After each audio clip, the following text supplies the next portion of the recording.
So అది ఒకవేళ తప్పైతే మీ సమాధానంలో తప్పని చెప్పండి. నేను I stand on my word. అధ్యక్ష, అయితే ఈ రిపోర్ట్లో అధ్యక్ష ముఖ్యంగా ఈ మొత్తం రిపోర్ట్ చూస్తే అధ్యక్ష, అంటే వాళ్ళు బేసికల్లీ ఏ అంశాల్లో అయితే ప్రభుత్వాన్ని తప్పుపట్టచ్చో లేదా గత ప్రభుత్వాన్ని తప్పుపట్టచ్చో, ఏ అంశాల్లోనైతే మనము మెరుగ్గా ఉన్నామని చెప్పే ప్రయత్నం చేసినారో ఒక కన్వీనియంట్గా దీన్ని తయారు చేసినారు. చాలా రంగాల్లో తెలంగాణ రాష్ట్రం అద్భుతమైనటువంటి గత 10 సంవత్సరాల్లో ప్రగతిని సాధించింది. అనేక విషయాల్లో కూడా మనం చాలా మెరుగ్గా ఉన్నాం అధ్యక్ష. కానీ వీళ్ళు తయారు చేసినటువంటి పట్టికలు చూస్తూ ఉంటే అధ్యక్ష, ఏవైతే వాళ్ళకి కన్వీనియంట్గా ఉంటాయో వాటిని చూపించేటువంటి ప్రయత్నం చేసినారు. నార్మల్గా అప్పులను ఎట్లా చూస్తామంటే డెట్ టు జిఎస్డిపి రేషియో చూస్తుంటాం. కానీ ఇక్కడ డెట్ టు జిఎస్డిపి రేషియో టేబుల్ను ఇందులో పెట్టకుండా డెట్ టు రెవెన్యూ రిసిప్ట్ చూపించే ప్రయత్నం చేసినారు. ఇప్పుడు అంతర్జాతీయంగా అయినా జాతీయంగా అయినా అప్పులను కొలిచే విధానము డెట్ టు జిఎస్డిపి రేషియో. కానీ ఇందులో ఆ టేబుల్ని ఎక్కడ కూడా చూపించకుండా డెట్ టు రెవెన్యూ రిసిప్ట్స్, అది కూడా ఒక కరోనా ఇయర్ 2021-22 కరోనా సంవత్సరాన్ని తీసుకొని దాని ప్రకారంగా ఇక్కడ చూపించేటువంటి ప్రయత్నం చేసినారు. వాస్తవానికి అధ్యక్ష డెట్ టు జిఎస్డిపి రేషియో చూస్తే ఇది నా లెక్క కాదు అధ్యక్ష, రిజర్వ్ బ్యాంక్ ఆఫ్ ఇండియా ప్రకటించినటువంటి లెక్కలు. డెట్ టు జిఎస్డిపిలో చూస్తే అధ్యక్ష అప్పులు తక్కువ తీసుకున్నటువంటి రాష్ట్రాల్లో కింది నుంచి మనం 5వ స్థానంలో ఉన్నాం. అంటే మనకంటే 22 రాష్ట్రాలు తెలంగాణ కంటే అప్పు ఎక్కువ తీసుకున్నటువంటి రాష్ట్రాలు ఈ దేశంలో ఉన్నాయి అధ్యక్ష. అందులో చూస్తే అధ్యక్ష ఆ వివరాల్లోకి మళ్ళీ పోతే కావాలంటే ఈ టేబుల్ మీ ద్వారా గౌరవ ఫైనాన్స్ మినిస్టర్ గారికి ప్రభుత్వానికి కూడా నేను ఇవ్వడానికి నాకేం అభ్యంతరం లేదు అధ్యక్ష. అదేవిధంగా అధ్యక్ష ఇట్లా అనేక విషయాల్లో అప్పుల విషయంలో కూడా వాస్తవానికి మనకంటే ఎక్కువ అప్పులు తీసుకున్న రాష్ట్రాలు కూడా ఉన్నాయి అధ్యక్ష. మొన్నటిదాకా మరి కాంగ్రెస్ పార్టీ అధికారంలో ఉన్నటువంటి రాష్ట్రాలు రాజస్థాన్ చూస్తే 2022-23 నాటికి 5,37,013 కోట్ల రూపాయల అప్పు. మరి అదేవిధంగా కర్ణాటక కూడా 5,35,157 కోట్ల రూపాయలు. కానీ ఇవన్నీ ఏంటంటే వాళ్ళు ఆ డెట్ టు జిఎస్డిపి రేషియోలో కానీ ఆ సంఖ్య పరిమాణం కానీ చూపించకుండా ఒక కన్వీనియంట్గా ప్రజల్ని తప్పుదో పట్టించే విధంగా ఒక కుక్డప్ స్టోరీ తయారు చేసే ప్రయత్నం చేసినారు అధ్యక్ష. అదేవిధంగా క్యాపిటల్ ఎక్స్పెండిచర్లో సరే వాళ్ళు చూపించిన లెక్క ప్రకారమే 54,000 కోట్లు గత 10 ఏళ్లలో క్యాపిటల్ ఎక్స్పెండిచర్ చేసినట్టుగా చూపించారు. కానీ తెలంగాణ రాష్ట్ర ప్రభుత్వం వచ్చిన తర్వాత గత 9 ఏళ్లలో 3,36,916 కోట్ల రూపాయల క్యాపిటల్ ఎక్స్పెండిచర్ జరిగింది. కానీ దీన్ని చూపించే ప్రయత్నం చేయరు. అంటే ఇలా ఎంత క్యాపిటల్ ఎక్స్పెండిచర్ జరిగింది, ఎటుపోయింది డబ్బంతా కూడా అంటే రేపు రాష్ట్ర అవసరాల కోసం, రేపటి భవిష్యత్ తరాల కోసం మేము ఆస్తుల కల్పన చేసేటువంటి ప్రయత్నం చేసినాం. కానీ వాళ్ళ దాంట్లో మరి ఇంత పెద్ద ఎత్తున క్యాపిటల్ ఎక్స్పెండిచర్ జరిగింది అని ఆ నివేదికలో చూపెట్టకుండా ఒక పక్షపాతమైనటువంటి నివేదికను చూపెట్టే ప్రయత్నం చేసినారు. ఈ పేపర్ కూడా కావాలంటే మీ ద్వారా వారికి పంపిస్తాను అధ్యక్ష. అదేవిధంగా అధ్యక్ష SOTR రాష్ట్ర ప్రభుత్వ సొంత ఆదాయ వనరుల అభివృద్ధిలో ఇవాళ దేశానికే తలమానికంగా తెలంగాణ రాష్ట్రాన్ని నిలిపినాం అధ్యక్ష. ఇవాళ దక్షిణ భారతదేశంలో 15.6% వృద్ధి రేటులో తెలంగాణలో స్వంత ఆదాయ వనరుల వృద్ధిలో ఈ దేశంలో తెలంగాణ నంబర్ 1 స్థానంలో నిలిపిన దాన్ని ఎక్కడ ఇందులో చూపించేటువంటి ప్రయత్నం చేయలే అధ్యక్ష. నా దగ్గర 2015-16 నుంచి 2020-21 వరకు SOTRలో రాష్ట్రాల ఆదాయాల వృద్ధిని మరి CAG రిపోర్ట్ అధ్యక్ష, ఇది CAG ఇచ్చినటువంటి రిపోర్ట్ ప్రకారంగా 11.5%తో 2020-21 నాటికి తెలంగాణ మరి మేజర్ స్టేట్స్లో ప్రథమ స్థానంలో ఉన్నటువంటి పేపర్ కూడా మీ ద్వారా వారికి పంపిస్తాం అధ్యక్ష. అంటే మన ఆదాయం ఎట్లా పెరిగింది, మన ఆస్తుల కల్పన ఎట్లా పెరిగింది, మన క్యాపిటల్ ఎక్స్పెండిచర్ ఎట్లా చేసినాము అవేవి చూయించకుండా కన్వీనియంట్గా ఒక మిస్లీడ్ చేసేటువంటి ప్రయత్నం ఈరోజు ప్రభుత్వం చేస్తూ ఉంది అధ్యక్ష. అట్లే మెడికల్ అండ్ హెల్త్ దాని విషయంలో కూడా ఏదో మనం తక్కువ ఖర్చు పెట్టామని. వాస్తవానికి అధ్యక్ష మెడికల్ అండ్ హెల్త్ విషయంలో చూస్తే 2014-15లో మన రాష్ట్ర బడ్జెట్ 2,432 కోట్లుంటే ఈ సంవత్సరం మన బడ్జెట్లో పెట్టింది 12,161 కోట్లు. అంటే దాదాపు 6 రెట్లు పెంచినాం అధ్యక్ష. అట్లా డీటెయిల్గా ఇయర్ వైజ్ కూడా ఉంది అధ్యక్ష. 2014-15లో 2,432 ఉంటే 15-16 3,344, 16-17 5,130. I don't want to take much time, but finally 12,161 కోట్ల రూపాయలు పెట్టి వైద్య ఆరోగ్య రంగంలో అద్భుతమైనటువంటి ప్రగతిని మనం సాధించినాం అధ్యక్ష. అదేవిధంగా అధ్యక్ష ఇందులో కొన్ని కారణాలు కూడా ఉన్నాయి. వీళ్ళు ఏంటంటే ఎంతసేపు అప్పులు పెరిగినాయని చెప్పి ఒక బురద జల్లేటువంటి ప్రయత్నం చేస్తూ ఉన్నారు. ఇలా కరోనా వచ్చింది అధ్యక్ష. కేంద్ర ప్రభుత్వమే కొన్ని ప్రత్యేక పరిస్థితుల్లో కరోనా వచ్చిన 2 ఆర్థిక సంవత్సరాల్లో అన్ని రాష్ట్రాలని, దేశంలోని అన్ని రాష్ట్రాల్లో కూడా మీరు మరి మీ ఆదాయం తగ్గింది కనుక మీ రుణ పరిమితికి మించి మరి డబ్బు తీసుకొని రాష్ట్రంలో క్యాపిటల్ ఎక్స్పెండిచర్ చేయండి అని చెప్పి కేంద్ర ప్రభుత్వం వెసులుబాటు కల్పించింది అధ్యక్ష. దాంట్లో చూస్తే అధ్యక్ష డిస్కామ్ లోన్స్, ఈ డిస్కామ్ లోన్స్ కేంద్ర ప్రభుత్వం తీసుకోవడం ద్వారా అవి 8,923 కోట్ల రూపాయలు మన అప్పుల్లో జమ చేయడం జరిగింది. అదేవిధంగా ట్యాక్స్ డెవల్యూషన్లో 2019-20 సంవత్సరంలో ట్యాక్స్ డెవల్యూషన్ మీకు ఒక హక్కుగా రాష్ట్రాలకు వచ్చేటువంటి డబ్బు ఈ సంవత్సరం ఇవ్వలేకపోతున్నాం కనుక 1,435 కోట్ల రూపాయల్ని మీరు ఎఫ్ఆర్బిఎంలో భాగంగా తీసుకోమని చెప్పారు అధ్యక్ష. అదేవిధంగా 2019-20లో ఫైనాన్స్ కమిషన్ కూడా 0.25% ఎఫ్ఆర్బిఎంలో అదనంగా తీసుకోవడానికి అనుమతి ఇచ్చింది అధ్యక్ష. అదేవిధంగా 2020-21లో కరోనా సంవత్సరంలో 1.75% ఎఫ్ఆర్బిఎంలో అదనంగా తీసుకోవడానికి, అంటే 17,558 కోట్లు మరి కరోనా వచ్చి దేశంలో ఆర్థిక మాంద్యం ఏర్పడింది. మరి మళ్ళీ ఆర్థిక వ్యవస్థ మెరుగుపడాలంటే దేశంలోని అన్ని రాష్ట్రాలు కూడా మీరు ఎఫ్ఆర్బిఎంలో అదనంగా రుణాలు సేకరించి క్యాపిటల్ ఎక్స్పెండిచర్ మీద ఖర్చు పెట్టమని చెప్పి కేంద్ర ప్రభుత్వం వెసులుబాటు కల్పిస్తే ఇది ఒక 17,558 కోట్లు అదనంగా వచ్చింది అధ్యక్ష. అదేవిధంగా అడిషనల్ లోన్స్ ఆన్ 1%, ఇది 2021-22లో కూడా కరోనా సందర్భంగా మరో 10,784 కోట్లు. మొత్తంగా కేంద్ర ప్రభుత్వమే రాష్ట్రాలను కరోనా సందర్భంగా కానీ, ట్యాక్స్ డెవల్యూషన్లో భాగంగా కానీ, ఫైనాన్స్ కమిషన్ కానీ, డిస్కామ్ల ఉదయ్ లోన్స్ కానీ ఒక 41,159 కోట్ల రూపాయలు కేంద్ర ప్రభుత్వ నిర్ణయాల వల్ల ఇది రాష్ట్రాల మీద అదనంగా వచ్చినటువంటి భారంగా మనం చెప్తా ఉన్నాం అధ్యక్ష. ఇలా మేము మా హయాంలో జాగ్రత్తగా చేసినాం. ఒకవైపు కరోనా, మరొక వైపు కేంద్ర ప్రభుత్వం యొక్క వివక్ష.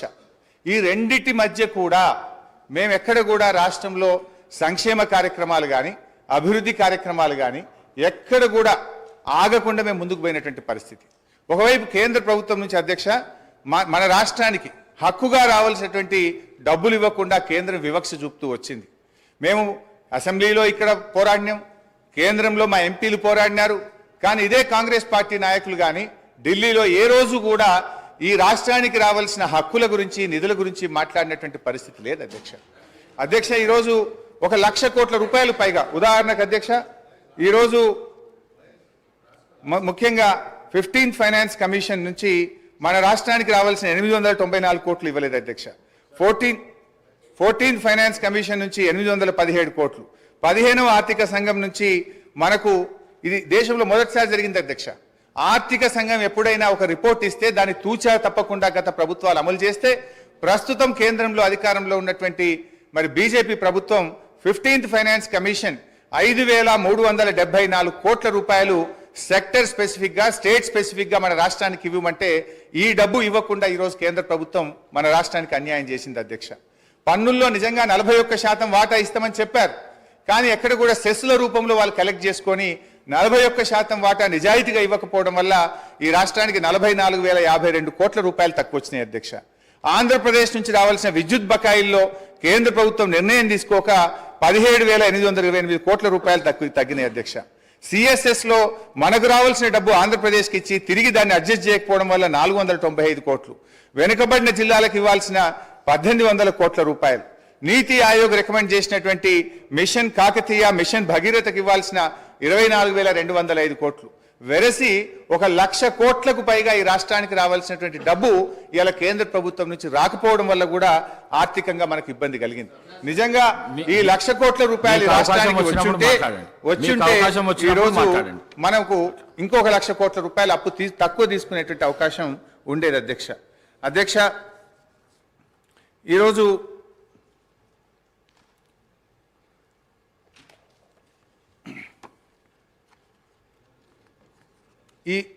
ఈ బుక్లో కూడా అధ్యక్ష మీరు చూసినట్టయితే 2-3 రకాలుగా మీరు ఇందులో చూస్తే అధ్యక్ష, అసలు వీళ్ళే స్పష్టంగా రాసిండ్రు. ప్రభుత్వ హామీతో ఎస్పీవీ ద్వారా సేకరించి ఎస్పీవీలు చెల్లించే రుణాలు, అంటే స్పెషల్ పర్పస్ వెహికల్ ద్వారా సేకరించిండ్రు, వాళ్ళే రుణాలు చెల్లిస్తారు, రాష్ట్ర ప్రభుత్వ ఖజానా మీద భారం ఉండదు అని చెప్పి కూడా దాన్ని కూడా ఈరోజు రాష్ట్ర అప్పులుగా చూపించేటువంటి ప్రయత్నం. ఇందులో పేజ్ 24 4లో కూడా ప్రభుత్వం చెల్లించని మరియు ప్రభుత్వం హామీ లేని రుణాలు 59,414 కోట్ల రూపాయలని మీరే రాశారు స్పష్టంగా. కానీ మీరు ఏం చేసే ప్రయత్నం చేస్తుండ్రు? అన్ని కలిపి మళ్ళీ లెక్కబెట్టి రాష్ట్ర ప్రభుత్వం ఈరోజు దాదాపు 6,71,000 కోట్ల రూపాయల అప్పు ఉంది అని చెప్తున్నారు. మీరే ఈ బుక్లో అంటారు, ఒకవైపు రాష్ట్ర ప్రభుత్వం చెల్లించని హామీ లేని రుణాలను రాశారు, ప్రభుత్వ హామీతో సేకరించి రాష్ట్ర ప్రభుత్వం ఎస్పీవీలే చెల్లించుకునే డబ్బులని చెప్పినారు. వాటినన్నింటినీ కలిపి అప్పులను ఎక్కువగా చూపించేటట్టు ఒక తప్పుడు ప్రచారానికి మీరు పాల్పడ్డారు. అదేవిధంగా ప్రభుత్వ హామీతో ఎస్పీవీ ద్వారా సేకరించి ప్రభుత్వమే చెల్లిస్తారని కూడా రాసినారు అధ్యక్ష. ఇందులో కూడా చాలా విషయాలు తప్పుగా పెట్టినారు చాలా కార్పొరేషన్స్ను. ఉదాహరణకు ఈరోజు టీఎస్ఐఐసి గురించి రాసినారు. టీఎస్ఐఐసి కానీ, Telangana super speciality hospital corporation కానీ, హైదరాబాద్ మెట్రో వాటర్ వర్క్స్ కానీ, హౌసింగ్ బోర్డు కానీ, రోడ్ డెవలప్మెంట్ కార్పొరేషన్ కానీ, ఇట్లా చాలా విషయాలు. ఇవన్నీ కూడా వాస్తవానికి వాళ్ళ సొంత ఆదాయ వనరుల మీద వాళ్ళు చెల్లిస్తారు అధ్యక్ష. కానీ ఇది రాష్ట్ర ప్రభుత్వమే చెల్లిస్తుందని, ఇది రాష్ట్ర ప్రభుత్వం అప్పుగా చూపించేటువంటి ఒక తప్పుడు ప్రయత్నానికి కూడా దీంట్లో పాల్పడ్డారు. అంటే బేసిక్గా ఇదంతా కూడా ఒక తప్పుల తడక, ఒక అంకెల గారెడితోని ఇది ఏదో ఈ రాష్ట్ర ప్రభుత్వం మీద గత ప్రభుత్వం మీద బురద జల్లాలే, లేదు వాళ్ళ హామీల నుంచి తప్పించుకునేటువంటి ఒక ప్రయత్నానికి దారులు వెతుకుతున్నారేమో అని అనిపిస్తూ ఉంది అధ్యక్ష. ఇంకా డీటెయిల్స్లో పోదామంటే మళ్ళీ మీరు టైం ఇయ్యరేమో, నేను చాలా విషయాలు చెప్పాల్సిన అవసరం ఉంది. అందువల్ల నేను షార్ట్గా చెప్పేటువంటి ప్రయత్నం చేస్తూ ఉన్నా అధ్యక్ష. ఇందులో ఇంకో మాట అంటారు, పేజ్ 41లో చేసిన డబ్బుకు అనుగుణంగా ఎటువంటి స్పష్టమైన ఆస్తులు సృష్టించలేదు. ఇది శుద్ధ అబద్ధం అధ్యక్ష. అది ఏం ఆస్తులు క్రియేట్ చేసినాం, ఏం చేసినాం, నా ప్రసంగంలో నేను చెప్పే ప్రయత్నం చేస్తాను అధ్యక్ష. మొత్తంగా అధ్యక్ష, వాళ్ళు చేసిన ప్రయత్నం ఏంటంటే గత ప్రభుత్వాన్ని తప్పుబట్టాలని, గత ప్రభుత్వం మరి ఏదో చేయలేదనేటువంటి చూపించే ప్రయత్నానికి వాళ్ళు ఒక కుక్డప్ స్టోరీ తయారు చేసి కన్వీనియంట్గా కొన్ని విషయాలను మాత్రం పెట్టి, ఎక్కడైతే రాష్ట్రం అద్భుతమైన ప్రగతిని సాధించిందో, ఎక్కడైతే ఇవాళ డెట్ టు జిఎస్డిపి రేషియో చూపించాలి, ఎస్ఓఆర్ చూపించాలి, అదేవిధంగా క్యాపిటల్ ఎక్స్పెండిచర్ చూపించాలి, ఇవన్నీ కన్వీనియంట్గా తప్పించేటువంటి ప్రయత్నం చేసినారు అధ్యక్ష. ఈరోజు రాష్ట్ర ఆర్థిక పరిస్థితి పటిష్టంగా ఆరోగ్యకరంగా ఉందని అనేక రాజ్యాంగబద్ధ సంస్థలు నివేదికలు తేల్చి చెప్తా ఉంటే, ఈరోజు కాంగ్రెస్ ప్రభుత్వం మాత్రం ఆర్థిక పరిస్థితిపై అవాస్తవాలను ప్రచారం చేస్తూ ఉంది. తద్వారా రాష్ట్ర ప్రతిష్టను, పరపతిని, ప్రతిపత్తిని, భవిష్యత్ ప్రయోజనాలను దెబ్బతీస్తా ఉన్నారు అధ్యక్ష. అల్పమైన రాజకీయ ప్రయోజనాల కోసం చేసే ఈ పని తెలంగాణ రాష్ట్ర భవిష్యత్తుకు గొడ్డలిపెట్టుగా మారుతుందని గ్రహించాలని నేను విజ్ఞప్తి చేస్తా ఉన్నాను. ఆర్థికంగా పటిష్టంగా ఉన్న రాష్ట్రాన్ని దివాలా తీసిన రాష్ట్రంగా దుష్ప్రచారాన్ని చేస్తే దాని పర్యవసానాలు చాలా ప్రమాదకరంగా ఉంటాయి. ఇది కూర్చున్న కొమ్మను నరుక్కునేటువంటి అవివేకమైనటువంటి చర్య. ఈ వైఖరి ఇలాగే కొనసాగితే మార్కెట్లో తెలంగాణకు ఏర్పడ్డ విశ్వసనీయత దెబ్బతింటుంది, పెట్టుబడులు రాకుండా పోతాయి, రాష్ట్రాలకు ఎఫ్ఆర్బిఎం కింద ఇచ్చే 3% రుణాలకు వడ్డీ రేట్లు పెరుగుతాయి, మన తెలంగాణ రాష్ట్ర ప్రభుత్వ బాండ్లకు డిమాండ్ తగ్గుతుంది. దివాలా అనే ప్రభుత్వమే దిక్కుమాలిన ప్రచారం చేస్తే రాష్ట్రంలో జాతీయ అంతర్జాతీయ సంస్థలు పెట్టుబడులు పెడతాయా? దివాలా తీసిన రాష్ట్రం నీళ్ళు ఇవ్వగలుగుతుందా, కరెంట్ ఇవ్వగలుగుతుందా అనే అపోహలు, అనుమానాలు తలెత్తుతాయి. పర్యవసానంగా పెట్టుబడులు ఆగి ఉపాధి ఉద్యోగ అవకాశాలు దెబ్బతింటాయి. ఎన్నికల ప్రచారంలో ఇదే గోబల్స్ ప్రచారం చేశారు. సరే, ప్రతిపక్షంగా ఉన్నప్పుడు అధికారం కోసమో మా మీద బురద జల్లారని మేము అర్థం చేసుకుంటాం. కానీ ఇవాళ మీరే ప్రభుత్వంలోకి వచ్చి రాష్ట్ర భవిష్యత్తును దెబ్బతీయడం అవివేకం, అన్యాయం, మూర్ఖత్వం, ఇది మూఢత్వం. నూతనంగా ఏర్పడినటువంటి రాష్ట్రం బాలారిష్టాలను అధిగమించింది. పెద్ద నోట్ల రద్దు, ఆర్థిక మాంద్యం, కరోనా వంటి సంక్షోభాలను తట్టుకొని బలీయమైన ఆర్థిక శక్తిగా తెలంగాణ నిలిచింది. కేంద్ర వివక్షను తట్టుకొని సొంత వనరులను సమీకరించుకొని అద్భుతమైన ప్రగతిని, సంక్షేమాన్ని ప్రజలకు అందించింది. కరోనా మహమ్మారి దెబ్బకు యావత్ ప్రపంచ ఆర్థిక వ్యవస్థ తలకిందులైనటువంటి తరుణంలో రాష్ట్రంలో ఆదాయం తగ్గి ఖర్చులు పెరిగిన సమయంలో కూడా ఆ సంవత్సరం వానాకాలం పంట కోసం రైతు బంధు సహాయాన్ని సీజన్ కంటే ఆ రోజు మేము అందించినామని చెప్పి మీకు గుర్తు చేస్తా ఉన్నాను అధ్యక్ష. ఆ ఒక్క సంవత్సరమే కాదు అధ్యక్ష, ఇప్పటి వరకు ఈ రాష్ట్రంలో 11 విడతల దాదాపు 72,000 కోట్ల రూపాయల రైతు బంధు సహాయాన్ని ఎప్పుడు కూడా పంట కాలానికి ముందే రైతులకు ఉపయోగపడే విధంగా అందించినామనేటువంటి విషయాన్ని గుర్తు చేస్తున్నాం. 1 రూపాయి 2 రూపాయలు కాదు, 72,000 కోట్ల రూపాయలు రైతు బంధు కింద ఈ రాష్ట్ర ప్రజలకు నేరుగా సకాలంలో నగదు బదిలీ చేసి ఇలా రైతుల పట్ల మాకుండే ప్రేమను మేము చూపించాం అధ్యక్ష.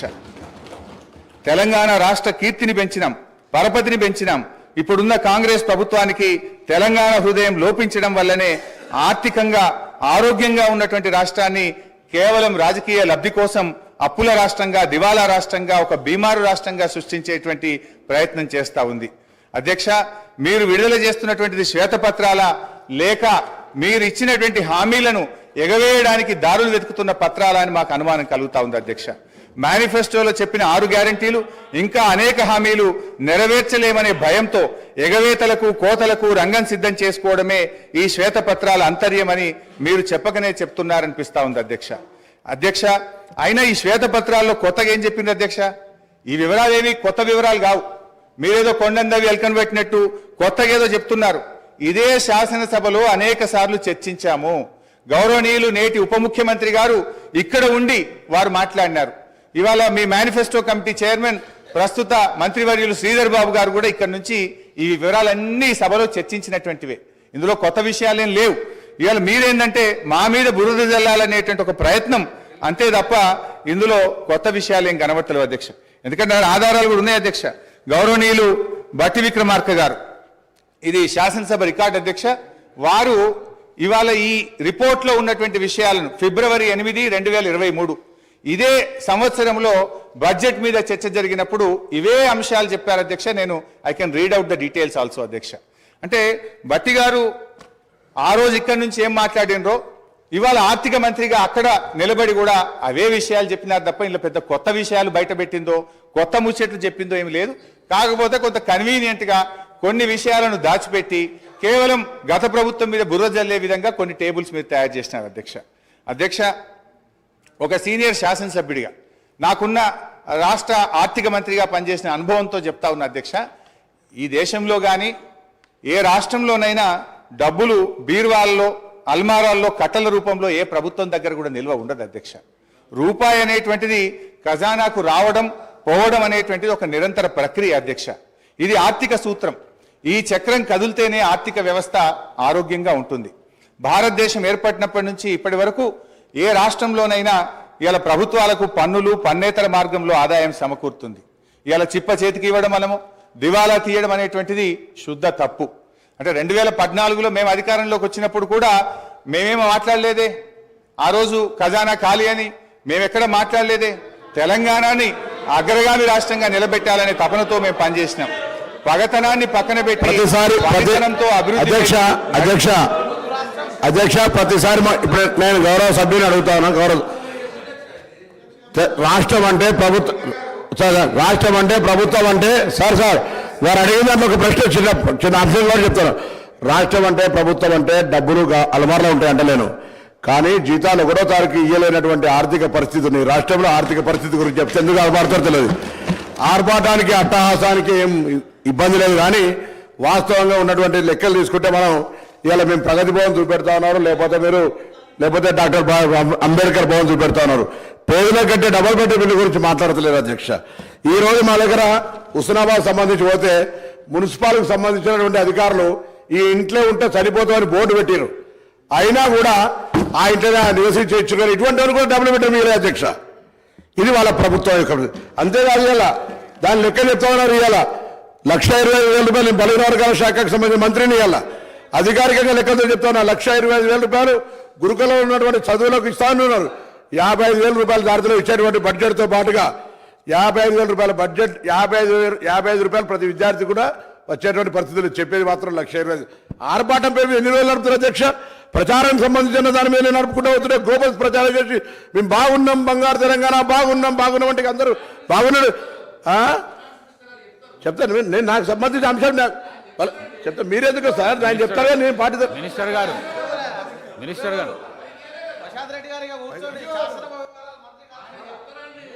హరీష్ రావు గారు.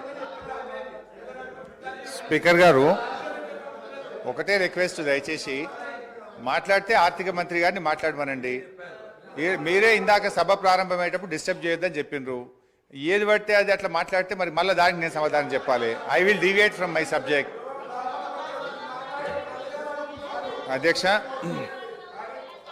భారతదేశం అధ్యక్ష నేను కొత్త సభ్యుని కావచ్చు కానీ పార్లమెంట్లో ఉన్న చట్టసభల గురించి గౌరవం ఉంది. నేను ఎక్కడ కూడా ఒక పొరపాటు మాట మాట్లాడి నేను కూడా అడిగిన డబ్బులు అల్మార్లు ఉంటాయని తెలియనంత అవివేకులు కాదు ఇక్కడ సభ్యులు. డబ్బులు అల్మార్లు ఉంటాయి అంటలేను, కానీ జీతాలు ఇవ్వలేని పరిస్థితి, పెన్షన్లు ఇవ్వలేని పరిస్థితి.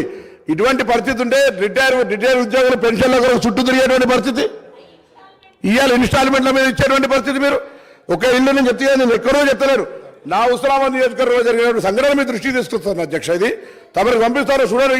ఈ ఇంట్లో ఇప్పటికి కూడా ఉన్నారు ఇట్లనే. అరే మీరు చెప్తే మాట్లాడితే లేకపోతే మమ్మల్ని తెలియకుండా మాట్లాడుతున్నది పొరపాటు అంటున్నా నేను. మాకు తెలుసు కదా, మాకు కూడా అవగాహన ఉంది అంటున్నా. ప్లీజ్ ప్లీజ్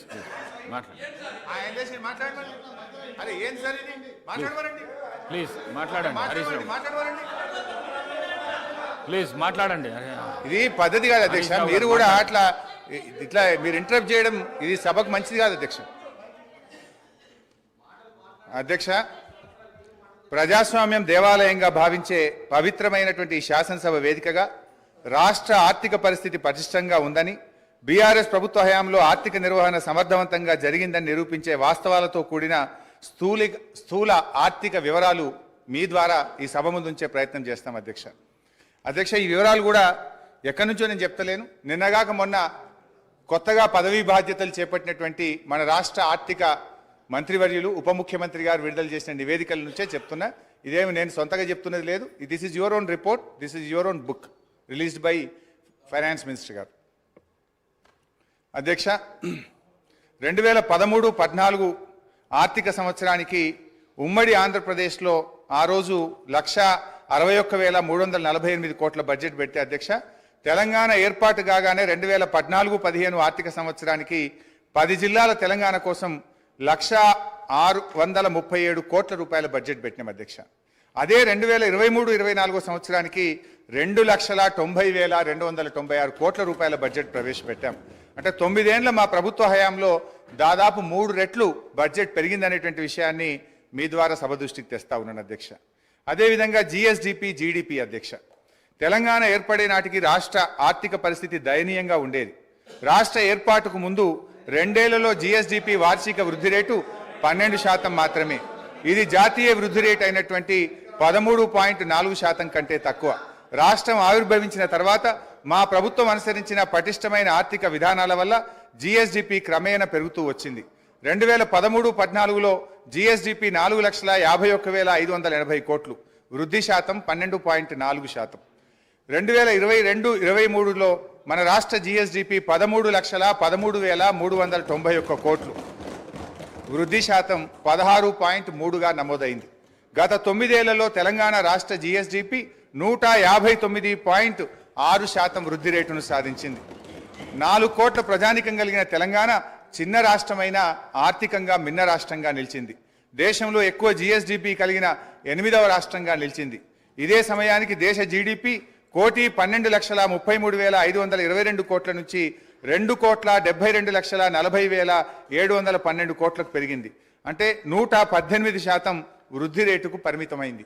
9 ఏళ్ల దేశ జీడిపి 118% వృద్ధి రేటు సాధిస్తే మన రాష్ట్ర జీడిపి మాత్రం 159.6% వృద్ధి రేటును సాధించింది. అంటే 41.6% అధిక వృద్ధి రేటును తెలంగాణ నమోదు చేసి మన మెరుగైనటువంటి ప్రగతిని ఇవాళ నమోదు చేసింది అధ్యక్ష. ఇది ఎక్కడా వాళ్ళ నివేదికలో కనబడదు అధ్యక్ష. దేశ జనాభాలో 2.9% ఉన్న తెలంగాణ దేశ జీడిపికి 4.9% వాటా కాంట్రిబ్యూట్ చేయడం మన రాష్ట్ర ఆర్థిక పటిష్టతకు ఇది తిరుగులేని నిదర్శనం. దేశ ఆర్థిక వ్యవస్థకు ఎక్కువ కాంట్రిబ్యూట్ చేస్తున్న టాప్ 5 రాష్ట్రాల్లో తెలంగాణ ఒకటి. దయచేసి ఈ కీర్తి మసకబారేటట్లు ప్రచారం చేయకండి, అది విజ్ఞత కాదు. ఏ రాష్ట్ర ముఖ్యమంత్రి అయినా తన రాష్ట్ర కీర్తిని ఉన్నదానికంటే పెంచుకోవాలే కానీ ఉన్నదానికంటే తగ్గించుకోవడం ఇది మంచిది కాదు అని చెప్పి మీ ద్వారా తెలియజేస్తా ఉన్నాను అధ్యక్ష. అధ్యక్ష, తలసరి ఆదాయం రాష్ట్ర అభివృద్ధిని సూచించే ప్రజల సూచిక తలసరి ఆదాయం. 2013-14లో తలసరి ఆదాయం 1,12,162 రూపాయలు, వృద్ధి రేటు 11%. 2022-23 సంవత్సరంలో తెలంగాణ తలసరి ఆదాయం 3,12,398, వృద్ధి రేటు 15.3%. దేశ తలసరి ఆదాయం 1,72,276 రూపాయల కంటే తెలంగాణ తలసరి ఆదాయం 1,40,122 రూపాయలు ఎక్కువ, అంటే దాదాపు డబుల్ అధ్యక్ష.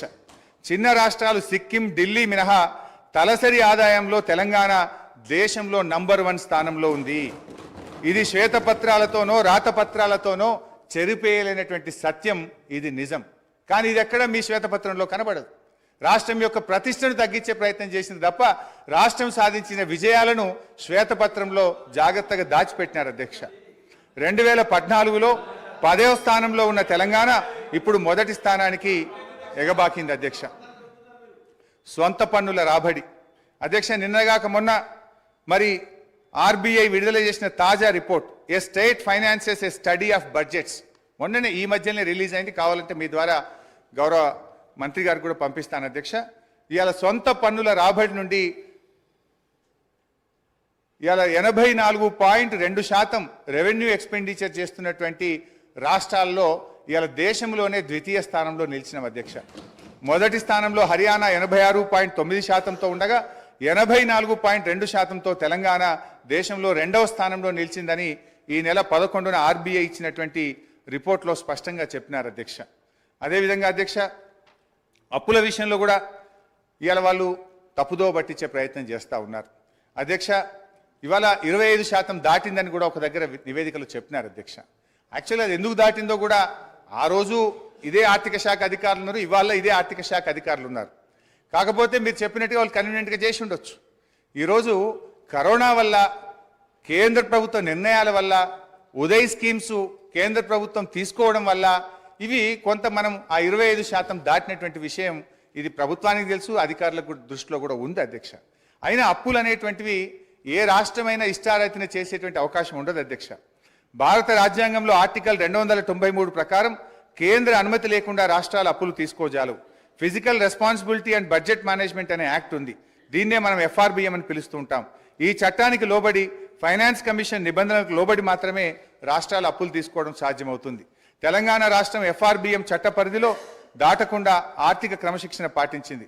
పరిమితి మేరకు మాత్రమే రుణాలు తీసుకుంది. ఈ వాస్తవాన్ని కప్పిపుచ్చేందుకు ఇవాళ ప్రభుత్వ పెద్దలు ప్రయత్నం చేస్తూ ఉన్నారు అధ్యక్ష. ఇంకా నిజంగా మేము అప్పులు తీసుకోవాలని అనుకుంటే ఆ రోజు ఎలక్ట్రిసిటీ రిఫార్మ్స్ విషయంలో కేంద్ర ప్రభుత్వం 0.5% మీకు అదనంగా 5 ఏళ్ల పాటు FRBMలో మీకు వెసులుబాటు కల్పిస్తాం, మీరు తీసుకోండి అని చెప్తున్నారు అధ్యక్ష. నిజంగా మాకు అప్పులే తీసుకోవడం అవసరం అనుకుంటే, రాష్ట్ర ప్రయోజనాల కంటే అప్పులు ముఖ్యమని మేము అనుకునుంటే మాకు మరో 35,000 కోట్ల రూపాయలు ఇవాళ అదనంగా వచ్చేది. ఇదే శాసనసభలో అక్కడి నుంచి గౌరవనీయులు ఆనాటి ముఖ్యమంత్రి KCR గారు ఒక మాట చెప్పినారు అధ్యక్ష. ఈ 0.5 FRBM తీసుకోవాలంటే కేంద్ర ప్రభుత్వం పెట్టిన షరతులు ఏంది అధ్యక్ష? బోరు బావుల దగ్గర మీటర్లు పెట్టి రైతుల ఇంటికాడికి బిల్లు పంపించాలని చెప్పి కేంద్ర ప్రభుత్వం షరతు పెడితే ఆనాడు KCR గారు ఇదే నిండు సభలో సభా నాయకుడిగా ఆయన చెప్పిన మాటలు మీ ద్వారా కొత్త సభ్యులు ఉన్నారు గుర్తు చేస్తా ఉన్నాడు అధ్యక్ష. ఆ రోజు ఏమన్నారంటే ముఖ్యమంత్రి గారు, నా గొంతులో ప్రాణముండంగా రైతుల బోరు బావుల దగ్గర మీటర్లు పెట్టముగాక పెట్టమని చెప్పింది మా నాయకుడు KCR గారు అధ్యక్ష. నిజంగా ఒకవేళ 0.5% FRBM మేము తీసుకున్నామంటే మాకు మరో 35,000 కోట్లు ఈ రాష్ట్రానికి వచ్చేటి అధ్యక్ష. ఈ విషయాన్ని స్వయంగా నిర్మలా సీతారామన్ గారు ఢిల్లీకి వచ్చినప్పుడు చెప్పింది కదా. నిన్నగాక మొన్న ఎన్నికల ప్రచారంలో నిర్మలా సీతారామన్ గారు ఏం చెప్పారు? ఎస్, మిగతా రాష్ట్రాలు బోరుబావుల దగ్గర మీటర్లు పెట్టమన్నారు కనుక వాళ్ళకి డబ్బులు ఇచ్చినాం, తెలంగాణ మీటర్లు పెట్టలేదు కనుక తెలంగాణ రాష్ట్రానికి డబ్బులు ఇవ్వలేదని చెప్పి గౌరవనీయులు నిర్మలా సీతారామన్ గారే స్పష్టంగా చెప్పారు అధ్యక్ష. అయితే నేను ఈ సందర్భంగా గౌరవ సభా నాయకుడికి, ఆర్థిక మంత్రి గారికి కూడా ఒక విజ్ఞప్తి చేయాలనుకుంటున్నా అధ్యక్ష. ఎందుకంటే కాంగ్రెస్ పాలిత రాష్ట్రాలు కూడా ఈ 0.5 సార్ నాకు ఇంకొక 45 నిమిషాలు కావాలి. సో అధ్యక్ష 0.5 అరే ఇది చాలా ఒక నిమిషం సార్, ఇది చాలా ముఖ్యమైనటువంటి సబ్జెక్టు. ప్రభుత్వానికి మనకు సూచనలు గౌరవ హరీశ్వరరావు గారు మీకు 30 నిమిషాల టైం కేటాయించబడింది. 30 నిమిషాలు ఇవ్వకండి, ఆయన తీయకండి, ఎందుకు సరిగా 30 మాట్లాడడం కూర్చుంటాం. 30 నిమిషాల లోపల మీరు మాట్లాడద్దు అంటే కూర్చుంటాం సార్. మరి వాళ్ళని మాట్లాడుకోండి, బయట పోయి మాట్లాడుకుంటాం. If you don't want to give us the mic, మొన్న కూడా మీరు మైక్ కట్ చేసిండ్రు, ప్రొటెస్ట్ కూడా అవకాశం ఇవ్వలేదు. మా గొంతు నొక్కుతాం, మీకు మైక్ ఇవ్వమంటే కూర్చుంటాం సార్.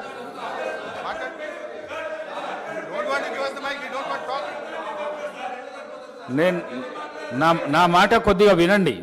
30 నిమిషాల టైం కేటాయించబడింది, 45 నిమిషాలు అయింది.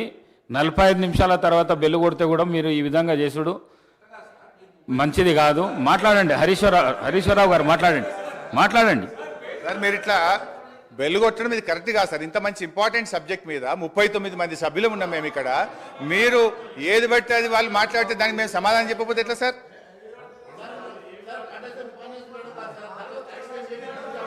సో అధ్యక్ష, మేము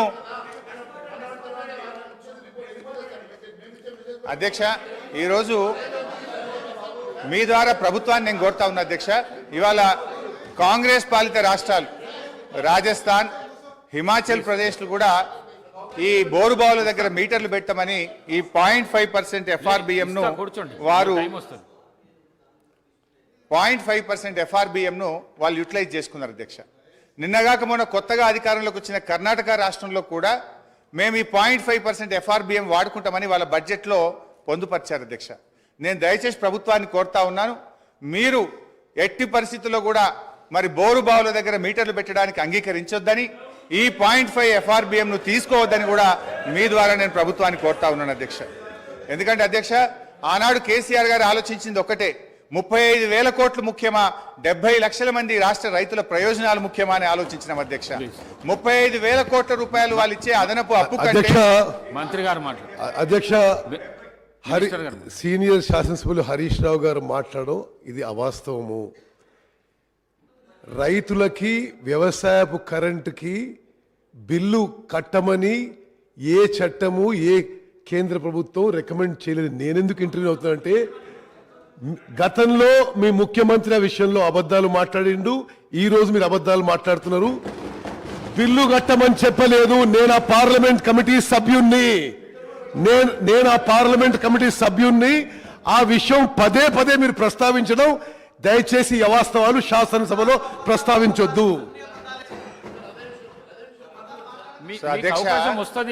మహేశ్వర్ రెడ్డి గారు అవకాశం వస్తుంది. బోరు బావుల దగ్గర మీటర్లు పెట్టాలని చెప్పింది నిజమా కాదా? ఉత్తమ్ కుమార్ రెడ్డి గారిని అడుగుతున్నా. బోరు బావుల దగ్గర మీటర్లు పెట్టాలని నిజమా కాదా? అధ్యక్ష, ఒకవేళ రైతుల నుంచి బిల్లు వసూలు చేయాలని చెప్పి ఆ రిఫార్మ్స్ లో ఉన్నట్టుగా హరీష్ రావు గారు శాసనసభలో ఇప్పుడే చెప్పారు. ఆ రిఫార్మ్స్ లో రైతుల నుంచి బిల్లు వసూలు చేయమని చెప్పి ఎక్కడా లేదు అని ఆ పార్లమెంట్ కమిటీ సభ్యుడిగా మీకు చెప్తున్నా. అధ్యక్ష నేను స్పష్టంగా ఉత్తమ్ కుమార్ రెడ్డి గారిని అడుగుతున్నా, బోరు బావుల దగ్గర మీటర్లు పెట్టాలి, ఎంత కరెంటు కాల్చినరో లెక్క తేల్చాలని ఆ రిపోర్ట్ లో ఉందా లేదా అది చెప్పండి. అధ్యక్ష, నేను చాలా స్పష్టంగా చెప్తున్నా, ఉచిత వ్యవసాయానికి ఉచిత విద్యుత్తులో వాళ్ళు ఏమన్నారు, రైతులు బిల్లు కట్టాలని చెప్పి రిఫార్మ్స్ లో ఉందని, ఆ రిఫార్మ్స్ లో రైతులు బిల్లు కట్టాలని లేదు అని నేను ఆ పార్లమెంట్ కమిటీ సభ్యుని మీకు చెప్తున్నా. ఇప్పుడు ఉత్తమ్ గారికి ధన్యవాదాలు. మీటర్లు పెట్టాలని మాత్రం వారు అంగీకరించారు, దాని మీద వాళ్ళు క్లారిటీ ఇవ్వలేదంటే వారు అంగీకరించారు, వారికి ధన్యవాదాలు. ఒకటి, రేపు సరే విద్యుత్ మీద డిస్కషన్ ఉంది, మా జగదీష్ రెడ్డి గారు డీటెయిల్ గా చెప్తారు. అధ్యక్ష ఎందుకంటే అధ్యక్ష, ఈ కేంద్రంలో ఉన్న బీజేపీ వైఖరి ఎట్లా ఉందంటే, గతంలో గ్యాస్ సిలిండర్ల విషయంలో ఏం చేసింది అధ్యక్ష, డబ్బులు మీరు కట్టి ఫుల్ సిలిండర్ తీసుకోండి, సబ్సిడీ మీ అకౌంట్లో వేస్తామని వాళ్ళకి దించిండ్రు. దించినాక ఏం చేసిండ్రు అధ్యక్ష, సబ్సిడీ సిలిండర్ ధర 1000 రూపాయలు అయింది, సబ్సిడీ మాత్రం ఎత్తేసిండ్రు అధ్యక్ష. ఇది కూడా అట్లనే ఉంటుంది అధ్యక్ష. రేపు మీటర్లు పెడతారు, ఎల్లుండి బిల్లులు పంపించి కడితేనే చేస్తామని చెప్పి మెలిక పెట్టేటువంటి ప్రభుత్వం ఉన్నది అధ్యక్ష. ఈరోజు జాతీయ అంతర్జాతీయంగా చూస్తే జిఎస్డిపి వర్సెస్ డెట్ రేషియోలోనే అప్పులు చూస్తారు అధ్యక్ష. ఇందాకనే నేను చెప్పినట్టు ఆర్బీఐ స్టేట్ ఫైనాన్సెస్ బడ్జెట్ ప్రకారంగా అప్పులు తక్కువగా తీసుకున్న రాష్ట్రాల్లో తెలంగాణ దేశంలో 22 రాష్ట్రాలు తెలంగాణ కంటే ఎక్కువగా ఉన్నాయి. ఒకసారి జిఎస్డిపి టు డెట్ రేషియో ప్రకారం కొన్ని రాష్ట్రాల రుణాలు చూస్తే పంజాబ్ 48.7%, రాజస్థాన్ 40.6%, కేరళ 38.9%, ఉత్తరప్రదేశ్ 36.4%, తమిళనాడు 31.5%, మధ్యప్రదేశ్ 29.8%, ఛత్తీస్గఢ్ 28.6%, కానీ తెలంగాణ తీసుకున్న రుణం కేవలం 28.2%. ఇది ఆర్బీఐ తేల్చినటువంటి లెక్క అధ్యక్ష. ఈ పట్టిక కావాలంటే గౌరవ సభ్యులందరికీ కూడా నేను పంపిస్తాను అధ్యక్ష. ఈ అత్యధిక రుణాలు తీసుకున్న పంజాబ్, రాజస్థాన్ రెండు కూడా నిన్న మొన్నటి దాకా కాంగ్రెస్ పార్టీ అధికారంలో ఉన్న రాష్ట్రాలే అధ్యక్ష. అదేవిధంగా అధ్యక్ష, దేశంలో ఎప్పటి నుంచో ఉండి స్థిరపడ్డ రాష్ట్రాలు, ఆర్థికంగా బలపడ్డ రాష్ట్రాలు తెలంగాణ కంటే ఎక్కువ అప్పులు తీసుకున్నాయి. వివక్షతో, విద్రోహంతో విధ్వంసమైన తెలంగాణ పునర్నిర్మాణం కోసం, ప్రజల ఆకాంక్షల్ని వేగవంతంగా తీర్చడం కోసం తెలంగాణ అప్పు వాటికన్నా చాలా తక్కువగా ఉన్నది అధ్యక్ష. తెలంగాణ రాష్ట్రానికి ఎక్కువ శాతం రుణాలు దీర్ఘకాలిక రుణాలు. ఈ రుణాలు 58% 10 ఏళ్ల తర్వాత చెల్లించాల్సినవి. రీపేమెంట్ ఒత్తిడి కూడా తక్కువగా ఉన్న రాష్ట్రం మనది. ఇది ఆర్బీఐ చెప్పిన లెక్క. ఆర్థిక పరిపుష్టి ఉన్న రాష్ట్రం కావడం వల్లనే రీపేమెంట్ కెపాసిటీని దృష్టిలో ఉంచుకొని అప్పు ఇచ్చిన సంస్థలు కూడా తక్కువ వడ్డీకే రుణాలు చెల్లించేందుకు ముందుకు వచ్చాయి. వడ్డీ చెల్లింపుల విషయంలో తెలంగాణపై ఉన్న ఒత్తిడి కూడా తక్కువనే అధ్యక్ష. అవి చూస్తే ఒకసారి పంజాబ్ 24.4%, హర్యానా 23.5%, బెంగాల్ 20.6%, తమిళనాడు 20%, గుజరాత్ 15.1%, తెలంగాణ కేవలం 15% మాత్రమే అధ్యక్ష.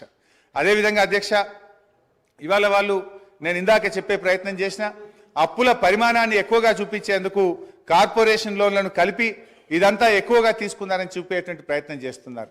ఉదాహరణకు సివిల్ సప్లైస్ కార్పొరేషన్ ఉంటుంది అధ్యక్ష. సివిల్ సప్లైస్ కార్పొరేషన్ ద్వారా మనం అప్పు ఎందుకు తీసుకుంటాం అధ్యక్ష? It is a temporary arrangement. రైతులకు మనము 2 రోజుల్లోగా డబ్బు చెల్లించాలని, తీసుకున్న వడ్లకు వెంటనే డబ్బులు ఇవ్వాలని మనము లోన్ తీసుకొని రైతులకు పేమెంట్ చేస్తాం అధ్యక్ష. మనకు ఎఫ్సిఐ నుంచి డబ్బులు వచ్చిన తర్వాత ఆ డబ్బు తిరిగి బ్యాంకులకు మనం కట్టడం జరుగుతుంది అధ్యక్ష. అదేవిధంగా కేంద్ర ప్రభుత్వం నుంచి కూడా డబ్బులు రావడానికి కొంత టైం పడుతుంటుంది. అది మనం ఆ టైం పీరియడ్లో మనము అప్పు తీసుకొని అటు రైతులకు ఇబ్బంది కాకుండా మనం ముందుకు పోతూ ఉంటాం. కానీ ఏంటంటే వీళ్ళు ఇదంతా కూడా ఇదేదో రాష్ట్ర ప్రభుత్వ అప్పుల కుప్పైందని చెప్పి చూపించేటువంటి ప్రయత్నం. అట్లే విద్యుత్ కార్పొరేషన్ల విషయంలో కూడా రేపు మంత్రి గారు డీటెయిల్గా చెప్తారు, నేను వాళ్ళకి పోను కానీ అధ్యక్ష. మనము విద్యుత్ కార్పొరేషన్ల విషయంలో కూడా మా మాజీ మంత్రి గారు జగదీష్ రెడ్డి గారు సభ్యులు డీటెయిల్గా చెప్తారు అధ్యక్ష రేపు. అయితే అధ్యక్ష, విద్యుత్ సంస్థలు కూడా వాళ్ళు ఎంతసేపు అప్పుల గురించి చెప్తున్నారు తప్ప ఆస్తుల కల్పన గురించి చెప్తలేదు. నేను నెక్స్ట్ లాస్ట్లో in my conclusion I will tell sir. అయితే ఇవాళ విద్యుత్ సంస్థల విషయంలో కూడా విద్యుత్ సంస్థలు కొత్త విద్యుత్ ఉత్పత్తి కేంద్రాల నిర్మాణం కోసం, డిస్ట్రిబ్యూషన్ కంపెనీలను డిస్ట్రిబ్యూషన్ నెట్వర్క్ మెరుగు చేయడం కోసం అప్పులు తీసుకుంటారు. ఎప్పుడైతే విద్యుత్ ఉత్పత్తి ప్రారంభం అవుతుందో దాన్ని ఏం చేస్తారు అధ్యక్ష? ఆ ఉత్పత్తి ప్రారంభమైనప్పుడు వచ్చిన ఆదాయం నుంచి వాళ్ళు అప్పులు చెల్లించుతూ ఉంటారు అధ్యక్ష. ఇలా అప్పుల విషయంలో కేంద్ర ప్రభుత్వం కూడా చూడాలి కదా అధ్యక్ష, ఇతర దేశాలది కూడా చూడాలి. ఇదేదో ఎక్కడ ఈ దేశంలో జరగంది ఇక్కడ జరిగింది. ఇలా మనకంటే ఇతర రాష్ట్రాలు ఎక్కువ తీసుకున్నాయి. మన కేంద్ర ప్రభుత్వం కూడా మీరు చూస్తే అధ్యక్ష, 2014-15లో భారతదేశపు అప్పు 62,42,521 కోట్లు. 2023-24 నాటికి 1,69,46,667 కోట్లు. అంటే జీడిపిలో డెట్ రేషియో 56.2%. సగటున రోజుకు 4,618 కోట్లు కేంద్రం అప్పు చేస్తుంటే ఇలా రోజుకు 2,959 కోట్ల వడ్డీ చెల్లిస్తా ఉన్నారు. ఐఎఫ్ఎం నివేదిక ప్రకారం జీడిపిలో జపాన్ అప్పు 221%, గ్రీస్ 212, సింగపూర్ 163, అమెరికా 115, యూకే 113%. అంటే ఇవన్నీ అప్పులైన దేశాలు అవుతాయి అధ్యక్ష. హరీష్ రావు గారు దయచేసి ప్లీజ్ తొందరగా ముగించండి. హాఫ్ అన్ అవర్ మంత్రి గారికి హాఫ్ అన్ అవర్ సార్. అప్పులు ఎందుకు చేశారు, దేనికోసం అధ్యక్ష? హరీష్ రావు గారు. అధ్యక్ష, ఫైనాన్స్ మినిస్టర్ హరీష్ రావు గారు మాట్లాడుతూ సారీ మాజీ భవిష్యత్తులో ఉండరు కూడా. ఓకే అధ్యక్ష, వారు మాట్లాడుతూ కార్పొరేషన్ తీసుకున్న అప్పులు ప్రభుత్వానికి ఏం సంబంధం, ప్రభుత్వ సంబంధం మాట్లాడుతారు. నేను ఒకటి సూటిగా ప్రశ్నిస్తా ఉన్నాను హరీష్ రావు గారిని. ఏదైతే ఇరిగేషన్ కార్పొరేషన్ ద్వారా ప్రాజెక్టుల గురించి అయితే లోన్ తీసుకున్నారో, అట్లాగే మిషన్ భగీరథ ద్వారా అయితే కార్పొరేట్ లోన్ తీసుకున్నారో, మీరు అంటే నీళ్లు తాగే ప్రజల నుంచి డబ్బులు వసూలు చేసి కార్పొరేషన్ దగ్గర కడతారా, ప్రభుత్వ డబ్బుల దగ్గర కడతారా? రైతాంగానికి అయితే మీరు ఇరిగేషన్ పార్టీలో నీళ్ళు ఇస్తా ఉన్నారో, రైతుల దగ్గర పన్నులు వసూలు చేసి కడదాం అనుకున్నారా? అంటే directly or indirectly is it not the responsibility of the government? Definitely it is part and parcel of the government responsibility, not the corporation. ఒకసారి చెప్పండి. ఇదే వేదిక ద్వారా ఒక మాట చెప్పండి. మేము మిషన్ భాగీరథ ద్వారా నీళ్ళు ఇస్తా ఉన్నామో ఆ యొక్క ప్రజలు నీళ్లు తాగే ప్రజల దగ్గర నుంచి డబ్బులు వసూలు చేసి కడతారా? చెప్పండి, ఒప్పుకోమని చెప్పండి. రైతుల ప్రాజెక్టుల ద్వారా నీళ్ళు ఇస్తా ఉన్నారు, రైతుల దగ్గర పన్ను సెస్ వసూలు చేసి కడతారా? తిరిగి కడతారా? గవర్నమెంట్ కాదు కట్టేది. Is it not fact? అంటే మొత్తం రాష్ట్ర ప్రధాని గారు మిస్లీడ్ చేయట్లేదా? డెఫినెట్లీ ఇది misleading total state. Is fact. ఒప్పుకోమని చెప్పండి. మేము ప్రాజెక్టు కట్టించిన దానిపైన రైతాంగం నుంచి పన్ను వసూలు చేసి కార్పొరేషన్ ద్వారా ఈ రుణాలు చెల్లిస్తామని చెప్పండి. మిషన్ పేరు ద్వారా నీళ్ళు అయితే ప్రజలు నీళ్లు తాగుతా ఉన్నారో ఆ డబ్బులు ప్రజలు వసూలు చేసి కడతామని చెప్పండి. ఫ్రీ ఇస్తామన్నారు కదా. మీరు సాంకేతికంగా మీరు మీ యొక్క టోటల్గా మీకు ఉన్నటువంటి మేధాశక్తిని ఉపయోగించి సాంకేతిక పరిజ్ఞానం ఉపయోగించి టెక్నికల్ మాట్లాడుతూ ఉంటే వాస్తవాలే ఉంటాయి. హరీష్ రావు గారు తొందరగా ముగించండి, ఇతర పార్టీలకు కూడా సమయం ఇవ్వాలి. స్పీకర్ సార్ దయచేసి ఒక 30 నిమిషాలు కల్పించండి, మీ దయ ఉండాలి సార్. 10 నిమిషాల లోపల ముగించండి దయచేసి ప్లీజ్. ఇది రాష్ట్ర ప్రయోజనాల కోసం సార్, నా కోసం కాదు సార్. అధ్యక్ష గౌరవనీయులు మంత్రి గారు జూపల్లి గారు ఒక విషయం అడిగారు అధ్యక్ష. మీ హయాంలో అధ్యక్ష, ఇక నేను మళ్ళీ చెప్తేనేమో నా సబ్జెక్ట్ డీవియేట్ అయితే మళ్ళీ టైం కట్ అవుతుంది. That's my problem. సో అధ్యక్ష, మేము మీ హయాంలో వచ్చిరాని నీళ్ల కోసం నీటి తీరువా వసూలు చేసిన చరిత్ర కాంగ్రెస్ పార్టీది అయితే, నీటి తీరువాను రద్దు చేసి ఉచితంగా నీళ్లు ఇచ్చిన చరిత్ర బీఆర్ఎస్ పార్టీది. పాత నీటి తీరువా బకాయిలను రద్దు చేసినాం. ఈ రాష్ట్రంలో రైతులకు ఉచితంగా సాగునీరిస్తూ నిర్ణయం తీసుకున్న ప్రభుత్వం మా బీఆర్ఎస్ ప్రభుత్వం అధ్యక్ష. ఇకపోతే అధ్యక్ష, మంచినీళ్ల విషయంలో గత 3 సంవత్సరాల నుంచి కూడా ఈ రాష్ట్రంలో ఎక్కడా ప్రజల నుంచి ₹1 కూడా వసూలు చేయలేదు. ఈ రాష్ట్ర ప్రజలకు ఉచితంగా త్రాగునీరు గత 3 సంవత్సరాల నుంచి ఇస్తున్న విషయం రాష్ట్ర ప్రజలందరికీ కూడా తెలుసు అధ్యక్ష. ఇకపోతే అధ్యక్ష, ఈరోజు అప్పులు ఎందుకోసం చేశారు, దేనికోసం వినియోగించారు, దానివల్ల కలిగిన ఫలితం ఏమిటి అనేటువంటిది ముఖ్యం అధ్యక్ష. తెచ్చిన అప్పులను ఎలా వినియోగించామనే దానిపై ఈ రాష్ట్ర ఆర్థిక క్రమశిక్షణ ఉంటుంది అధ్యక్ష. ఈ విషయం సగటు ఆర్థిక పరిజ్ఞానం కలిగిన వారిని ఎవరిని అడిగినా కూడా చెప్తారు. తెలంగాణ ప్రభుత్వ పరిమితికి లోబడి తెచ్చిన అప్పులను క్యాపిటల్ ఎక్స్పెండిచర్గా ఉపయోగించి తద్వారా సంపద సృష్టించింది, రాష్ట్రానికి ఆస్తులను సమకూర్చింది అధ్యక్ష. ఇవాళ బీఆర్ఎస్ తెచ్చిన రుణాల గురించి మాట్లాడుతున్న కాంగ్రెస్ ప్రభుత్వం ఆ రుణాలతో సృష్టించిన ఆస్తుల గురించి కానీ, వాటి విలువ గురించి కానీ, తద్వారా పెరిగిన సంపద గురించి కానీ, పెరిగిన తలసరి ఆదాయం గురించి మాట్లాడకపోవడం వారి కుట్రపూరిత వైఖరికి నిదర్శనం అధ్యక్ష. ఈ వైఖరిని ప్రజలు కూడా గమనిస్తున్నారు అధ్యక్ష. గుమ్మి నిండా వడ్లుండాలి, గూటమూల పిల్లలు ఉండాలంటే ఎట్లా అధ్యక్ష? ఇదేం థింకింగ్ అధ్యక్ష? తెచ్చిన ప్రతి పైసా భవిష్యత్ ప్రయోజనాల కోసం పెట్టుబడి పెట్టినాం. గర్వంగా చెప్తున్నాం అధ్యక్ష. అత్యధిక క్యాపిటల్ ఎక్స్పెండిచర్ను ఖర్చు చేసి సామాజిక ఆస్తులను ఇవాళ ఈ రాష్ట్రం కోసం బీఆర్ఎస్ పార్టీ ప్రభుత్వం సమకూర్చింది అధ్యక్ష. తెలంగాణ రాష్ట్రం ఆవిర్భవించినాడు పరిస్థితి ఎట్లా ఉందంటే, ఒక విధ్వంసమైన రాష్ట్రాన్ని, కరెంటు చక్కగా లేని రాష్ట్రాన్ని, తాగునీళ్లు చక్కగా లేని రాష్ట్రాన్ని, సర్కారు తుమ్మలు మొలిచిన చెరువులు, తెగిన కట్టలు, శిథిలమైన తూములు అలుగులు, ప్రాజెక్టులు లేక, సాగునీరు లేక, బోరుబావులే దిక్కైన రాష్ట్రాన్ని, భూగర్భ జలాలు అడుగంటి 600 ఫీట్లు బోరు వేసిన చుక్క నీళ్లు పడని రాష్ట్రాన్ని, ఉపాధి లేక జనం వలసబాటిన పట్టిన రాష్ట్రాన్ని ఒక దరికి చేర్చాలంటే, ప్రజల కన్నీళ్లు తుడవాలంటే దానికి ఎంత నిబద్ధత ఉండాలి, ప్రజల మీద ఎంత మమకారం ఉండాలి, ఎంత తపన ఉండాలి, ఎంత తపస్సు చేయాలి, ప్రజల శ్రేయస్సు కోసం, అభివృద్ధి యజ్ఞం కోసం నిధులు సమీకరిస్తే ఇది తప్పైతుందా అధ్యక్ష? క్యాపిటల్ ఎక్స్పెండిచర్తో ఇవాళ సంపద సృష్టించినాం అధ్యక్ష. తెచ్చిన పైసలతో సాగునీటి ప్రాజెక్టులు కట్టినాం. పడావు పడ్డ బీడు భూముల్లో నదీ జలాలు మలిపినాం. నీరు పల్లె మెరుగు అని అవహేళన చేసిన ఆనాటి కాంగ్రెస్ నాయకులు నోళ్లు మూతపడేలా నీళ్లను ఎత్తిపోసినాం. విధ్వంసమైన చెరువులను పునరుద్ధరించినాం. చెరువులకు ప్రాజెక్టులను అనుసంధానం చేసినాం. నీటి నిల్వ సామర్థ్యం పెంచినాం. భూగర్భ జలాలు పెంచినాం. భూమికి బరువయ్యేంత పంట పండేలా చేసినాం. రైతుల గుండెల్లో ఎనలేని భరోసా నింపినాం. తాగునీటి కోసం బిందె మీద బిందె పెట్టుకొని మైళ్ళ దూరం నడుస్తున్న ఆడబిడ్డల ఆవేదన తీర్చినాం. నడింట్ల నల్లాలు పెట్టి శుద్ధి చేసిన నదీ జలాలను తాగునీరుగా అందించినాం.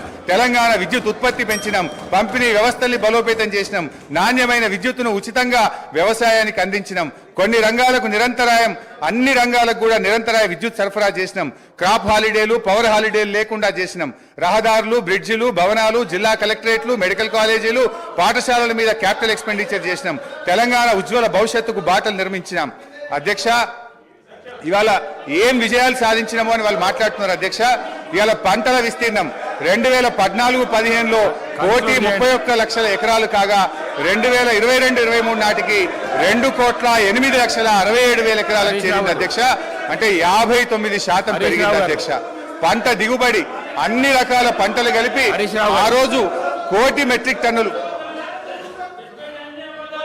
అధ్యక్ష అప్పులు తెచ్చి అన్ని బిల్డింగ్స్ కట్టామని చెప్తున్నారు, చాలా సంతోషం అధ్యక్ష. ఏం బిల్డింగ్లు కట్టారు అధ్యక్ష? సెంట్రల్ జైలు కూలగొట్టిండ్రు, పురాతనమైనది నిజాం నవాబ్ కాలం నాటిది అక్కడ హాస్పిటల్ కట్టిండ్రు అధ్యక్ష. అదే హాస్పిటల్ ఊరవతల కట్టుంటే పేషెంట్లకు కూడా మంచిగా ఉంటుంది అధ్యక్ష. పురాతనమైన జైలు కూడా అక్కడ ఉండేది అధ్యక్ష. అక్కడ ఎంజిఎం ఉంది, ఎంజిఎంలో సరిగా స్టాఫ్ లేరు అధ్యక్ష. దాన్ని డెవలప్మెంట్ చేయకుండా కొత్త బిల్డింగ్ ఎందుకు కట్టారు, ఆ ప్లేస్లో ఎందుకు కట్టారంటే వీళ్ళకు పర్సంటేజ్ల కోసం కట్టారు అధ్యక్ష. ఈరోజు సెక్రటేరియట్ పాత భవనాన్ని కూలగొట్టారు అధ్యక్ష. అంత పెద్ద భవనాన్ని, అన్ని కోట్ల విలువైన భవనాన్ని కూలగొట్టాల్సిన అవసరం ఏముంది అధ్యక్ష? దాన్ని ఇంకొక గాంధీ హాస్పిటల్లో, ఇంకొక నిమ్స్ హాస్పిటల్లో చేసి పేదవాళ్లకు హాస్పిటల్ని కేటాయించి ఈ సెక్రటేరియట్ బిల్డింగ్ ఇంకా ఎక్కడైనా కట్టుంటే అదే ఆస్తి కూడగట్టినట్టు. ఉన్న ఆస్తులను ధ్వంసం చేసి కొత్త ఆస్తులు కట్టుకున్నది ఎవరి కోసం? మీకోసం కట్టుకున్నారు, మీ పర్సంటేజ్ల కోసం కట్టుకున్నారు.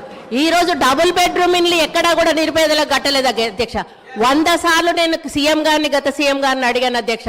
స్థలాలున్న వాళ్ళకి ఒక 3 లక్షలు 4 లక్షలు ఇవ్వండి, వాళ్ళు ఒక్క షెడ్ అన్న వేసుకుంటారు. అంటే మేకెక్కడ ఉండాలి, కోడెక్కడ ఉండాలి, అల్లుడెక్కడ ఉండాలి, బిడ్డ ఎక్కడ ఉండాలి, డబుల్ బెడ్రూమ్ ఇల్లు కట్టిస్తా అని కనీసం ఒక 100 బెడ్రూమ్ హౌజులు కూడా ఒక్కొక్క నియోజకవర్గానికి ఇవ్వలేదు అధ్యక్ష.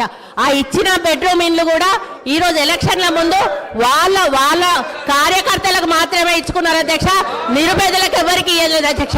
ఈరోజు బోర్బండ పోదాం అధ్యక్ష, ఇక్కడ నుంచి బోర్బండకి వెళ్దాము.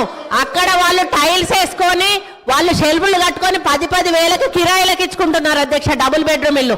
వీళ్ళు చేసిన పనులన్నీ కూడా దుర్వినియోగం చేశారు అధ్యక్ష. అప్పులు తెచ్చి నిరుపేదలకు ఉపయోగపడి పని ఒక్కటి కూడా చేయలేదు అధ్యక్ష. స్కూళ్ళు డెవలప్ చేయలేదు, ఉన్న హాస్పిటల్ డెవలప్ చేయలేదు, హాస్పిటళ్లలో స్టాఫ్ను రిక్రూట్ చేయలేదు, విద్యా వైద్యాన్ని పూర్తిగా నిర్లక్ష్యం చేసిన ప్రభుత్వం ఏదైనా ఉందంటే తెలంగాణ ప్రభుత్వం అధ్యక్ష.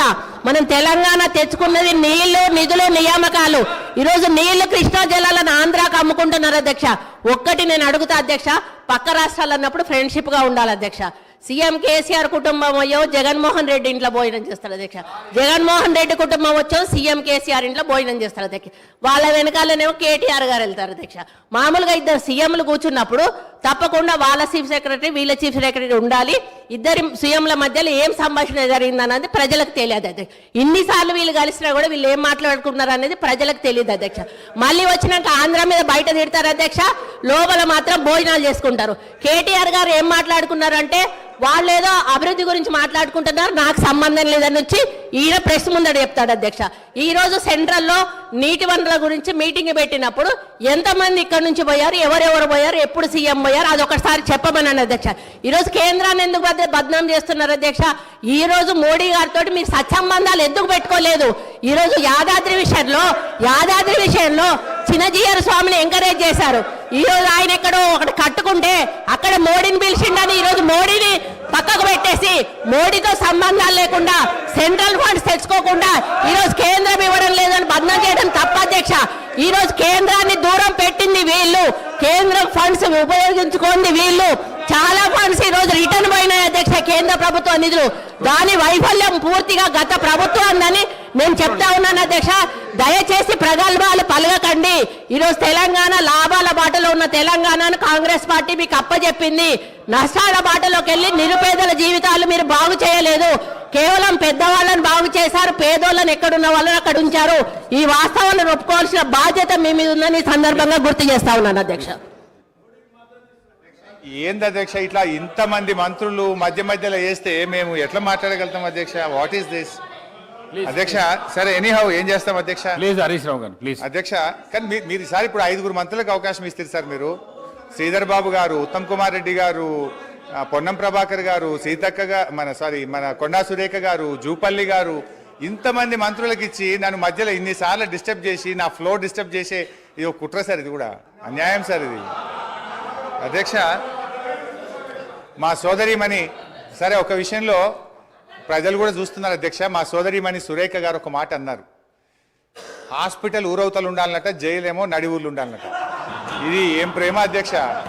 ప్రజలు ఇబ్బంది పడొద్దు.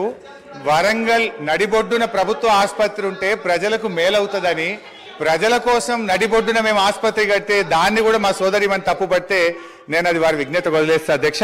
ఇకపోతే వైద్యం కూడా నిర్లక్ష్యమైందని సోదరి మన చెప్పారు అధ్యక్ష. బయట ఉంటే ఆరోగ్యకరంగా ఉంటారు పేషెంట్స్. పురాతనమైన జైలు భవనాన్ని పడగొట్టాల్సిన అవసరం ఏమొచ్చింది? ఎందుకు పడగొట్టాల్సి వచ్చింది? ఈ రోజు చెట్టుకొక్కరు పుట్టకొక్కరు అయిన అధ్యక్ష. వాళ్ళ భార్యలకు వాళ్ళు ఎక్కడున్నారో కూడా తెలియనటువంటి పరిస్థితి ఉన్నది. హరీష్ రావు గారు సార్ ఏం సార్ ఇది? వారు మాట్లాడితే నేను సమాధానం చెప్పాలి కదా అధ్యక్ష. ముగించండి. ఎట్లా ముగించాలి సార్? మీరు 8 మంది 1/2 మంది మంత్రులకు మధ్యలో ఇంటరప్ట్ చేస్తే నేను ఎట్లా మాట్లాడాలి సార్? అధ్యక్ష, మా సోదరిమణి వైద్యం నిర్లక్ష్యమైందన్నారు.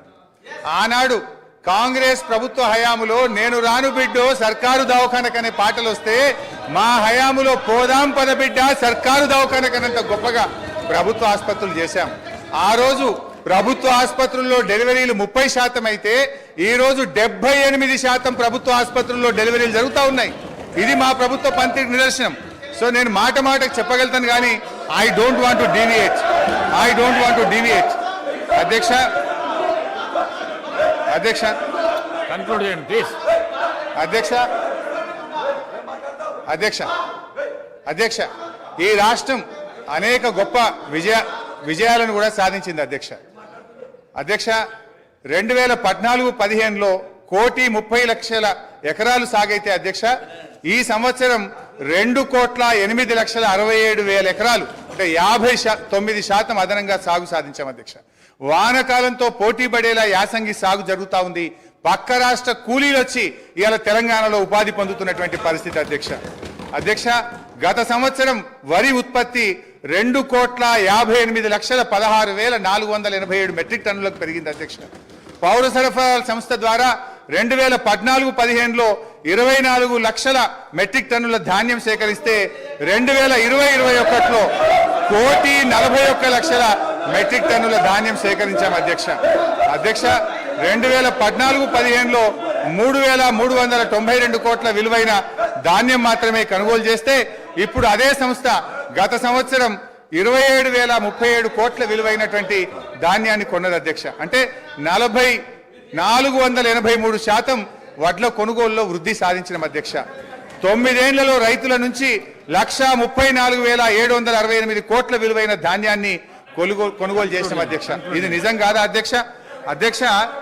అన్ని రకాల పంటలు కలిపి మేము అధికారంలోకి వచ్చిన నాడు కోటి మెట్రిక్ టన్నుల పంట దిగుబడి వస్తే ఇవాళ 4 రెట్ల అధ్యక్ష 4 కోట్ల మెట్రిక్ టన్నుల పంట దిగుబడి వచ్చింది అధ్యక్ష. ఇరిగేషన్ లో దాదాపు వాళ్ళ విజ్ఞత లేకపోతే వాళ్ళకు వదిలేద్దాం. మీరు కొద్దిగా నిశ్శబ్దంగా పీపుల్ ఆర్ అబ్జర్వింగ్. వాళ్ళ విజ్ఞతకు వదిలేద్దాం. స్పీకర్ గారు సభానాయకుడు చూసుకుంటారు. ఎల్ఏ మినిస్టర్ గారు కంట్రోల్ చేసుకోవాలి అధ్యక్ష. నిజాలు చెప్తుంటే వినే ఓపిక లేకపోతే ఎట్లా అధ్యక్ష? వాళ్ళకు మీరు కన్క్లూడ్ చేయండి ప్లీజ్ అధ్యక్ష. 15 నిమిషాలు అధ్యక్ష, 15 minutes అధ్యక్ష. ఇరిగేషన్ లో దాదాపు అధ్యక్ష 200 TMCల కొత్త రిజర్వాయర్ల సామర్థ్యాన్ని ఇలా మేము రాష్ట్రంలో ఏర్పాటు చేసినాం అధ్యక్ష. 200 TMCలు అంటే TMCల రిజర్వాయర్లు కొత్తగా ఈ రాష్ట్రంలో రావాలంటే దానికి డబ్బు ఖర్చు కాదా అధ్యక్ష? ఒక కాళేశ్వరం కానీ, పాలమూరు ఎత్తిపోతల పథకం కానీ, మిడ్మానేర్ కానీ, గౌరవెల్లి కానీ, కల్వకుర్తి, నెట్టంపాడు, భీమా, తుమ్మిళ్ళ ఈ పెండింగ్ ప్రాజెక్టులను పూర్తి చేయడం దాదాపు 200 TMCల కొత్త రిజర్వాయర్ల సామర్థ్యం తెచ్చిన అధ్యక్ష. అదేవిధంగా విద్యుత్ స్థాపిత సామర్థ్యం 7,778 మెగావాట్ల నుంచి 18,567 మెగావాట్లకు పెంచిన అధ్యక్ష. కొత్తగా 33 జిల్లా కలెక్టరేట్లను 1,649 కోట్ల రూపాయలతో చేపట్టి 25 కలెక్టరేట్లు పూర్తి చేసిన అధ్యక్ష. రోడ్ల అధ్యక్ష కొత్తగా 8,218 కిలోమీటర్ల డబుల్ లైన్ రోడ్లు, 321 కిలోమీటర్ల 4 లైన్ రోడ్లు, 39 కిలోమీటర్ల 6 లైన్ రోడ్లు, 382 బ్రిడ్జిలు పూర్తి చేసి ఈ రాష్ట్రానికి ఆస్తిని క్రియేట్ చేసిన అధ్యక్ష. గురుకులాల అధ్యక్ష ఆ రోజు కాంగ్రెస్ పాలనలో 293 గురుకులాలుంటే 1,022 గురుకులాలకు పెంచిన అధ్యక్ష. అంగరంగ వైభవంగా 1,200 కోట్లతో యాదాద్రి దేవాలయం కట్టినాం. ఈ రాష్ట్రంలో దేవాలయాల అభివృద్ధికి 2,800 కోట్లు ఖర్చు పెట్టాం. ఐటీ ఉత్పత్తులు 57,000 కోట్ల నుంచి 2,41,000 కోట్లకు 4 రెట్లు పెంచినాం అధ్యక్ష. ఐటీ ఉద్యోగాలు 3,23,000 నుంచి 9 లక్షలకు దాదాపు 3 రెట్లు ఐటీ ఉద్యోగాలు పెంచాం అధ్యక్ష. మెడికల్ హెల్త్ డిపార్ట్మెంట్ లో నీతి ఆయోగ్ ఆ రోజు 11వ ర్యాంక్ ఇస్తే ఇవాళ 3వ ర్యాంక్ వచ్చింది అధ్యక్ష. మాతృ మరణాలు 92 నుంచి 43కు తగ్గించాం. శిశు మరణాలు 39 నుంచి 21కి తగ్గించాం. ఐసీయూలు 5 నుంచి 80కి పెంచాం. డయాలసిస్ సెంటర్లు 3 నుంచి 82కి పెంచాం. 500 బస్తీ దవాఖానాలు పెట్టాం. ఇలా బ్రహ్మాండంగా వరంగల్ హెల్త్ సిటీ టిమ్స్ ఆసుపత్రులు కట్టాం. మిషన్ భగీరథ ప్రతి ఇంటికి స్వచ్ఛమైన శుద్ధి చేసిన త్రాగునీరు అందించి ఫ్లోరైడ్ రహితంగా ఈ రాష్ట్రాన్ని మార్చాం. వర్షాకాలంలో అంటురోగాలు లేకుండా ప్రజల జీవన ప్రమాణాలు పెంచాం. మిషన్ కాకతీయ ద్వారా చెరువులు బాగా చేసి ఇవాళ నీటి సామర్థ్యాన్ని పెంచాం. ఆయకట్టును పెంచాం. పోలీస్ కమాండ్ కంట్రోల్ ను మన జిల్లాల్లో పోలీస్ కేంద్రాలు కట్టాం. గ్రౌండ్ వాటర్ టేబుల్ ఈ రోజు 56% గ్రౌండ్ వాటర్ టేబుల్ పెరిగింది. ఇవాళ గ్రౌండ్ వాటర్ దేశంలోని అత్యధికంగా పెరిగినటువంటి రాష్ట్రం ఇవాళ తెలంగాణ రాష్ట్రం అధ్యక్ష. అధ్యక్ష ఒక 10 నిమిషాలు ప్లీజ్ అధ్యక్ష. ఇవాళ వెలకట్టలేని సామాజిక మార్పులు అధ్యక్ష.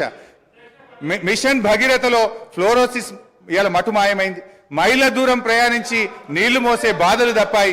నిరంతర కరెంటు సరఫరాతో ఇన్వర్టర్లు, కన్వర్టర్లు, జనరేటర్లు మూలన పడ్డాయి.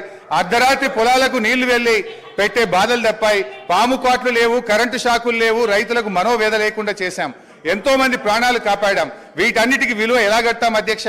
నీళ్లు, కరెంటు సమస్యలు లేకపోవడంతో, రైతు బంధుతో, అన్నదాతకు భరోసా ఇచ్చే చర్యలు తీసుకోవడంతో రైతుల జీవితాల్లో ఇప్పుడిప్పుడే వెలుగు వస్తా ఉంది. ఇలా భూముల విలువ కూడా ఎంత పెరిగింది అధ్యక్ష? ఇక్కడ ఉండే ఎమ్మెల్యేలకు కూడా చాలా మందికి భూములు ఉన్నాయి. 2014కు ముందు ₹1,00,000, ₹2,00,000 ధర లేని భూములు ఇలా పెద్ద ఎత్తున పెరిగింది అధ్యక్ష. అధ్యక్ష జస్ట్ ఐ విల్ కంక్లూడ్ అధ్యక్ష. అధ్యక్ష ఈ రోజు ఒక విషయం అధ్యక్ష, ఐఎమ్ ట్రైంగ్ టు కంక్లూడ్ అధ్యక్ష. ఇలా ముఖ్యమంత్రి గారు ప్రాజెక్టులు కట్టినా, ప్రగతి భవన్ కట్టినా ప్రజల కోసమే కట్టినాం అధ్యక్ష.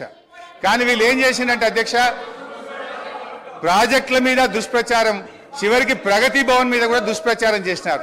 సరే, మొన్న గౌరవనీయులు బట్టి విక్రమార్క గారు ప్రగతి భవన్ లో గృహప్రవేశం చేసినారు. చాలా సంతోషం, వారికి నా శుభాకాంక్షలు. అయితే అధ్యక్ష, గతంలో ఇదే నాయకులు ఏమని చెప్పింది అధ్యక్ష? ప్రగతి భవన్ లో 150 గదులున్నాయని, బుల్లెట్ ప్రూఫ్ బాత్రూమ్లు ఉన్నాయని, 250 సీట్లున్న సినిమా థియేటర్లు ఉన్నాయని, స్విమ్మింగ్ పూల్లు ఉన్నాయని చెప్పిండ్రు. మరి ఇప్పుడు బట్టి గారు చెప్పాలి ఎన్ని రూములు ఉన్నాయో, స్విమ్మింగ్ పూల్లు ఉన్నాయా, ఏమున్నాయో ఇప్పుడు బట్టి గారు సమాధానం చెప్పాలి. అధ్యక్ష, మా నాయకుడు తన కోసం ఆలోచించలే. మొన్న ఆసుపత్రి నుంచి డిశ్చార్జ్ అయితే కనీసం ఆయన ఒక ఉండడానికి ఇల్లు కూడా కట్టుకోలే అధ్యక్ష. ఎమ్మెల్యేగా ఉన్నప్పుడు 500 గజాల స్థలంలో కట్టుకున్న ఇంటికి, అదే పడావుబడ్డ ఇంటికి సున్నం వేసుకొని తిరిగి ఆ ఇంటికే పోయి ఉన్నటువంటి ఇవాళ నిజాయితీ మా ప్రభుత్వాన్ని, మా కేసీఆర్ అధ్యక్ష. అధ్యక్ష, ఇవాళ కాళేశ్వరం విషయంలో కానీ, మేడిగడ్డ విషయంలో కూడా ఇదే బురద చల్లే ప్రయత్నం చేస్తూ ఉన్నారు. నేను చూస్తూ ఉన్నా. ఇవాళ ఉత్తమ్ కుమార్ రెడ్డి గారు వారు చాలా సందర్భాల్లో వారు కానీ వీళ్ళ నాయకులు కానీ చెప్తా ఉన్నారు. ఏమని చెప్తున్నారు? మేము సిట్టింగ్ జడ్జితో విచారణ జరుపుతామని చెప్తున్నారు. అధ్యక్ష, ఐ డిమాండ్ వెంటనే సిట్టింగ్ జడ్జితో విచారణ జరపండి. అధ్యక్ష, బంగారాన్ని నిప్పుల్లో దాన్ని కాల్చితేనే దాని మేలిమి బయటపడుతుంది. నిజమేందో ప్రజలకు తెలవాలి, బంగారం ఏందో కంచేందో ప్రజలకు అర్థమవుతుంది. నేను ఒకటే కోరుతా ఉన్నా ఇలా, ఎందుకంటే అధ్యక్ష గతంలో ఒక నిమిషం అధ్యక్ష, దయచేసి కంక్లూడింగ్ జస్ట్ 3 minutes అధ్యక్ష. దాదాపు 80,000 కోట్లు ఖర్చైన కాళేశ్వరానికి 1,00,000 కోట్లకు ఇలా అవినీతి జరిగిందని చేసిన వీళ్ళ అవినీతి ప్రచారం గోబల్స్ గా పెద్ద ఎత్తున ప్రచారం చేశారు అధ్యక్ష. దురదృష్టవశాత్తు ప్రజలు కూడా కొంత నమ్మిండ్రు అధ్యక్ష. ఇవాళ నిజం నిలకడమే తెలుస్తుంది. తప్పకుండా ఇవాళ మీరు మేడిగడ్డ మీద వేస్తారా, సుందిల మీద వేస్తారా, సిట్టింగ్ జడ్జితో విచారణ తక్షణమే వేయండి. మేము రెడీగా ఉన్నాం. మా నిజాయితీ బయటకు వస్తుంది. మేము ఎలాంటి తప్పులు చేయలేదు కనుక నిజాలు ప్రజలకు తెలవాలంటే విచారణ జరపాలి, వెంటనే వేయాలని కూడా. Leader of the house speaker sir, మాజీ మంత్రివర్యులు హరీష్ రావు గారు 5 సార్లు శాసనసభ్యుడిగా, నా తెలిసక్క లెక్కలు ఐదే సార్. ఆయన ఏదో దొంగ లెక్కలు కలుపుకొని వేయడని చెప్తుంటాడు కానీ ఆయన ఎన్నికైందే 2005లో, 2005, 2009, 2014, 2018, 2023. ఇంకా అన్ని రాసుకోండి, బై ఎలక్షన్స్ రాసుకోండి, వాళ్ళ మామ గెలిచినవి కూడా ఆయన దాంట్లో రాసుకోండి, ఏం అభ్యంతరం లేదు. వారు వివిధ హోదాలలో వారు పనిచేయడం జరిగింది. 2014 నుంచి 2018 వరకు వారే సాగునీటి పారుదల శాఖ మంత్రిగా పనిచేసిండ్రు. వారి తర్వాత మాజీ ముఖ్యమంత్రి గారు చంద్రశేఖరరావు గారు సాగునీటి పారుదల శాఖ మంత్రిగా పనిచేసిండ్రు. అంటే ఈ 9.5 సంవత్సరాలు వాళ్ళ కుటుంబం తప్ప ఇతరులు ఎవ్వరూ సాగునీటి పారుదల శాఖ మంత్రిగా పనిచేయలేదు.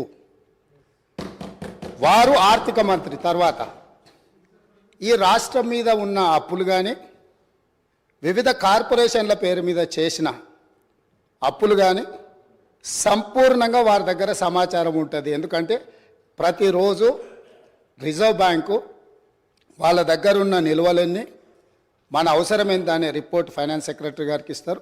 ఫైనాన్స్ సెక్రటరీ గారికి ఇచ్చినట్టే అది ఫైనాన్స్ మినిస్టర్ ఇచ్చినట్టే. ఇప్పుడు నేను వారు పదే ఎన్నికల సందర్భంలో కాళేశ్వరం ప్రాజెక్టు అంచనాలే 80,000 కోట్లు, 1,00,000 కోట్ల అవినీతి జరిగిందని ఎట్లా అంటారు? వీళ్ళు లీడర్లు కాదు, వీళ్ళు రీడర్లు, రాసిచ్చింది మాత్రమే చదువుతారని చెప్పి ప్రజల్ని మభ్యపెట్టడానికి శాయశక్తుల్లో వాళ్ళ కుటుంబం అంతా ప్రయత్నం చేసిండ్రు. సరే, మేమేం చెప్పినాం, వాళ్ళు ఏం చెప్పినారు, ప్రజలాలు అనేది పక్కన పెడితే వాస్తవాలు అనేటివి కొన్ని ఉంటాయి. ఆర్థిక శాఖ ఉన్నది. ఈరోజు ఆర్థిక శాఖకు మొన్నటి వరకు పనిచేసిన మంత్రి గారు పేజీ నెంబర్ 21 వారు చూసుకోవాలి తమరి ద్వారా, మిగతా సభ్యులు కూడా. ఇప్పుడు ప్రభుత్వం ఇచ్చిన నివేదిక ఏదైతే ఉందో పేజీ నెంబర్ 21లో ప్రభుత్వ హామీతో ఎస్పీవీల ద్వారా సేకరించబడి ప్రభుత్వమే చెల్లింపులు చేయబడతాయి అని చెప్పిన దాంట్లో మొట్టమొదటి Kaleshwaram irrigation project corporation limited sanctioned loan 97,000 కోట్ల 449 97,449 కోట్ల రూపాయలు రుణం మంజూరైంది. ఇందులో లోను విడుదలయ్యింది 79,287 కోట్ల రూపాయలు. నేనిప్పుడు తమరి ద్వారా ఆర్థిక మంత్రి గారిని సూటిగా ప్రశ్నించదలుచుకున్నా. మాజీ వాళ్ళు అనుకోవాలి, ఆ భ్రమలలోనే ఉంటే బయటికి పోతారు. అయితే ఈరోజు అధికారిక లెక్కలు ఇవి కార్పొరేషన్ ద్వారా లోన్లు చేయబడిన అప్పు 97,449 కోట్లు. ఇవి కాకుండా కాళేశ్వరం ప్రాజెక్టుకు రాష్ట్ర ప్రభుత్వం ఖర్చు పెట్టింది, వాటి వివరాలను కూడా తీసుకొని మేము ఇస్తాము. ఈరోజు వారు సభను మళ్ళీ మీ ముందు తప్పుదో పట్టిస్తున్నారు. కాబట్టి సభలో సంపూర్ణమైన సమాచారంతో అనుభవంతో ఆ సభ్యులు మాట్లాడితే మాకు ఎలాంటి అభ్యంతరం లేదు. కానీ సభ ద్వారా తెలంగాణ రాష్ట్ర ప్రజలని తప్పుదోవ పట్టించి కాళేశ్వరం అద్భుతం అని చెప్పుకునే ప్రయత్నం ఏదైతే చేస్తుండ్రో, ఈ సభ ఇచ్చిన అవకాశాన్ని దుర్వినియోగం చేయడం అనేది ఇది దుర్మార్గమైన చర్య. కాళేశ్వరం ప్రాజెక్టు పూర్తి అంచనాలు నేను ఆర్థిక శాఖకు ఆదేశాలు ఇచ్చిన.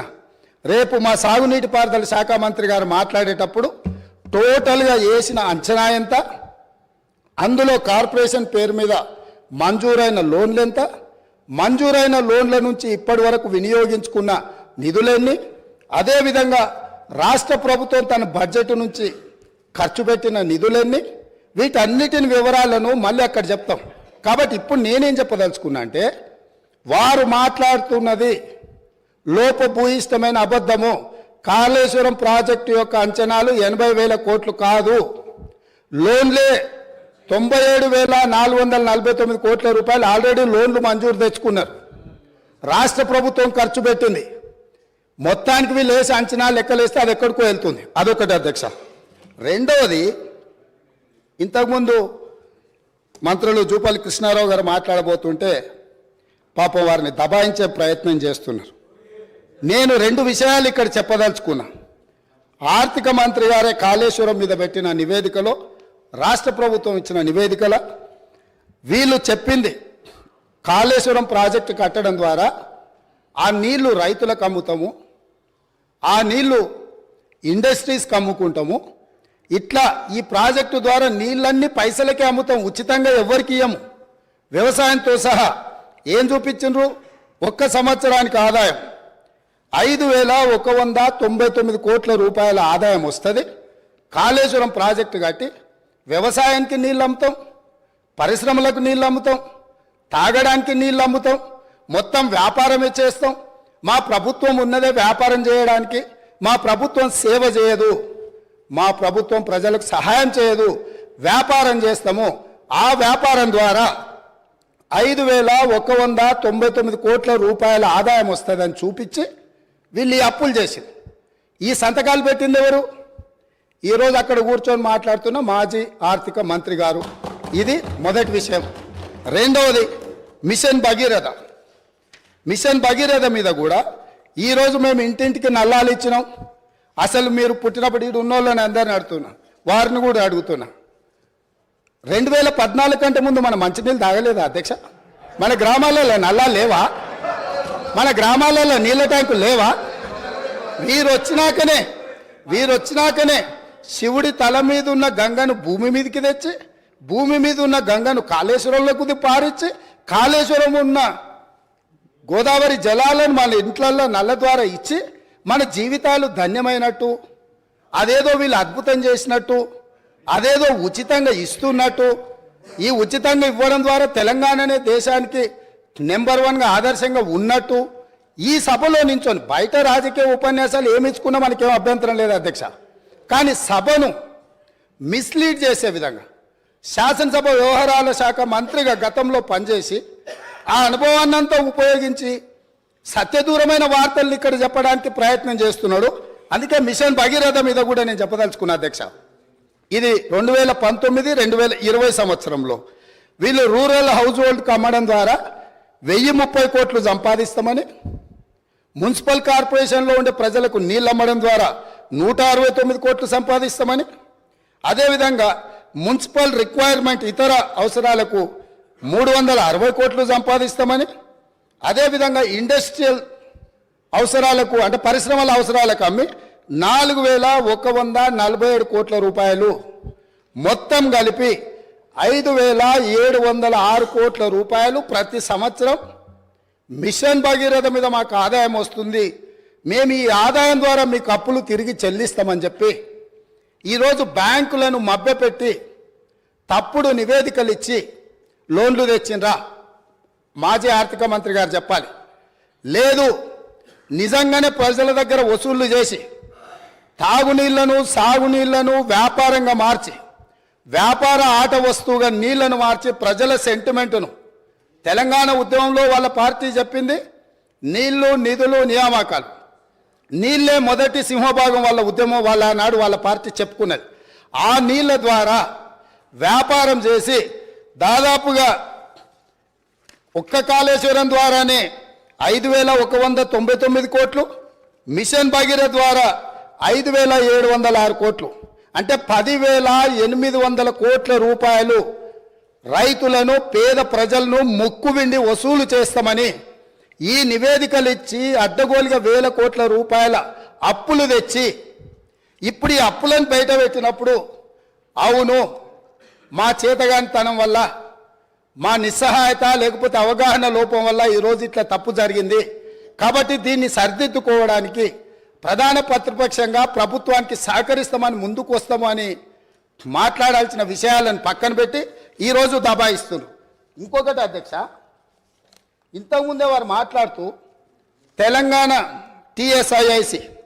టీఎస్ఐఐసి ద్వారా ఏవైతే లోన్లు ఉన్నాయో వాళ్ళే కట్టుకుంటారు, మాకేం సంబంధం లేదు అని, అసలు మేము కట్టాల్సిన పనే లేదని మాజీ ఆర్థిక మంత్రి గారు ఇదే సభలో అక్కడి నుంచో చెప్పింది. వారు ప్రవేశపెట్టిన నివేదిక అధ్యక్ష, ఇది నేను ఎక్కడి నుంచి తీసుకురాలే. 31 జనవరి 2023 టీఎస్ఐఐసి హడ్కో లోన్లకు వీటన్నిటికీ మేము గ్యారంటీ ఇచ్చి మేము కడతామని చెప్పి వాళ్ళు ఇచ్చిన నివేదిక. అంటే ఈరోజు ఏ కార్పొరేషన్ల ద్వారా లోన్లు తెచ్చినా పర్టికులర్గా వారు టీఎస్ఐఐసికి సంబంధించిన నిధులు మేము చెల్లించాల్సిన అవసరం లేదు, ప్రభుత్వానికి సంబంధం లేదు, వాళ్ళే చెల్లిస్తారనేది అయితే చెప్పిండో వారు సత్యదూరమైన అంశాలను ఇక్కడ ప్రస్తావించిండ్రు. కాబట్టి ఈరోజు వారిచ్చిన నివేదికనే ఇతరులు ఎవరో ప్రవేశపెట్టిండ్రు, వారికి సంబంధం లేదు, వారు చూడలేదు, వారికి అవగాహన లేదు అని అంటే మనకెవరికి అభ్యంతరం లేదు. కానీ వారిచ్చిన నివేదికనే తప్పుదోవ పట్టించి ఈరోజు వారు లేదు లేదు నేను మాట్లాడిందంతా గతంలో చెప్పింది ఒక రకము, ఇప్పుడు చెప్తున్నది ఇంకొక రకం అని చెప్పి వారు మాట్లాడే ప్రయత్నం చేస్తారు. అదేవిధంగా వారు చాలా అద్భుతమైన బడ్జెట్ను ప్రవేశపెట్టినాం, మా అద్భుతమంతా చూసి దేశమంతా మమ్మల్ని ఏమంటారు మమ్మల్ని అనుకరించాలి, అంత అద్భుతమని 2015-16 క్యాగ్ నివేదిక ఏమన్నది అధ్యక్ష? వారి దగ్గర వారు ఆర్థిక మంత్రిగా పనిచేసిన వారి దగ్గర వివరాలు లేవా? దాంట్లో ఏం చెప్పిండ్రు? వీళ్ళు క్యాగ్ నివేదిక ప్రకారం ఆఫ్ బడ్జెట్ అంటే బడ్జెట్లో రాని అప్పులను తీసుకొచ్చి ఆదాయంగా చూపించి మొత్తం బ్యాంకులను ప్రభుత్వ వ్యవస్థలను తప్పుబట్టిండ్రు అని చెప్పి క్యాగ్ నివేదిక స్పష్టంగా ఈ రాష్ట్ర ప్రభుత్వాన్ని తప్పుబట్టింది. ఈ ప్రభుత్వం ఉద్దేశపూర్వకంగా ఆర్థిక సంస్థలన్నిటిని కూడా తప్పుదోవ పట్టించి అత్యధిక వడ్డీతో రుణాలు తీసుకొచ్చి ఈ రాష్ట్రాన్ని అప్పుల కూపంగా తయారు చేసిందని క్యాగ్ నివేదిక 2015-16లో ఇచ్చిన లేఖ అధ్యక్ష ఇది. అదేవిధంగా బడ్జెట్ తయారీలోనే లోపాలు ఉన్నాయని 2018-19లో అసలు మీరు తయారు చేస్తున్న బడ్జెట్లోనే లోపభూయిష్టంగా ఉన్నది, మీ విధానాన్ని మార్చుకోండి, మీ విధానాన్ని మార్చుకోవడం ద్వారా రాష్ట్రానికి మేలు జరుగుతుందని చెప్పి స్పష్టంగా క్యాగ్ మొట్టకాయలు వేసింది ఆనాటి ప్రభుత్వాన్ని. ఇన్ని రకాల వాస్తవాలు ఉన్నా వారికి ఉన్న అనుభవాన్ని అంతా కూడా వినియోగించి అబద్ధాలు చెప్పి ఈ సభను ఈ రాష్ట్ర ప్రజల్ని తప్పుదోవ పట్టించాలనే ప్రయత్నం చేస్తుండ్రో ఇది శాసనసభ వ్యవహారాలు నిర్వహించే మా శ్రీధర్ బాబు గారికి సూచన చేస్తున్నా. సభను తప్పుదోవ పట్టించే విధంగా సభ్యులు ఎవరైనా మాట్లాడితే ఆధారాలు లేని వివరాలను అన్నిటిగా ఆధారాలుగా ఉన్నట్టుగా చిత్రీకరించి సభలో తప్పుడు సమాచారాన్ని ఒకవేళ ప్రవేశపెడితే శాసనసభ వ్యవహారాలలో ఏ రకమైన చర్యలు తీసుకోవాలనో వాటిని ఒక్కసారి పరిశీలించాల్సిందిగా తమరి ద్వారా వారికి నేను విజ్ఞప్తి చేస్తున్నా అధ్యక్ష. మదన్ మోహన్ గారు.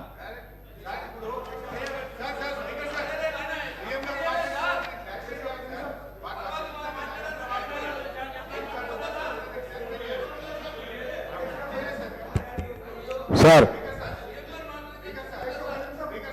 హానరబుల్ స్పీకర్ గారికి sir honourable speaker I request sir you have given enough time to him sir he already spoke 45 minutes sir we've been waiting sir ఒక్క నిమిషం sir speaker sir first of all నేను conclude చేయలేదు మధ్యలో ముఖ్యమంత్రి గారు లేచి ఒక నిమిషం సార్ ముఖ్యమంత్రి గారు లేచి మాట్లాడినారు అధ్యక్ష. నేను I want to set right the record.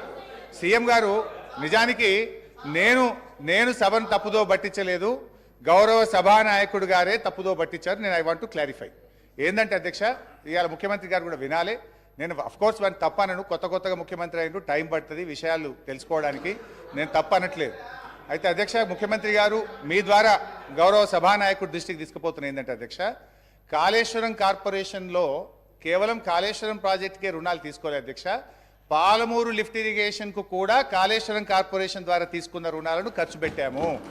It's not that Kaleshwaram corporation తీసుకున్న అప్పంతా కాళేశ్వరంకే ఖర్చు పెట్టారని ముఖ్యమంత్రి గారు చెప్పారు. ఇది సత్యదూరమైంది నంబర్ 1. నంబర్ 2, నేను అంచనాలు అనలేదు. ఖర్చు పెట్టిందే 83 వేల కోట్లు దాటకపోతే 1,00,000 రూపాయల అవినీతి జరిగిందని 1,00,000 కోట్ల రూపాయల అవినీతి జరిగిందని మా మీద బురద జల్లారు అని నేను చెప్పాను. ఖర్చు పెట్టింది అన్నారు, దాని ముఖ్యమంత్రి గారు అంచనాలు అన్నారు. సో నీళ్ల విషయంలో మా పాలసీ ఏందో 3 ఏళ్ళు ప్రభుత్వం ప్రజలు చూశారు. మేము మంచినీళ్లు రాష్ట్ర ప్రజలకు ఉచితంగా ఈ రాష్ట్ర ప్రజలకు గత 3.5-4 సంవత్సరాలుగా మిషన్ భగీరథ పూర్తి చేసిన తర్వాత త్రాగునీరు ఇచ్చాం. గత ప్రభుత్వం నీటి తీరువ నాగార్జున సాగర్ ప్రాజెక్ట్ కింద ఎస్ఆర్ఎస్పి కింద నీటి తీరువ వసూలు చేస్తే మేము ₹1 కూడా తీసుకోకుండా ఉచితంగా సాగునీళ్ళు అందించిన మా విధానం రాష్ట్ర ప్రజలకు తెలుసు అధ్యక్ష. ఇకపోతే టీఎస్ఏఐసి విషయంలో ముఖ్యమంత్రి గారు అన్నారు ఇవాళ రాష్ట్ర ప్రభుత్వమే కడుతుంది. ఎస్ అధ్యక్ష, టెంపరీగా మనం కట్టినా ఇప్పుడు ఉదాహరణకు మేము ఏం చేసినాం, ఆ డబ్బులు నిమ్స్కులో ల్యాండ్ ఎక్విజిషన్కు, ఫార్మాసిటీలో ల్యాండ్ ఎక్విజిషన్కు ఆ డబ్బులు ఖర్చు పెట్టినాం. ఒకసారి ఇండస్ట్రియలిస్టులకు ఫార్మాసిటీలో భూమిలు కేటాయించిన, నిమ్స్లో ఇండస్ట్రియలకు భూమి కేటాయించిన తర్వాత డబ్బులు వస్తాయి టీఎస్ఏఐసికి, then they will give it back to the government. ఇది ఒక పాలసీ అధ్యక్ష. సో ముఖ్యమంత్రి గారు ఇలా మమ్మల్ని దబాయించాలని చూడడం కరెక్ట్ కాదు. నేను ఇంకా టైం ఇస్తేనే చాలా డీటెయిల్గా చెప్పగలుగుతా కానీ, సో నేను క్లారిఫై చేసే ప్రయత్నం చేస్తున్నాను. I'm going to conclude sir. మీ సమయం అయిపోయింది. సార్ నేను కంక్లూడ్ చేస్తాను సార్, కంక్లూడ్ చేస్తాను.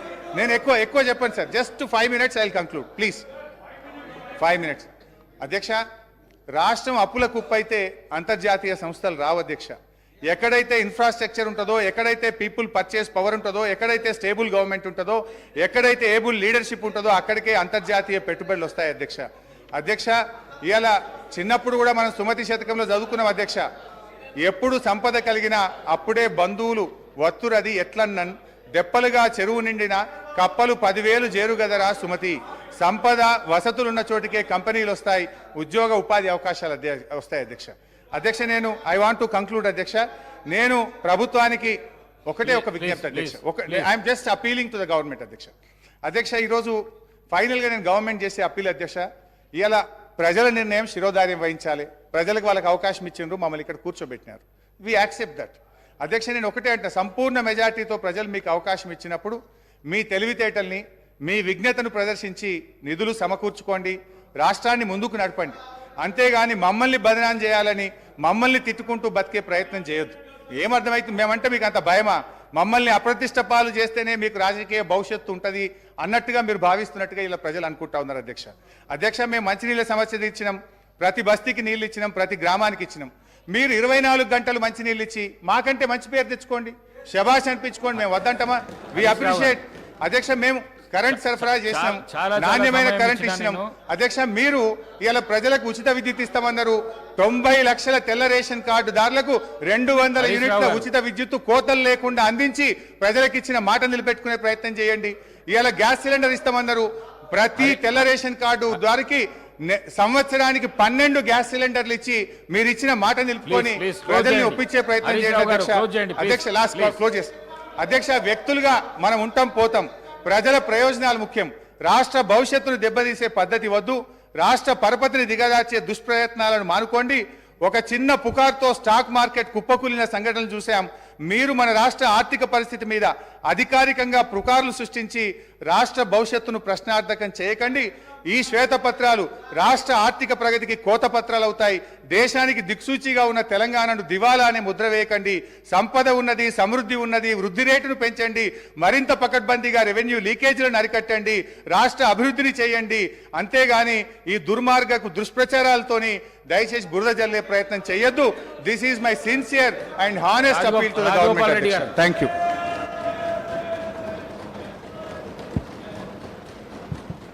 అధ్యక్ష, అబ్బా అదే అధ్యక్ష అధ్యక్ష అధ్యక్ష కూర్చొని చెప్తాను అధ్యక్ష. మన హరీష్ రావు గారికి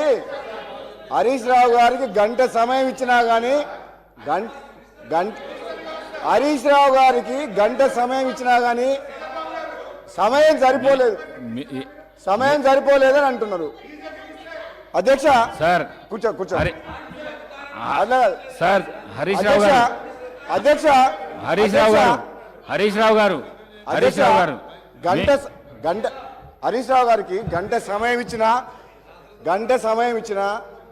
ఆయన తృప్తిగా లేరు అధ్యక్ష. ఎందుకంటే వాళ్లకు మన ఊళ్ళలో ఏమంటారు అధ్యక్ష, మేనమామ సాలు వచ్చిందంట అధ్యక్ష. అంటే ఆయనకు మాటలు చెప్పడంలా, అబద్ధాలను నిజం మాట్లాడలా. ఆ కేసీఆర్ గారు ట్రైనింగ్ మాత్రం కేసీఆర్ కుటుంబ సభ్యులకు మేనల్లునికి మాత్రం చాలా పోలికలు వచ్చినాయి అధ్యక్ష. ఇంత సమయం ఇచ్చిన తర్వాత కూడా మరి గవర్నమెంట్ని ఇట్లా మాట్లాడడం అంటే ఏంటి అధ్యక్ష ఇదంతా? అధ్యక్ష నేను ఎందుకు చెప్తున్నా అంటే మన వ్యక్తిగతంగా నా పేరు తీసుకుంటే అధ్యక్ష, వ్యక్తిగతంగా నన్ను ఏమన్నాడు, నేను ప్రసంగానికి అడ్డు తగులితే ఏమన్నాడు, నువ్వు ఎంత మొత్తుకున్నా నీకు మంత్రి పదవి రాదు అని అన్నాడు. అధ్యక్ష సభా సాక్షిగా మైక్లో ఏమన్నాడు, నేను అడ్డుకుంటుంటే నువ్వు లేచి నిలబడితే మంత్రి పదవి రాదు, కూర్చో అన్నాడు అధ్యక్ష నన్ను అన్నాడు.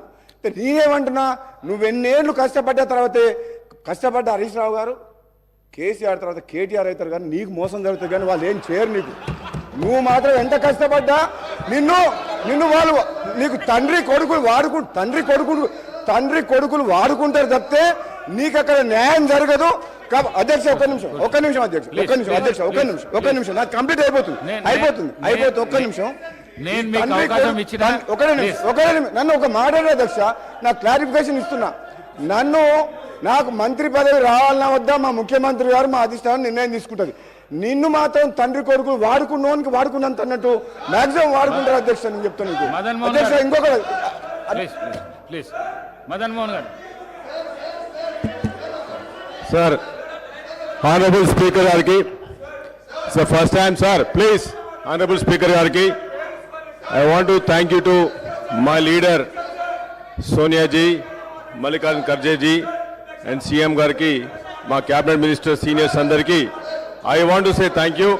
Sir, I want to start Sir, please stop them. Please stop them. Sir, ఈరోజు BRS పార్టీకి ఇంకా మత్తు దిగలేదు సార్. ఆయన he has forgotten, Mr. Harish Rav has forgotten that he has lost. He is not anymore finance minister in BRS party. Today, the mandate has been given to the Congress party. Honourable CM గారు is a leadership. వాళ్ళకి ఇంకా అర్థం కావట్లేదు sir. Sir ఏం మాట్లాడుతా ఉన్నారు? దయచేసి 2014లో నేను ఇస్తా అవకాశం, 2014లో హరీష్ రావు గారికి ఇస్తా, నేను అవకాశం ఇస్తా సార్. Please stop. 2014లో వాళ్ళు మాట్లాడుతున్న దయమైన పరిస్థితి ఉందని చెప్తా ఉన్నారు. ఇది మంచి ప్రాక్టీస్ కాదు, వెళ్ళకు రావద్దు. నేను అవకాశం ఇస్తా హరీష్ రావు గారికి. 45 minutes ఇస్తా, 45 minutes చేసుకో. అవకాశం ఇస్తా హరీష్ రావు గారికి, అవకాశం ఇస్తా. రావద్దు దయచేసి మీ సీట్లకు వెళ్ళండి సార్. మీ సీట్లకు వెళ్ళండి. The people have given a mandate, sir. Honorable CM గారి లీడర్షిప్ లో the Congress party has been given mandate. వాళ్ళకి అర్థం కావట్లేదు సార్. వాళ్ళకి వాళ్ళ స్టోరీస్ పోతే మీరు మీ సీట్లలో అవకాశం ఇస్తా. ప్లీజ్ దయచేసి పోండి. మీ సీట్లలో కూడా అవకాశం ఇస్తా. ఇది చాలా తప్పు చేస్తున్నారు. అవకాశం సీనియారిటీ ఉండి కూడా కాపాడండి. అవకాశం ఇస్తా. పద్ధతి, ఒక డిసిప్లిన్ వెళ్ళండి సార్. మాట్లాడి సార్, కొత్త వచ్చిన నేను అవకాశం ఇస్తా. మీ రైట్. దయచేసి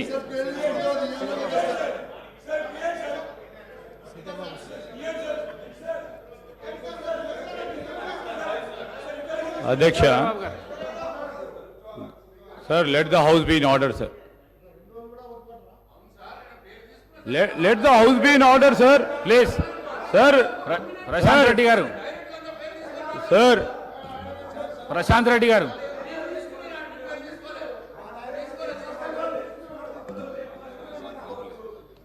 సార్, అనేక సందర్భాల్లో వారి ప్రభుత్వంలో ఉన్నప్పుడు పేర్లు తీసుకున్నారు సార్.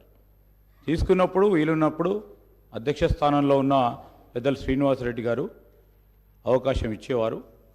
అనేక సందర్భాల్లో తీసుకున్నప్పుడు ఒకటిసారో రెండోసారి 2 రోజులైంది ప్రభుత్వం ఏర్పాటయ్యి.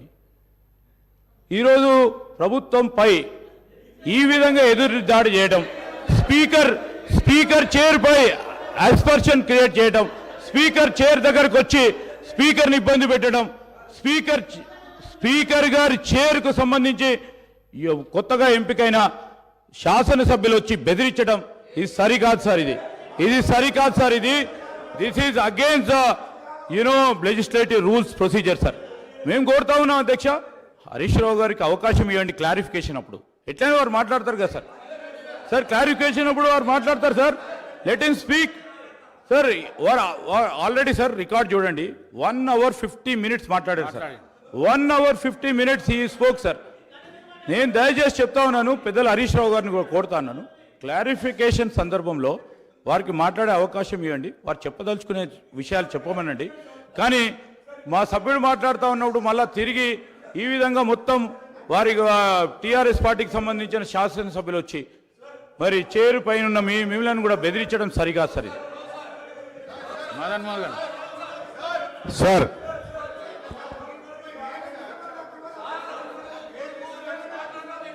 సార్ ఆనరబుల్ స్పీకర్ గారికి దయచేసి ఒక్కసారి సార్ ఈరోజు బీఆర్ఎస్ పార్టీ ఒక్క నిమిషం హరీష్ రావు గారు మాట్లాడు. స్పీకర్ సార్ ఒకటే మాట సార్. కానీ హరీష్ రావు గారు మీరు చాలా సీనియర్ శాసనసభ్యులు, కొత్తగా గెలిచిన వాళ్ళు వెల్లోకి పంపించడం ఇది మంచి పద్ధతి కాదు. ఇది సభా సాంప్రదాయాలను మా దిక్కు చూడకపోతే దయచేసి ఈ విధంగా మాత్రం చేయకండి. మాట్లాడండి సార్. ఒక్క నిమిషం సార్. సార్ ఇప్పుడు ఎలియా మినిస్టర్ గారు కూడా చెప్పాలి. నేను మాట్లాడినప్పుడు 8 మంది మంత్రులు డిప్యూటీ సీఎం గారు ఒక్క నిమిషం డిప్యూటీ సీఎం గారు. అధ్యక్ష, మేము 10 ఏళ్ళు కూర్చున్నాం అక్కడ, ఒకరోజు కాదు 2 రోజులు కాదు. అరే పట్టుమని 2 రోజులు కూడా ఓపే పట్టకపోతే ఎట్లంటే మనం వెళ్ళకు రావటేంది, ఇది ఎక్కడ న్యాయం? ఏమైనా తప్పు మాట్లాడారా? మీరు మాట్లాడిన దాని మీద ఆయన ఏదో మాట్లాడాడు. మీరు మొన్న మాట్లాడారు కదా ఒక్క నిమిషం రాజగోపాల్ గారు కూర్చోండి. రాజగోపాల్ రెడ్డి గారు మొన్న రాజగోపాల్ గారి పేరు తీసుకొని మాట్లాడిండు. మైక్ అడిగాడా? మీరు ఇచ్చారా? ఇవ్వలేదు కదా మొన్న.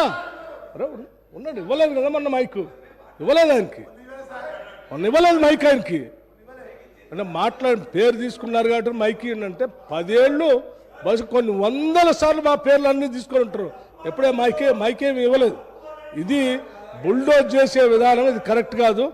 పట్టుమని 2 రోజులు కూడా మీకు ఓపిక లేకుండా వెళ్ళలోకి వచ్చి సభాపతి గారిని బెదిరిస్తూ అడ్డగోలుగా మాట్లాడేది ఇది పద్ధతి కాదు సార్. మీరు దయచేసి వీఆర్ నాట్ హీల్డింగ్. ఈ ప్రెజర్స్కి, ఈ ప్రెజర్ టాక్టిక్స్కి మేమేమో హీల్డ్ కావటానికి సిద్ధంగా లేవు. గౌరవ సభ్యులు మాట్లాడేది ఉంది, మాట్లాడించండి. వాళ్ళు ఏమైనా సమాధానం చెప్పాలంటే క్లారిఫికేషన్లో చెప్పాలి. No no no let us not yield, sir.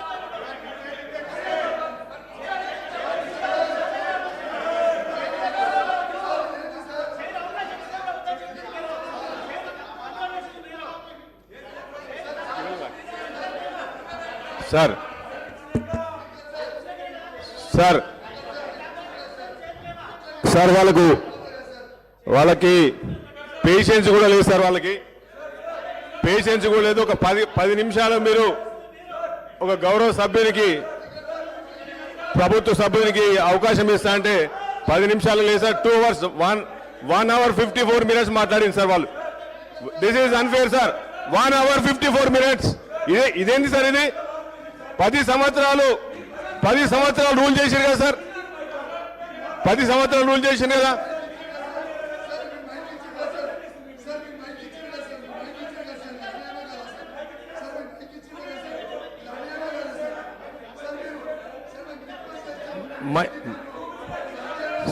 Sir ఈరోజు హరీష్ రావు గారు మాట్లాడుతూ శ్రీధర్ బాబు గారు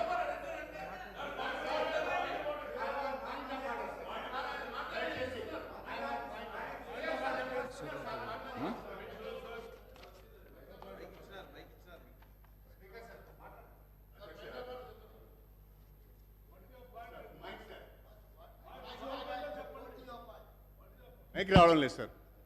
అధ్యక్ష, అదే చెప్తున్నాను. పాయింట్ ఆఫ్ ఆర్డర్ వినరా? ఓపిక లేదా? I'm coming to that point. I'm coming to regulate the business. Speaker has every right to regulate the business. That is my point of order. నేనేమంటారు సార్ అంటే, లెజిస్లేటివ్ అఫేర్స్ మినిస్టర్ గారు మాట్లాడుతూ వారు చాలా స్పష్టంగా ఒక సజెషన్ ఇచ్చారు, హరీష్ రావు గారికి టైం ఇవ్వమని. And you are kind enough, మీరు హరీష్ రావు గారికి టైం ఇచ్చారు. మళ్ళీ డిప్యూటీ సీఎం గారు లేచి మిమ్మల్ని డిక్టేట్ చేస్తూ మీరు టైం ఇవ్వద్దు అని అంటే ఇది ఎక్కడ సభా సాంప్రదాయం సార్? లెజిస్లేటివ్ అఫేర్స్ మినిస్టర్ ఒకటి మాట్లాడతాడు. మీరు దయచేసి సభని మిస్గైడ్ చేస్తూ ఉన్నారు. నేనేం డిక్టేట్ చేయాలా, నేనేం చెప్తున్నంటే no sir, that's not correct. చెప్పారు కాబట్టి మైక్ ఇచ్చారు, అదో పెట్టి ఏదో మాట్లాడుతూ ఉంటే చాలని చెప్పారు. నో దట్స్ నాట్ కరెక్ట్ అండి, I'm sorry. That's not correct sir. మీరు గౌరవ సభ్యులు, సీనియర్, మీరు అట్లా మిస్గైడ్ చేయకూడదు. నేను చెప్పింది ఒకటి, మీరు మాట్లాడేది ఒకటి. ప్లీజ్. మదన్ మోహన్ గారు.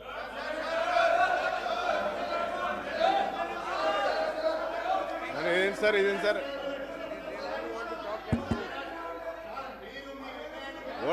What is this sir? Sir what is this sir? అసలు వాళ్ళకి సీనియారిటీ ఉన్నదా sir? What is this sir? They not even allowing me to talk. They not even allowing to talk. ఒక 10 నిమిషాలు ఓపిక పట్టలేదా మీరు? Can't wait for 10 minutes? మీరు 1 hour 54 minutes మాట్లాడినారు. 10 years you been ruling. మీరు కూర్చోండి, మీ సీట్లలో మీరు కూర్చోండి. ఆయనకంత ఓపిక లేకపోతే ఎట్లా సార్? ఒక గౌరవ సభ్యులుగా ఉండి 5 సార్లు శాసనసభకి ఎన్నికై ఒక 10 నిమిషాలు ఓపిక లేకపోతే ఎట్లా సార్ ఆయనకి? అంటే కాంప్రహెండ్ చేసుకోలేకపోతున్నారు sir. They are not able to digest. They have lost election. They want rule forever. It will never happen. You will stay forever. ఆ పొజిషన్ అక్కడే ఉంటారు సార్. మీరు పబ్లిక్ చూస్తున్నారు సార్, ప్రజలు చూస్తున్నారు. People are watching. They are watching the house. Public చూస్తున్నారు sir. ఇది ఎంత అన్యాయం అంటే, ఒక గౌరవ సభ్యునికి, తొలిసారి ఎన్నికైన గౌరవ సభ్యునికి, ప్రభుత్వంలో ఉన్న సభ్యునికి 5 నిమిషాలు కూడా మాట్లాడలేకపోతున్నారు సార్. సార్ ఈరోజు కాంట్రడిక్టరీ స్టేట్మెంట్ ఇస్తున్నారు. హరీష్ రావు గారు కూర్చోండి, దయచేసి కూర్చోండి. మీరు కూర్చోండి, కూర్చోండి మీరు. అరే కూర్చో 5 నిమిషాలు కూర్చో. 5 నిమిషాలు లేకపోతే మీరేం గౌతంలో వచ్చిండ్రు? మదన్ మోహన్ గారు, మీరు ఒక 5 minutes ప్లీజ్. సార్ ఈరోజు 2014లో ఈరోజు తెలంగాణ వచ్చినప్పుడు ఇంత రిఫార్మ్ వాళ్ళు ఏమన్నారు సార్? ధనిక రాష్ట్రమని వాళ్ళ మాజీ సీఎం గారు చెప్పడం జరిగింది. ఇదే కాంట్రడిక్టరీ స్టేట్మెంట్ ఈరోజు హరీష్ రావు గారు సభలో ఏం చెప్తున్నారు? దయనీయ పరిస్థితుల్లో ఆ రోజు తెలంగాణ వచ్చిందని చెప్తున్నారు. మరి ఈ రోజు ఆ రోజు 64 కోట్ల అవకాశం ఇస్తా. రెవెన్యూ మీరు ఈ విధంగా చేస్తే అవకాశం. రెవెన్యూ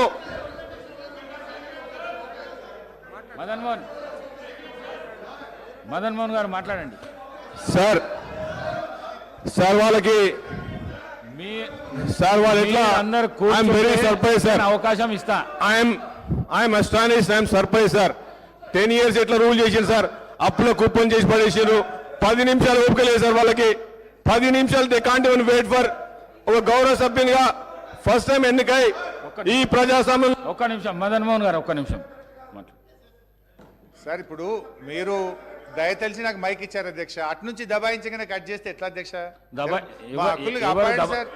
ఎవరు దబాయించలేదు హరీష్ రావు గారు. మీరు ఇచ్చి కట్ చేస్తారు కదా సార్. ఎవరు దబాయించలేదు. 1 minute సార్. ఇప్పుడు మీరు గౌరవనీయులు రాజగోపాల్ రెడ్డి గారికి మైక్ ఇచ్చారు. నేను ఆయన పేరు తీసుకోలేదు, సందర్భం లేకుండా మీరు ఆయనకు మైక్ ఇచ్చారు అధ్యక్ష. సరే అధ్యక్ష, ఆయనకు మైక్ ఇచ్చినప్పుడు he took my name, he made derogatory comments. మరి దాన్ని క్లారిఫై చేసుకోవాలి కదా అధ్యక్ష. మీరు మా దిక్కు కూడా చూడకుండా మైక్ అయిపోతే అన్యాయం అవుతుంది అధ్యక్ష. అధ్యక్ష, ఇలా గౌరవనీయులు రాజగోపాల్ రెడ్డి గారు నా పేరు తీసుకొని నా మీద కామెంట్ చేశారు. నేను ఒక విషయం చెప్పదలుచుకున్నా రాజగోపాల్ రెడ్డి గారికి, ఆ పార్టీకి. మీ పార్టీ లాగా 50 కోట్ల రూపాయలు ఇచ్చి పిసిసి అధ్యక్ష పదవి కొనుక్కునే కర్మ మాకు అక్కర్లేదు. ఇది ఎవరు చెప్పిండ్రు? స్వయంగా కోమటి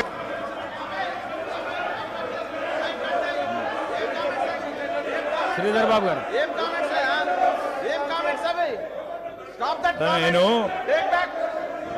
Sir, he has to take back his word, sir. Sir, he has to take back his word, sir. Sir, he has to take back his word, sir. Hey, Srinivas. Hey, Srino.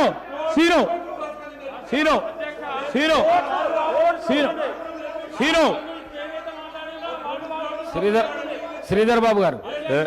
Sir. Sir.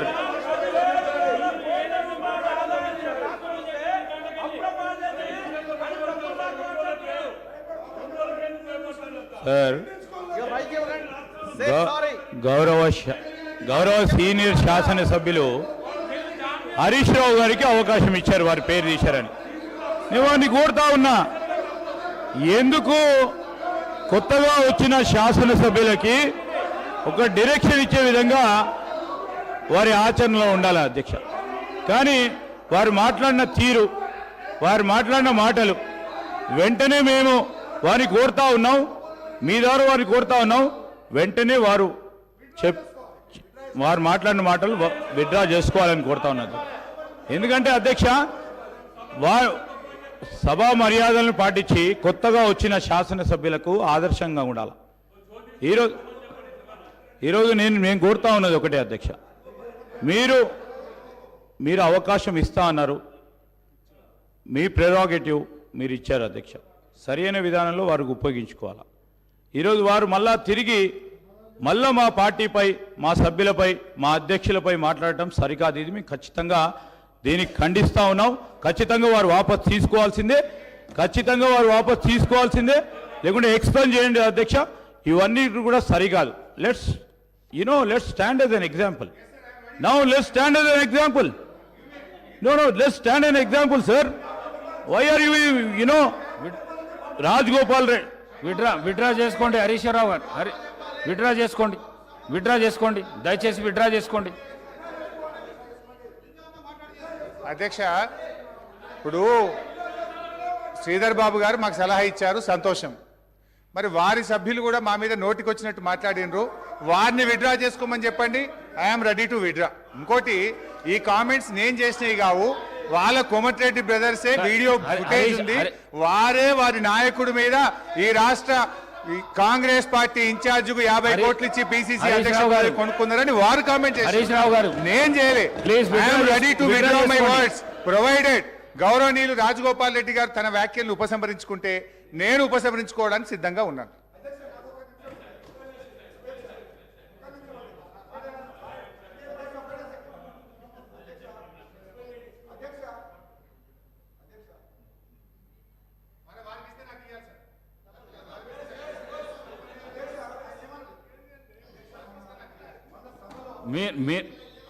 మీకు ఇచ్చిన సమయం 1.5 hours ఇచ్చిన దాని లోపల మీరు ఈ word ఏదైతే use చేసినారో అది విత్డ్రా చేసుకోండి. శాసనసభకు మంచి పరిణామం అది. విత్డ్రా చేసుకో. ఒక సభా నాయకుని మీద ఈ విధంగా మీరు వ్యాఖ్యానాలు చేయడం మంచిది కాదు. విత్డ్రా చేసుకోండి ప్లీజ్. సార్, స్పీకర్ సార్, నేను కామెంట్ చేయలేదు సార్. సభా నాయకుడు నువ్వు పేరు చెప్పలేదు, ఏం చెప్పలేదు. ఒకటి అయితే. రెండోది అధ్యక్ష, కామెంట్స్ ఎప్పుడు వచ్చినాయి అధ్యక్ష? వారి వైపు నుంచి ఇష్టారీతిగా మా మీద కామెంట్ చేసినప్పుడు తప్పనిసరి పరిస్థితుల్లో వారు చేసిన వ్యాఖ్యలు, బయట చేసిన వ్యాఖ్యలు నేను గుర్తు చేసిన తప్ప ఇది నేను సొంత కామెంట్స్ కాదు, నేను నా నోట్ల నుంచి చెప్పింది కాదు. వారు చెప్పిన మాటల్ని నేను గుర్తు చేసి నేనేమంటా సార్, వారిని విత్డ్రా చేసుకోమని, నా మీద మా పార్టీ మీద చేసిన వ్యాఖ్యల్ని వారు విత్డ్రా చేసుకుంటే I'm ready to withdraw. I have no objection. నాకు కూడా ఈ సభ హుందాగా నడవాలని కోరుకుంటున్నా అధ్యక్ష. హరీష్ రావు గారు, నేను ఇంకా చాలా విషయాలు చెప్పాల్సి ఉండే, కానీ హరీష్ రావు గారు, రాజగోపాల్ రెడ్డి గారు మీ మీద ఏమన్నా అభియోగం చేస్తే మీరు వారి మీద చేయండి, కానీ దాన్ని తీసుకొని వారన్నదే చెప్పిన సార్. రాజగోపాల్ రెడ్డి గారు బయట ఏం మాట్లాడిండో అది గుర్తు చేసిన. రాజగోపాల్ రెడ్డి గారు చెప్పిన తప్ప నేను సొంతగా చెప్పలేదు, నేను కొత్త ఆరోపణలు చేయలేదు. బయట మాట్లాడిన మాటలు హౌస్ లో మాట్లాడడానికి ప్రయత్నం చేయకండి. మీరు విత్డ్రా చేసుకోండి. ఈ ప్రాక్టీస్ మంచి ప్రాక్టీస్. వారు విత్డ్రా చేసుకుంటే ఒక పని చేయండి సార్, వారు విత్డ్రా చేసుకుంటారు కదా, ఇద్దరి కూడా మీరు ఎక్స్పెల్ చేయండి. I have no objection. ఇద్దరి మీరు ఎక్స్పెల్ చేయండి. You take a call, you take a decision. అధ్యక్ష, మా పార్టీ మీద అయినట్లు చేయకూడదు కదా అధ్యక్ష. ఇప్పుడు మా నాయకుడి ఇష్టం, మా పార్టీ ఏంది, ఒక మాట మీద ఉంటాం. మా నాయకుడు ఏం చెప్తే అది గీత దాటకుండా ఉండేటువంటి పార్టీ మాది. వాళ్ళలాగా మేము సీల్డ్ కవర్లు, వాళ్ళలాగా హరీష్ రావు గారు చేసిన వ్యాఖ్యలను తొలగించండి. మదన్ మోహన్ గారు మాట్లాడండి. కూర్చో సార్. ఆనరబుల్ స్పీకర్ గారికి,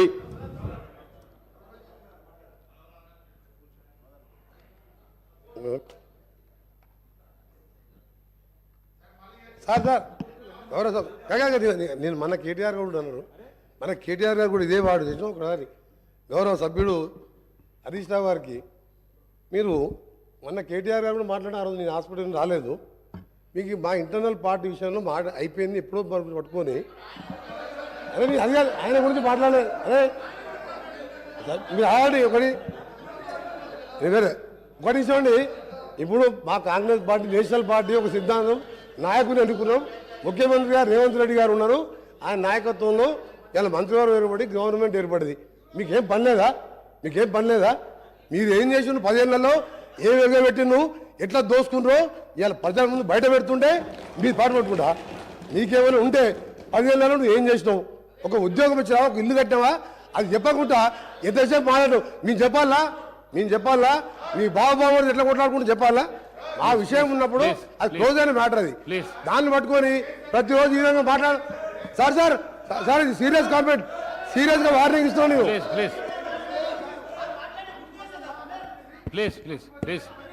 ప్లీజ్ కూర్చోండి. ఆనరబుల్ స్పీకర్ గారికి, మంత్రి గారు కూర్చోండి. సార్ ఈరోజు I want to thank you మా సీనియర్ లీడర్ మేడం గారికి, ఖర్గే గారికి, ఆనరబుల్ సీఎం గారికి and my senior ministry and then all the my colleagues, నా ఎల్లారెడ్డి ప్రజలకి అందరికీ I want to thank you. ఈ డెమోక్రసీలో ఇంత పెద్ద గొప్ప హౌస్లో నేను రావడం, మాట్లాడడం, మరి మా లీడర్కి కూడా థ్యాంక్ యూ చెప్తూ, సార్ ఐమ్ వెరీ అన్ఫార్చునేట్. నేను ఎప్పుడు ఇట్లా అనుకోలేదు సార్. ఇంత సబ్జెక్ట్ మాట్లాడుతున్నాం అనుకుంటే మరి ఆయన 5 సార్లు శాసనసభకు ఎన్నికై మీ గురించి మాట్లాడుతున్నారు సార్. మీ గురించి వినండి సార్. మరి మీరు మాట్లాడేది కాంట్రాడిక్టరీ స్టేట్మెంట్ మాట్లాడుతున్నారు సార్. ఆయన ఏం మాట్లాడుతున్నారు సార్? దయనీయ పరిస్థితుల్లో 2014 తెలంగాణ వచ్చిందని చెప్తున్నారు. ఇప్పుడు రికార్డు చూస్తే 2014లో తెలంగాణ వచ్చినప్పుడు we have 64,000 crores ఆ రోజు క్రెడిట్ ఉండే.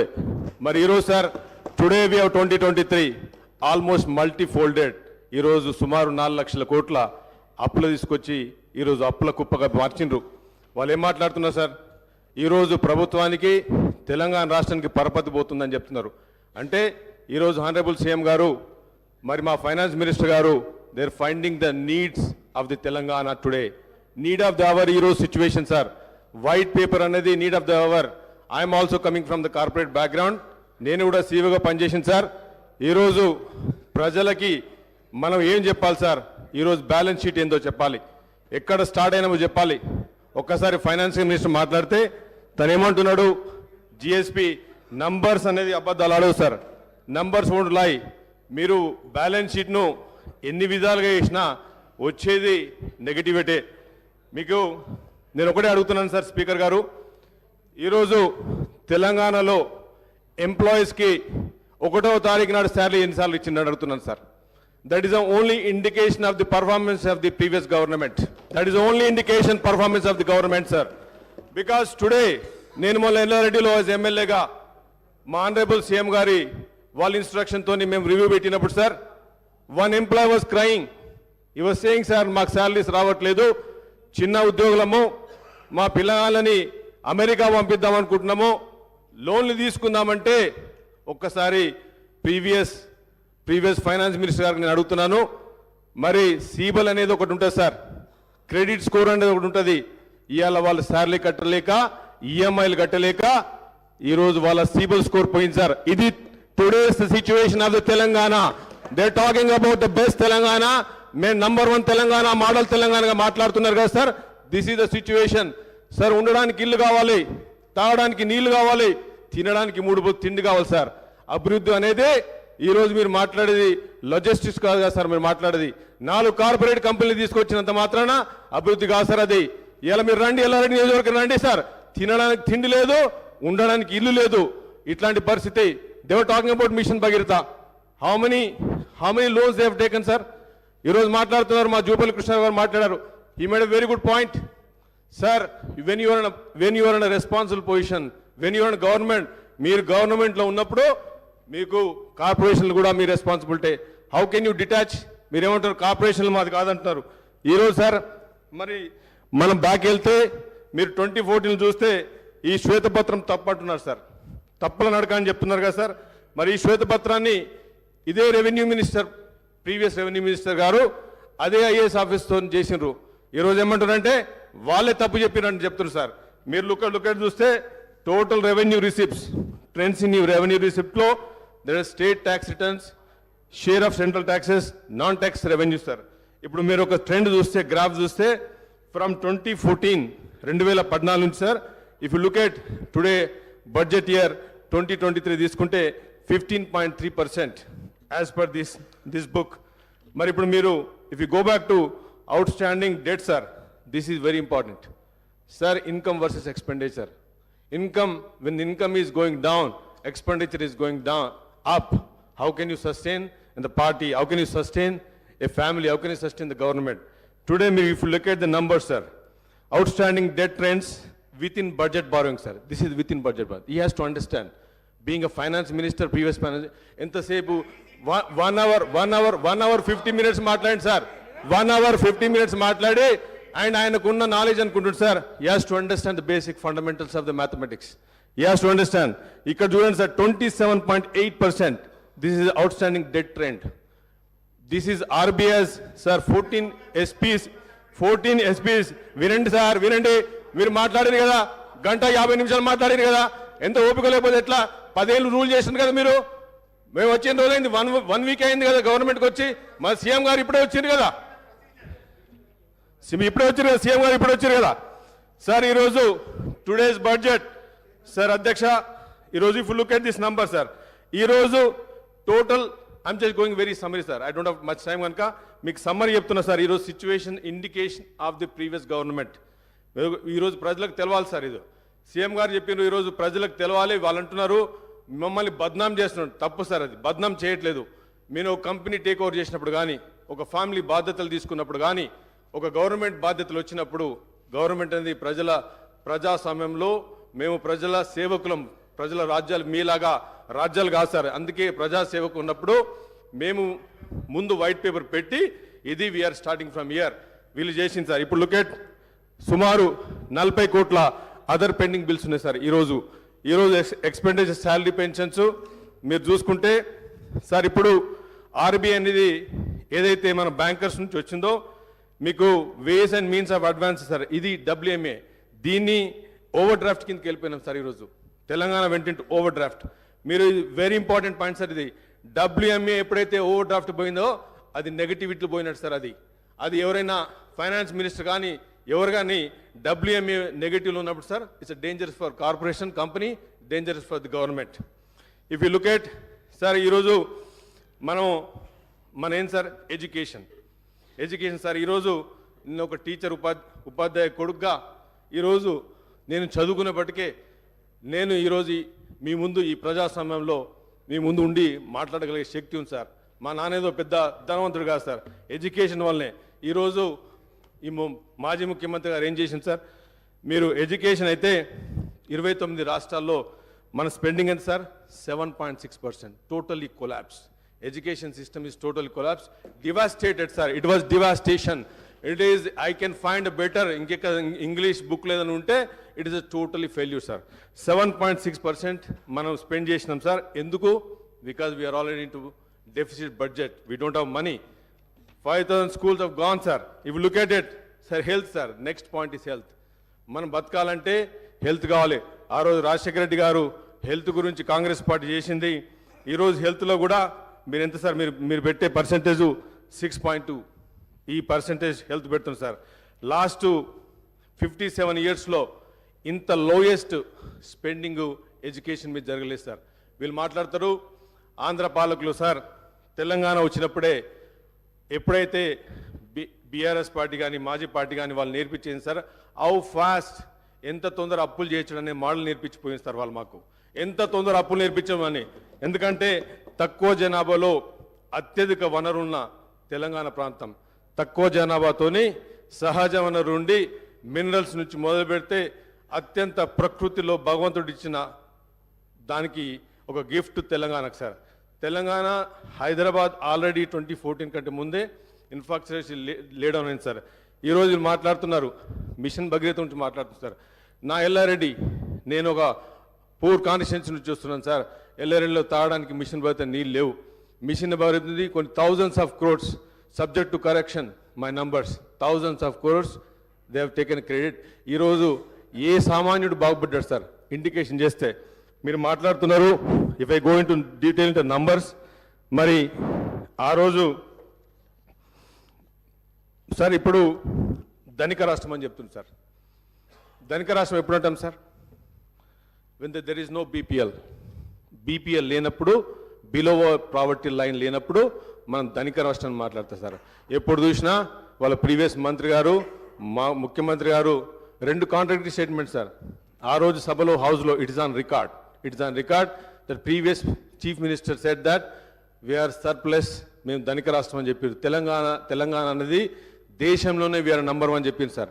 ఈరోజు మీకు బీపీఎల్ కింద చూస్తే హౌ మెనీ బీపీఎల్ 1,15,00,000 కుటుంబాలు తెలంగాణ రాష్ట్రంలో ఉన్నాయి సార్. దాంట్లో 75 లక్షల మంది ఈరోజు రేషన్ కార్డుతో ఉన్నారు సార్. అంటే వాట్ డస్ మీన్? 75 లక్షల మంది ఈరోజు రేషన్ కార్డు కింద ఉండి ఈరోజు కొత్త రేషన్ కార్డు లేకుండా గత 4 ఇయర్స్ నుంచి ఈ ప్రభుత్వంలో నష్టాలు పడుతుంది సార్. బీపీఎల్లో మీకు మొత్తానికి మోడల్లో if you look at sir, మళ్ళా మన మాజీ ఫైనాన్స్ మినిస్టర్ మాట్లాడుతూ మీకు డెట్ రేషియో అని మాట్లాడింది సార్. డెట్ రేషియో చూస్తే ఈరోజు ఆల్మోస్ట్ 10 టైమ్స్ సార్. ఇప్పుడు మీకు చూస్తే మీకు ఆన్ గోయింగ్ వర్క్స్లో కూడా తీసుకున్నా కానీ, లేకపోతే burden of the state sir, ఇంట్రెస్ట్లు మీకు 2014-2015 చూస్తే 6,954 నుంచి 6,000 కోట్ల 9 నుంచి ఈరోజు 32,000 sir. This is the position of the government today. మీరు 6 గ్యారంటీలు ఈరోజు మా ముఖ్యమంత్రి గారు కాంగ్రెస్ పార్టీ 6 గ్యారంటీలు తీసుకొచ్చింది పేద ప్రజల గురించి సార్. ఈ 6 గ్యారంటీలో జరిగిన 1 వీక్లోనే 2 డేస్లోనే 2 గ్యారంటీలు ముఖ్యమంత్రి గారి చేతుల మీద రావడం జరిగింది. ఈ 6 గ్యారంటీలు కూడా సార్ ఇంత డెఫిసిట్లో మీరు అంటున్నారు ఈ తప్పుల తడక, ఈ ఫైనాన్స్ వైట్ పేపర్ అనేది టోటల్ ఫేక్ అని చెప్పి వాళ్ళు మాట్లాడుతూ స్పీచ్లో మాట్లాడుతున్నప్పుడు, మరి సార్ ఈ వైట్ పేపర్స్ నుంచే 6 గ్యారంటీలను, మిగతా 4 గ్యారంటీలు కూడా పేద ప్రజలకు చేయాలనే ఉద్దేశంతోనే ఈరోజు ఈ శ్వేతపత్రం రిలీజ్ అయింది. ఆ 2 గ్యారంటీ పథకాలు కూడా తొందరనే చేస్తాం. మీకు ఓపిక ఉంటే మీరే అన్నారు, నేను ఒక మీడియాలో చదివిన, మా లీడర్ చెప్పిండు ఒక 3 నెలలు వేచి చూద్దాం, ప్రభుత్వాన్ని వేచి చూద్దాం అన్నారు. మీకు 3 రోజులు కూడా పేషెన్స్ లేదు, 3 రోజులు కూడా లేదు. 5 సార్లు మీరు ఎన్నికైన వాళ్ళు కూర్చుండి ఒక 15 నిమిషాలు మాట్లాడడానికి ఈ ప్రజాస్వామ్యంలో డెమోక్రసీలో everybody has the right sir. అంటే మీరు మాట్లాడితే మాట్లాడు, వేరే వాళ్ళు మాట్లాడద్దు. మీరు మాట్లాడితే మేము తెలంగాణ ద్రోహులం, మీరు మాట్లాడితే మాత్రం మీరు తెలంగాణ ప్రోస్, మేము యాంటీ తెలంగాణ.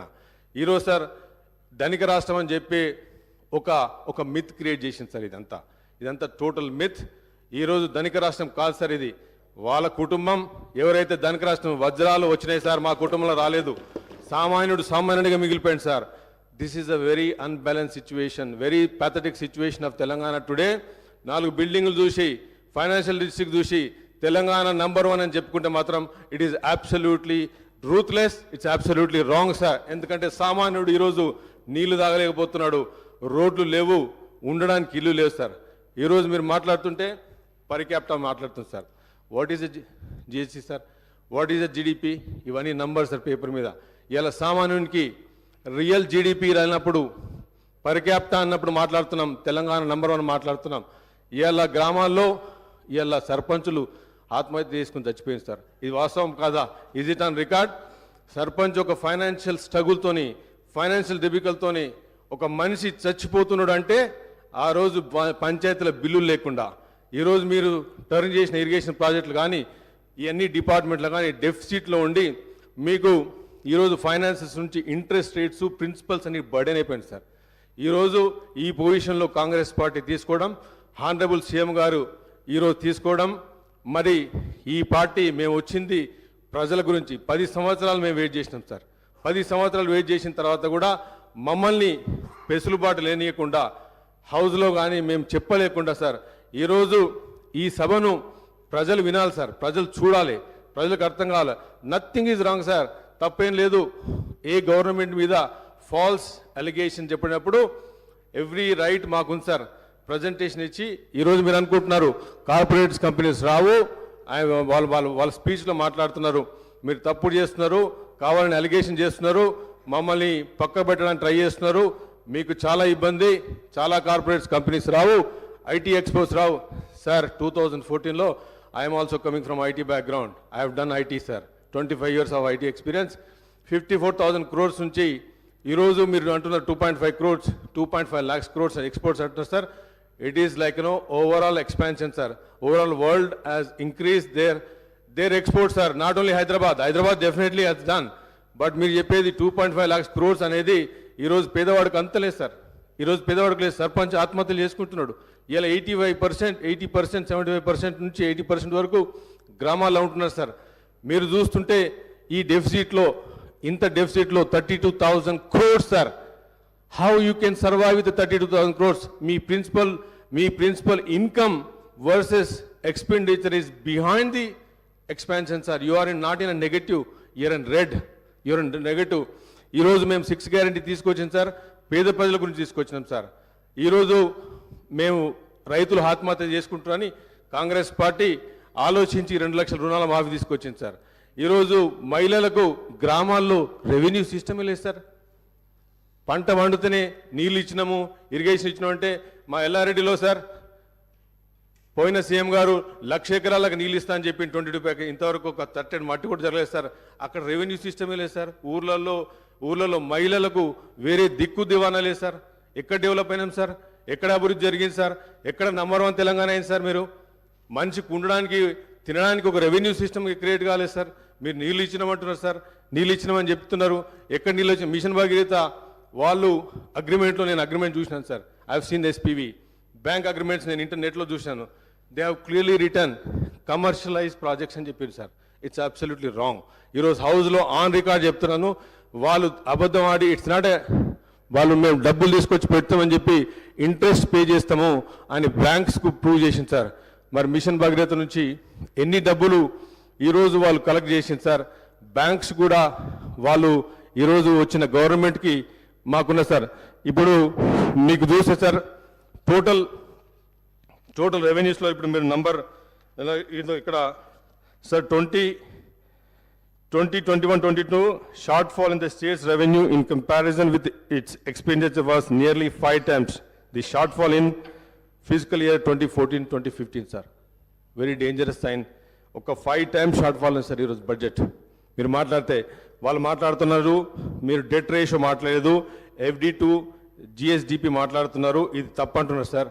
సార్ నంబర్స్ను ఏ విధంగా వేసినా కానీ మీరు లెఫ్ట్కి వేసినా, రైట్కి వేసినా, GSDP వేసినా, OST వేసినా, డెట్ రేషియో చేసినా కానీ it's basically the shortfall is 5 times which is dangerous. If it's not negative sir. ఇది ఇప్పుడు మీరు చూస్తే అకౌంటింగ్ ఇర్రెగ్యులారిటీస్లో the state understand it's physical deficit is 7,636 crores sir in 2015-21. మరి ఈరోజు మీరు ఏ పర్సెంటేజ్లో మనం ఇంక్రీజ్ చేసినాం? ఈరోజు మీరు చూసే sir, if you go back to ఈ వైట్ పేపర్లో సార్ గవర్నమెంట్ గ్యారంటీ లోన్స్ తీసుకున్నారు సార్. 14 SPVC తయారు చేసింది సార్ ఇన్స్టిట్యూషన్స్. ఈ 14 SPVలో they have raised around 1,18,000 crores, 557 crores sir off budget. ఇది కూడా off budget borrowing sir. As of today total outstanding debt in this category is 95,000 crores sir. This is 97 crores. This is the non-guaranteed loans which are raised and serviced by SPVC corporation institutions. ఇదే ఇంతకుముందు మా మంత్రి గారు మాట్లాడుతున్నారు sir. దీని గురించి మాట్లాడుతున్నప్పుడు మరి అప్పుడు వాళ్ళు క్వశ్చన్ చేసిండ్రు. ఈరోజు సార్ ఈ టోటల్ 17 SPVsలో దే హ్యావ్ రేస్డ్ మళ్ళీ 1,85 lakhs sir. Outstanding debt trend sir. Rising expenditure in Telangana not matched by a proportionate increase in revenues have led to increasing physical deficit sir. ఇప్పుడు మీకు చూస్తే ఇంతకంటే ఇంకా మీరు ఎంత ఆర్గ్యూ చేసినా సార్, ఎంత ఆర్గ్యూ చేసినా కానీ మీకు రెవెన్యూ కంటే మీ ఫిజికల్ డెఫిసిట్ ఇక్కడ కనిపిస్తుంది సార్. ఈరోజు మాట్లాడుతూ ఉంటే మరి sir debt to GSDP ratio state was one of the lowest in the country. ఎప్పుడు సార్? 2015లో మన రేషియో సార్ 15.7%. టుడే మీ ఇప్పటికే 27%కి వెళ్ళిపోయింది సార్. సో ఇది టుడేస్ ది సిచ్యువేషన్. అండ్ ఈరోజు మరి కాంగ్రెస్ పార్టీ ఆనరబుల్ సీఎం గారి ఆధ్వర్యంలో మరి మినిస్టర్ గారు మరి ప్రతి డిపార్ట్మెంట్లో కూడా ఏం జరుగుతుంది ఏం జరిగింది అనేది కూడా మేము దీన్ని ఒక శ్వేతపత్రంగా పెట్టి మరి రాబోయే ఈ 3 నెలల్లో కూడా మరి సమ్మరిగా మరి పేద ప్రజలకి ఇంకోటి సార్ ఈరోజు unemployment how many time sir ఎన్నిసార్లు నోటిఫికేషన్ వచ్చింది, నోటిఫికేషన్ పోయింది సార్, ఎన్నిసార్లు కోర్టులో పోయి స్టే తెచ్చుకున్నారు, వాళ్ళ పిల్లల జీవితాల మీద స్టే ఇచ్చారు సార్. వీళ్ళు 10 సంవత్సరాల పిల్లల జీవితాల మీద స్టే ఇచ్చింది సార్. ఏది ఈరోజు కాంగ్రెస్ పార్టీ ఈ స్టేను రిలీజ్ చేయబోతున్నారు సార్. అన్ఎంప్లాయ్మెంట్ రిలీజ్ చేయబోతున్నాం. We're going to release the unemployment. The Congress party is going to release the stay sir. 16 question papers leak అయిపోయినాయి సార్. ఈరోజు తెలంగాణ ఎందుకు వచ్చిందిరా బాబు అన్న పొజిషన్కి వచ్చింది సార్. ఈరోజు పరిస్థితి గ్రామాల్లో మేము ఎందుకు తెచ్చుకున్నాం, నిధులు అని చెప్పిండ్రు, నియామకాలు అని చెప్పిండ్రు. మరి నిధులు ఎక్కడ పోయినాయి, నియామకాలు ఎక్కడ పోయినాయి, నీళ్ళు ఎక్కడ పోయినాయి? ఎప్పుడు మాట్లాడితే సస్యశాలం అని చెప్తున్నారు సార్. మరి పిల్లల ఉద్యోగాలు ఎక్కడైనా సార్. ఈరోజు ఇదే హరీష్ రావు గారిని, కేటీఆర్ గారు నేను అడుగుతున్నాను, నాతో మీరు ఉస్మాన్ యూనివర్సిటీకి వస్తారా అని అడుగుతున్నాను. మేము కాంగ్రెస్ పార్టీ అందరం తీసుకెళ్తాం సార్, మేమందరం తీసుకెళ్తాం సార్. సార్ ఈరోజు మరి మాట్లాడుతుంటే సార్ మనం అప్పుడు మాట్లాడిన ఏవైతే 6 గ్యారంటీస్ ఉన్నాయి సార్, తప్పకుండా 6 గ్యారంటీస్లో మేము తీసుకున్నది ఇప్పుడు మళ్ళీ హెల్త్ గురించి మాట్లాడితే ప్రైమరీ హెల్త్ సెంటర్స్ గురించి నా కాన్స్టిట్యున్సీలో అయితే ఇట్స్ కంప్లీట్లీ డిస్ఫంక్షన్ సార్. అక్కడ స్టాఫ్ లేదు, నర్సెస్ లేరు. మరి నాకైతే తెలియదు sir. I'm the new MLA, I will just joint the house. నాకైతే తెలుసు సార్. పిహెచ్సి సార్ మరి ఇంతకుముందు మాజీ మంత్రి గారు మాట్లాడుతూ ఉన్నారు. మరి ఆ మాట్లాడడంలో పిహెచ్సి సెంటరు బస్తీ దవాఖానలు అని చెప్తున్నారు. మరి మా ఎల్లారెడ్డిలో మాత్రం PHC is completely collapse sir. Pregnancy delivery కూడా సరిగ్గా చేస్తలేరు. మరి వాళ్ళు చెప్తా ఉన్నారు ఆన్ ద రికార్డ్స్ ఏం చేస్తలేదు సార్. తప్పకుండా రాబోయే మేము ఒకటే కోరుకుతున్నాం సార్. కాంగ్రెస్ పార్టీ వచ్చింది, మాకు సమయం ఇవ్వండి. మరి మా ఆనరబుల్ సీఎం గారు, ఆనరబుల్ గారు క్యాబినెట్ మాట్లాడుతూ ఉన్నది. మేము తప్పకుండా చేస్తామని చెప్పి ఇంత సమయం ఇచ్చినందుకు సార్, తప్పకుండా నాకు ఇంత టైం ఇచ్చినందుకు కూడా మరి అందరు కూడా, హౌస్ కూడా, స్పీకర్ గారు కూడా ధన్యవాదాలు చెప్తూ ముగిస్తున్నాను సార్. ఎల్ఐటి మహేశ్వర్ రెడ్డి గారు.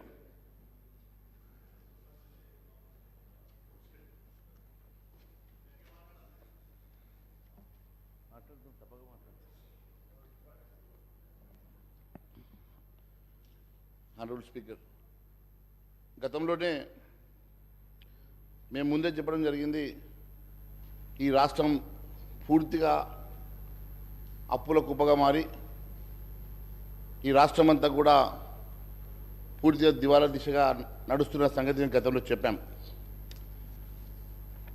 అలాగే కానీ హామీలు ఇవ్వద్దని,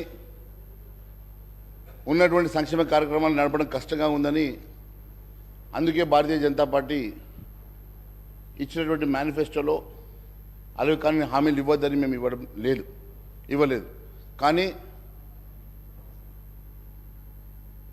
ఏదో ఒక రకంగా ప్రజల్ని మభ్యపెట్టాలని చెప్పేసి కొంతమంది హామీలు ఇచ్చిన మాట మనం చూసాం. ఎన్నికలు అయిపోయినాయి, ఇప్పుడు మ్యాండేట్ ఇచ్చారు. సరే, ఇప్పుడు ఏ రకంగా వాళ్ళు ముందుకు తీసుకెళ్తారో రేపు కాలమే చెప్తుంది. ముందుగా నేను సబ్జెక్టులకు వెళ్ళే ముందు అధ్యక్ష, ఇప్పుడే గౌరవ సభ్యులు హరీష్ రావు గారు మాట్లాడితే కేంద్రం మీద నెపం, వారు చేయలేక పూర్తిగా వైఫల్యం చెందితే ఎవరో ఒకరి మీద నెపం వేయాలి. కాబట్టి అది కేంద్ర ప్రభుత్వం మీద నెపం వేసేట్టుగా ఉన్నది. 10 సంవత్సరాల వరకు అవకాశం ఇచ్చారు. 10 సంవత్సరాలు ఈ రాష్ట్రం ఎక్కడ అవకాశం ఉంటే అక్కడ అధ్యక్ష, ఎక్కడ అవకాశం ఉంటే అక్కడ అప్పులు. ఈ రాష్ట్రంలో, భారతదేశంలో ఏ రాష్ట్రంలో లేనట్టుగా కమర్షియల్ రేట్ల మీద అప్పులు తీసుకొచ్చి, మరి నిజంగా మీ ప్రాజెక్ట్ అంత మంచిగా ఉంటే, మీ ప్రాజెక్ట్ అంత అందంగా ఉంటే ఎందుకు వరల్డ్ బ్యాంక్ దగ్గరకో ఏషియా బ్యాంక్ దగ్గరకో వెళ్లకుండా కమర్షియల్ 9-10% రేట్లలో తీసుకొచ్చేసి ఈరోజు అవంతా కూడా ఈ ప్రజల మీద మరి మోపుతా ఉన్నారో మాకు అర్థం కావడం లేదు. ఇష్టానుసారంగా ఆ రోజు మనం రాష్ట్రం వేరుపడ్డప్పుడు మన రాష్ట్రంలో ఉన్నటువంటి అప్రయత్న అధ్యక్ష కేవలం 72,658 కోట్లు. అదే 15-16కి వచ్చేసరికి 90,000 కోట్లు, 16-17కి వచ్చేసరికి 81, 17-18కి వచ్చేసరికి 1,60,000 కోట్లు, 18-19 1,90,000 కోట్లు. ఈ రకంగా ప్రతి సంవత్సరం అప్పులు పెంచుకుంటూ 3,89,673 కోట్ల రూపాయలు ఈరోజు అప్పు చేసినట్టుగా వారు చెప్తా ఉన్నారు. అది కాకుండా ఇది కేవలం FRBM లోన్స్ అధ్యక్ష. అది కాకుండా గవర్నమెంట్ గ్యారంటీడ్ లోన్స్ అని ఈ ఎస్పీబీ ద్వారా మళ్ళీ అవి కూడా సర్వీస్ గవర్నమెంటే రీపేమెంట్ చేసే విధంగా 1,27,000 కోట్లు, 1,27,208 కోట్లు. గవర్నమెంట్ గ్యారంటీ ఇచ్చినటువంటి లోన్లు 95,465 కోట్లు. నాన్ గ్యారంటీడ్ లోన్స్ 59,414 కోట్లు.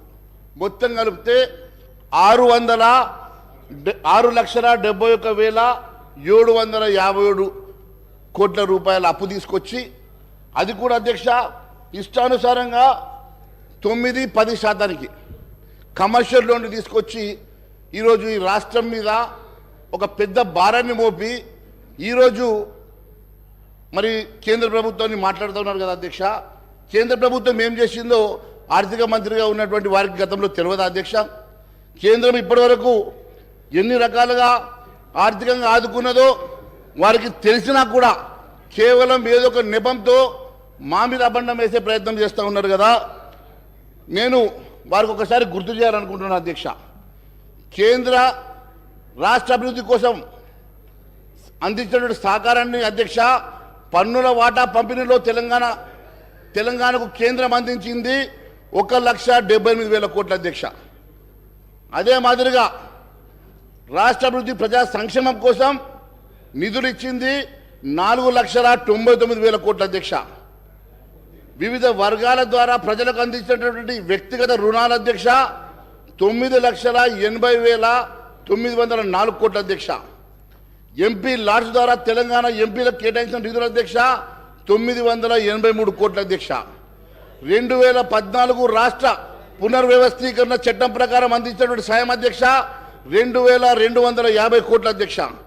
రామగుండంలో కొత్త పవర్ ప్లాంట్ నిర్మాణం కోసం అందించిన సాయం అధ్యక్ష 10,998 కోట్ల అధ్యక్ష. మన రాష్ట్రంలో ప్రధానమైనటువంటి వ్యవసాయ రంగం కోసం కేంద్రం ఇచ్చినటువంటి నిధుల అధ్యక్ష 1,58,000 కోట్ల అధ్యక్ష. 11 సాగునీటి ప్రాజెక్టుల కోసం 2,302 కోట్లు ఇచ్చింది అధ్యక్ష. రైతులకు ఇప్పటిదాకా ఎరువుల సబ్సిడీ కింద 33,000 కోట్ల రూపాయల అందించింది అధ్యక్ష.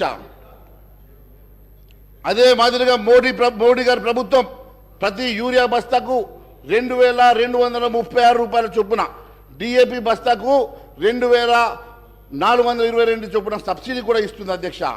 ప్రతి రైతుకు ఏటా ఒక పంట పండించడానికి ఒక ఎకరానికి అవసరమైనటువంటి బస్తాకి సబ్సిడీ రూపంలో 9,316 రూపాయలు.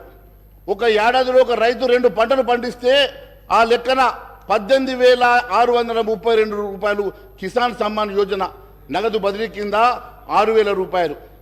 ఈ రకంగా ఆర్థిక సాయం మొత్తం కలిపితే అధ్యక్ష ఒక్కొక్క రైతుకు ఒక ఎకరానికి 24,632 రూపాయలు అందిస్తుంది అధ్యక్ష.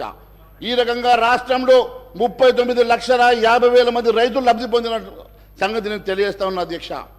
అలాగే వరి సేకరణ కేంద్రం గతంలో కన్నా 6 రేట్లు పెంచి 1,24,000 కోట్లు ఖర్చు పెట్టి 2014 నుంచి జాతీయ సహకార అభివృద్ధి సంస్థ ద్వారా తెలంగాణకు 23,948 కోట్లు పంపిణీ చేసింది అధ్యక్ష.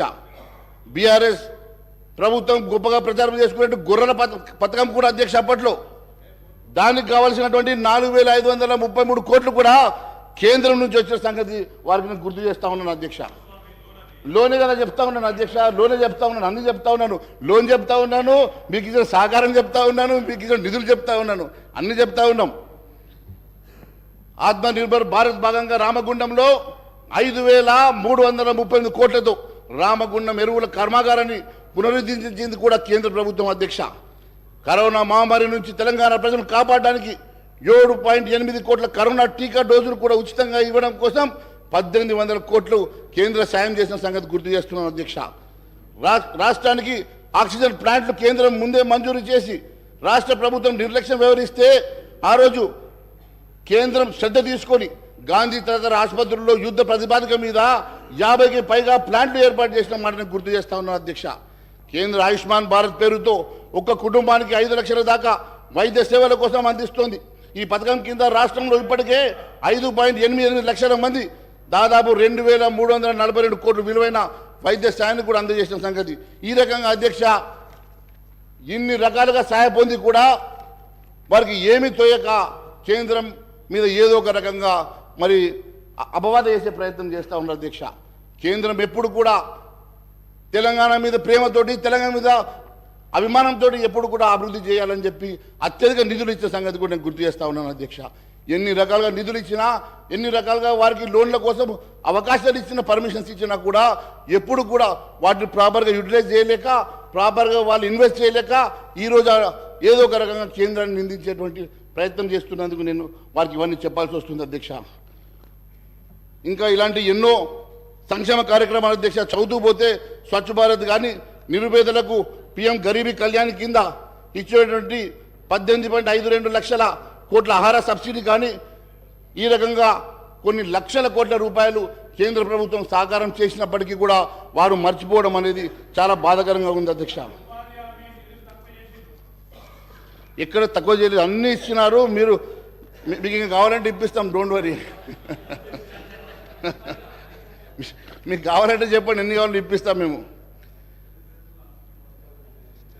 రైల్వే వ్యాగన్ ఫ్యాక్టరీ కోసం మీకు తెలుసు, దానికోసం కూడా దాదాపు 3000 మందికి ఉపాధి కలిగే విధంగా మరి అక్కడ మన రాష్ట్రంలో ఏర్పాటు చేసుకున్న సంగతి కానీ, ఈ రకంగా గ్రామీణ అభివృద్ధి భాగంగా 12,769 గ్రామ పంచాయతీలకు 14 ఆర్థిక సంఘం సిఫార్సు ప్రకారం 5,380 కోట్లు కానీ, ఈ రకంగా వేల కోట్లు, లక్షల కోట్ల రూపాయలు ఈ ప్రభుత్వానికి మరి కేంద్రం సాయం చేసిన సంగతి నేను గుర్తు చేస్తూ, ఇంకా చాలా ఉంది అధ్యక్ష. కానీ నాకు ఇచ్చిన సమయంలో మరి ఇవన్నీ చదవడం కన్నా నేను ముఖ్యంగా వారు చెప్పినటువంటి పవర్ దాని మీద నేను చెప్పాలనుకుంటున్నాను అధ్యక్ష. ఇప్పుడే గౌరవ సభ్యులు హరీష్ రావు గారు మాట్లాడుతూ ఇందాక మీటర్లు పెట్టాలని చెప్పి కేంద్ర ప్రభుత్వం చెప్పిందని. ఇంత శుద్ధ అబద్ధం అధ్యక్ష, ఇంత అబద్ధం ఒక సీనియర్ లెజిస్లేటరు, 5 సార్లు గెలిచిన లెజిస్లేటర్ ఈ రకంగా అబద్ధాలు చెప్పడం, సభలో అబద్ధాలు చెప్పడం ఎంతవరకు సంబంధించిన అధ్యక్ష?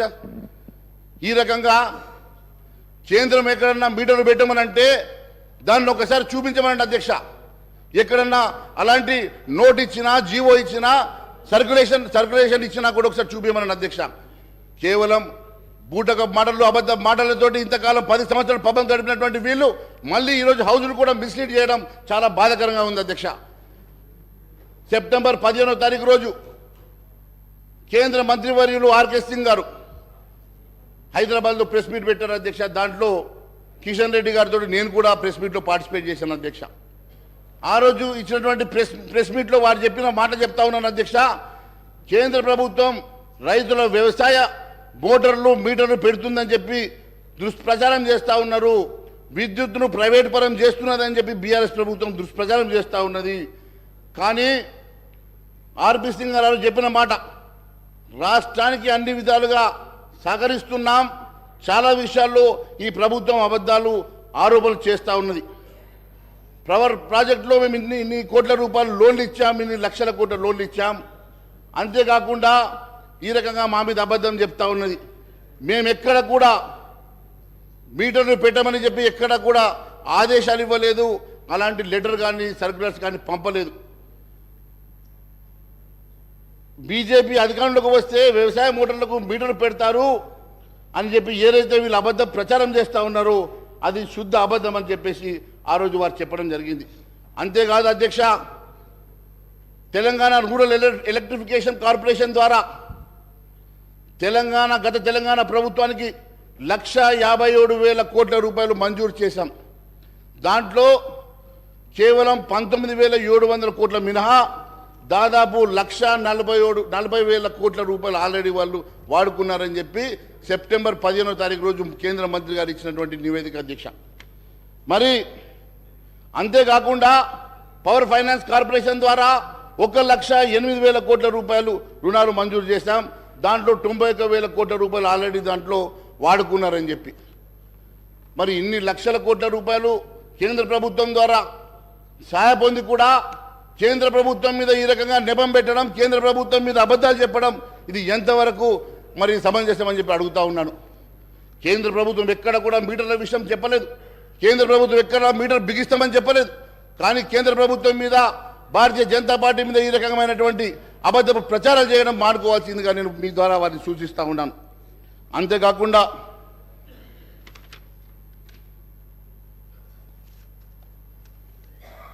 వారి మిత్రులు, వారి కేసీఆర్ గారి మిత్రులు ఇప్పుడు ఆంధ్రప్రదేశ్ రాష్ట్ర గౌరవ ముఖ్యమంత్రి జగన్మోహన్ రెడ్డి గారు మాత్రం అక్కడ మీటర్లు పెట్టుకున్నారు అధ్యక్ష. మీటర్లు పెట్టుకొని ఆ మీటర్లకు కూడా ఒక సంజాయిషి ఇచ్చుకున్నారు అధ్యక్ష. ఆయన ఇచ్చిన స్టేట్మెంట్ చెప్తా ఉన్నాను. వారికి జీవో ఇచ్చారు అధ్యక్ష. జీవో MS 22 తేదీ 1 సెప్టెంబర్ 2020 రోజు.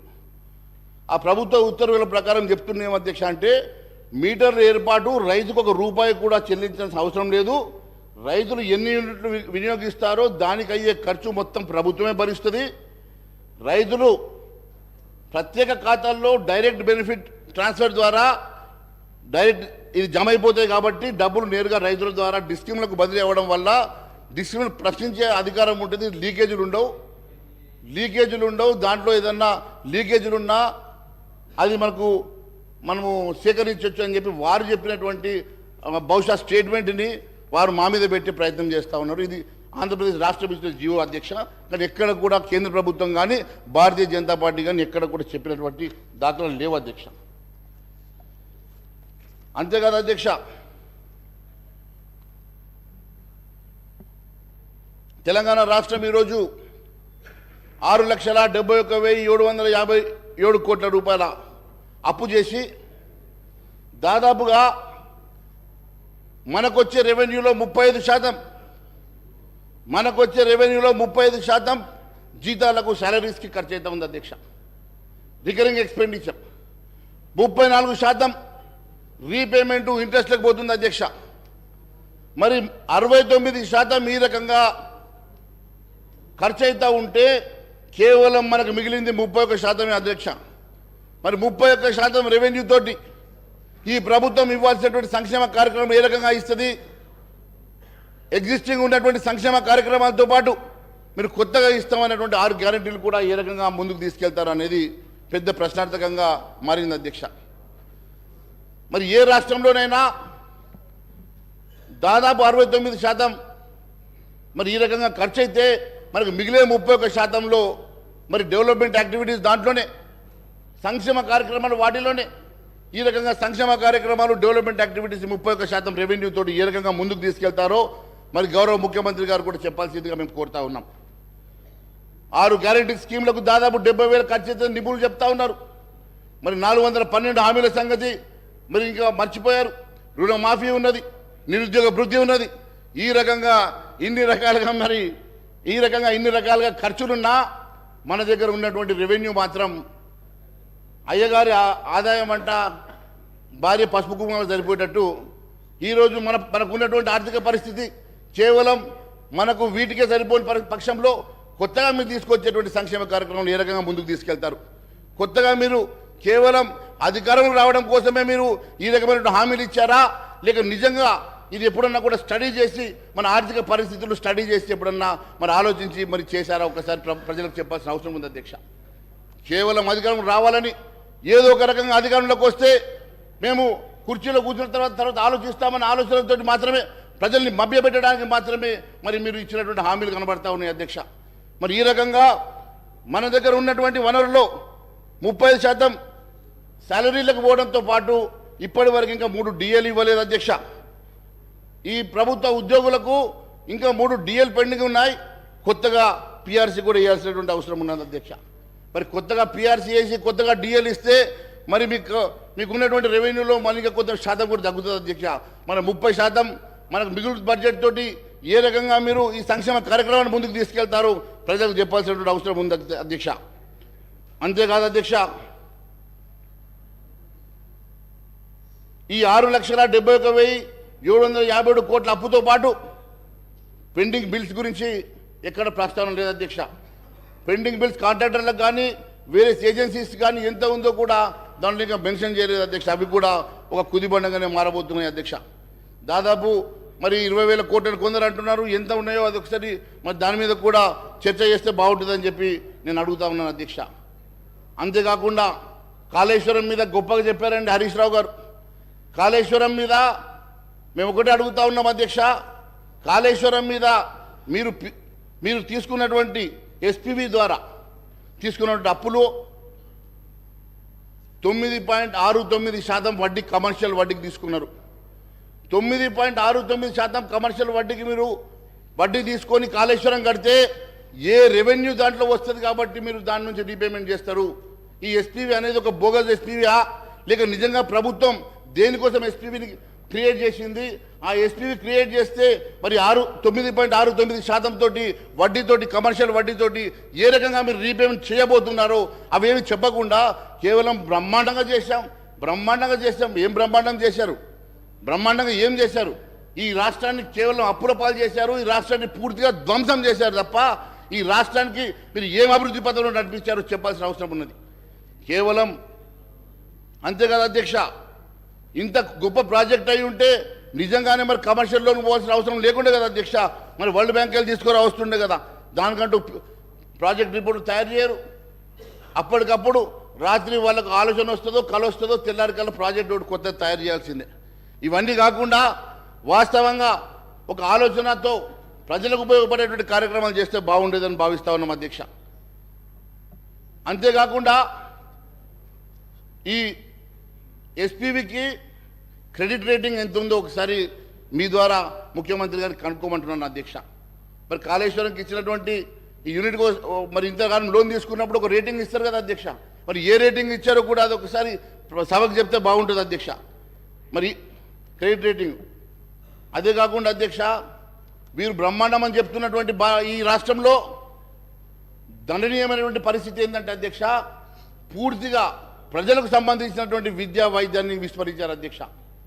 పూర్తిగా విద్యా వైద్యాన్ని ఏ రకంగా విస్మరించారంటే అధ్యక్ష, భారతదేశంలోని అన్ని రాష్ట్రాల్లో చివరి స్థానంలో ఎడ్యుకేషన్ ఉందంటే ఇంతకన్నా సిగ్గుచెడు లేదని చెప్పి నేను తెలియజేస్తాను అధ్యక్ష.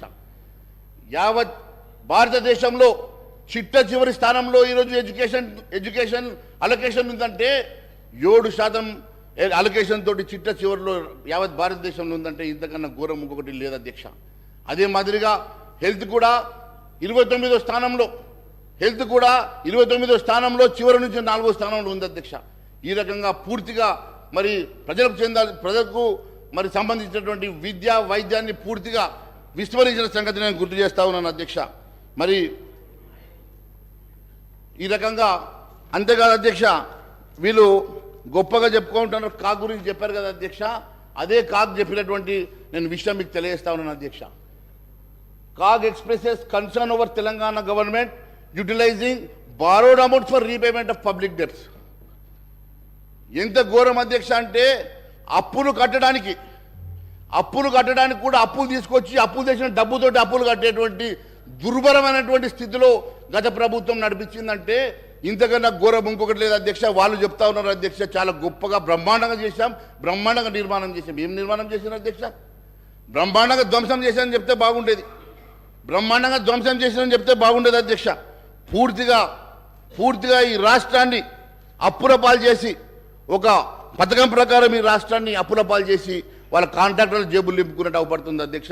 ఇది తెలంగాణ రాష్ట్ర ప్రజానికం కోసం, తెలంగాణ ప్రజల కోసం మాత్రం ఇది ఏ ఉపయోగపడే కార్యక్రమమే చేయలేదు అధ్యక్ష. పూర్తిగా 10 సంవత్సరాలు ఈ రాష్ట్రాన్ని ధ్వంసం చేసి ఒక నియంత్ర పాలనలో ఈ రాష్ట్రం నలిగిపోయిందన్న సంగతి నేను తెలియజేస్తా ఉన్నాను అధ్యక్ష. ఒక నియంత్ర పాలనలో ఈ రాష్ట్రం పూర్తిగా అప్పుల పాలైపోయింది అధ్యక్ష. ఏ ఒక్క సంక్షేమ కార్యక్రమం కానీ అట్టడుగు బడుగు బలైన వర్గాలకు చెందినటువంటి వారికి ఏ ఒక్క ఉపాధి కల్పించలేదు ఈ ప్రభుత్వం అధ్యక్ష.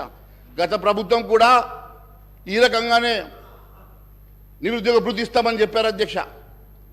మరి ఇప్పుడు దాన్ని పెంచి 4,000 ఇస్తామని కొత్త ప్రభుత్వం చెప్తా ఉంది. మీరు పూర్తిగా ఇవ్వలేదు కాబట్టి మేము కూడా ఎగ్గొడితే బాగుంటుందని అనుకుంటే మాత్రం మేము భారతీయ జనతా పార్టీ ఊరుకునే సమస్య లేదు. మీ భారతీయ జనతా పార్టీ తరఫున గౌరవ ముఖ్యమంత్రి గారికి, మీ ద్వారా గౌరవ ముఖ్యమంత్రి గారికి కూడా నేను విన్నవిస్తా ఉన్నాను అధ్యక్ష. ఖచ్చితంగా మీరు కేవలం 6 గ్యారంటీ స్కీమ్లే కాదు 412 హామీలను కూడా నెరవేర్చాల్సిందే అధ్యక్ష. మరి మీకున్న నిధులు కేవలం యావత్ రెవెన్యూలో మీకున్న మిగులు కేవలం 31% అధ్యక్ష. 35% శాలరీస్కి పోగా 34% రీపేమెంట్స్ అండ్ ఇంట్రెస్ట్కి పోయిన తర్వాత మిగిలే 31%లో ఏ రకంగా మీరు కొత్త సంక్షేమ కార్యక్రమం నడిపిస్తారు, పాత సంక్షేమ కార్యక్రమాలని కంటిన్యూ చేసుకుంటూనే కొత్త సంక్షేమ ఇచ్చినటువంటి హామీలు నెరవేరుస్తారో ప్రజలకు చెప్పాల్సిన అవసరం ఉంది అధ్యక్ష. కేవలం అదే మీరు ముందే అడిగితే బాగుండేది కదా. మీరు ముందు అడగకపోతే మీరు మేనిఫెస్టో తయారు చేసేప్పుడు అడిగి ఉంటే మా అందరం కలిసి కేవలం ఈ రకంగా కేవలం అధికార దాహంతో మాత్రమే మరి కాంగ్రెస్ వాళ్ళు కూడా ఇలాంటి హామీలు ఇచ్చినట్టుగా మేము భావిస్తున్నాం అధ్యక్ష. ఎట్టి పరిస్థితుల్లో వారికి 100 రోజుల సమయం ఇవ్వాలని చెప్పి ముందే చెప్పాం. 100 రోజుల సమయం ఇస్తాం. 100 రోజుల తర్వాత వీరు ఇచ్చినటువంటి హామీలు నెరవేర్చకపోయినా, ప్రజా సంక్షేమ కార్యక్రమం ముందుకు నడిపేయకపోయినా ఖచ్చితంగా ప్రజా గొంతుకై భారతీయ జనతా పార్టీ నిలబడుతుందని తెలియజేస్తా ఉన్నాం అధ్యక్ష. చేస్తే మంచిదే కదా, చేయాలని కోరుకుంటున్నాం. మీరు చేస్తే మంచిదే అన్న, చేయాలని కోరుకుంటున్నాం మేము కూడా. అంతే కదా అధ్యక్ష. మరి వీటితో పాటు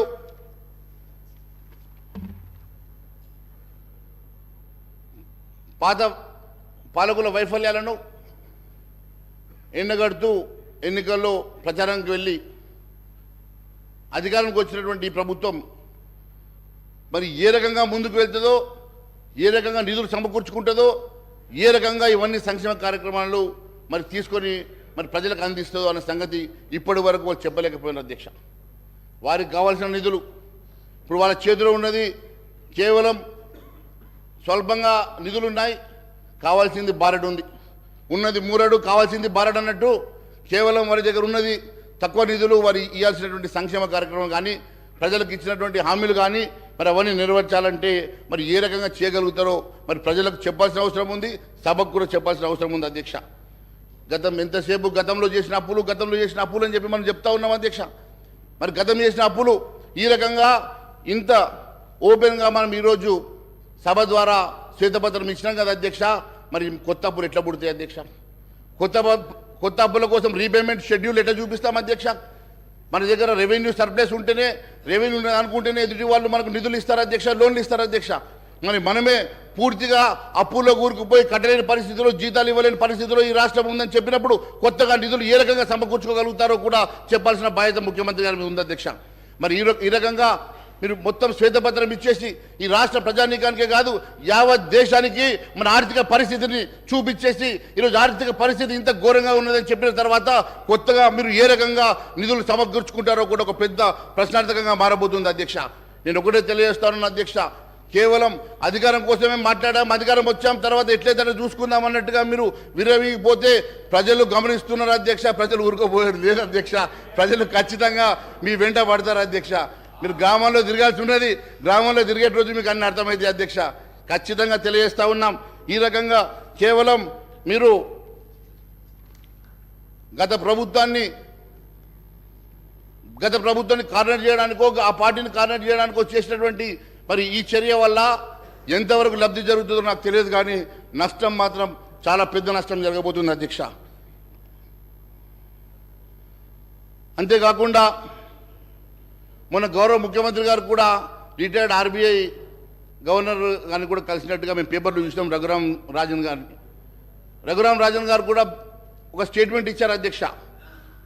ఇంకా ఇప్పుడున్నటువంటి పరిస్థితుల వల్ల ఇంకా అప్పులు చేస్తే మన రాష్ట్ర ఆర్థిక పరిస్థితి మరింత క్షీణించిపోతుందని చెప్పేసి వారు చెప్పారు అధ్యక్ష. ఇప్పుడున్న పరిస్థితిలోనే బయటపడడం కష్టంగా ఉన్నటువంటి పరిస్థితి. ఇప్పుడు మళ్ళా కొత్తగా అప్పులు తీసుకుంటే ఈ రాష్ట్ర పరిస్థితి ఇంకా క్షీణిస్తుందని చెప్పేసి వారే చెప్పినట్టుగా పేపర్లు చూసాం అధ్యక్ష.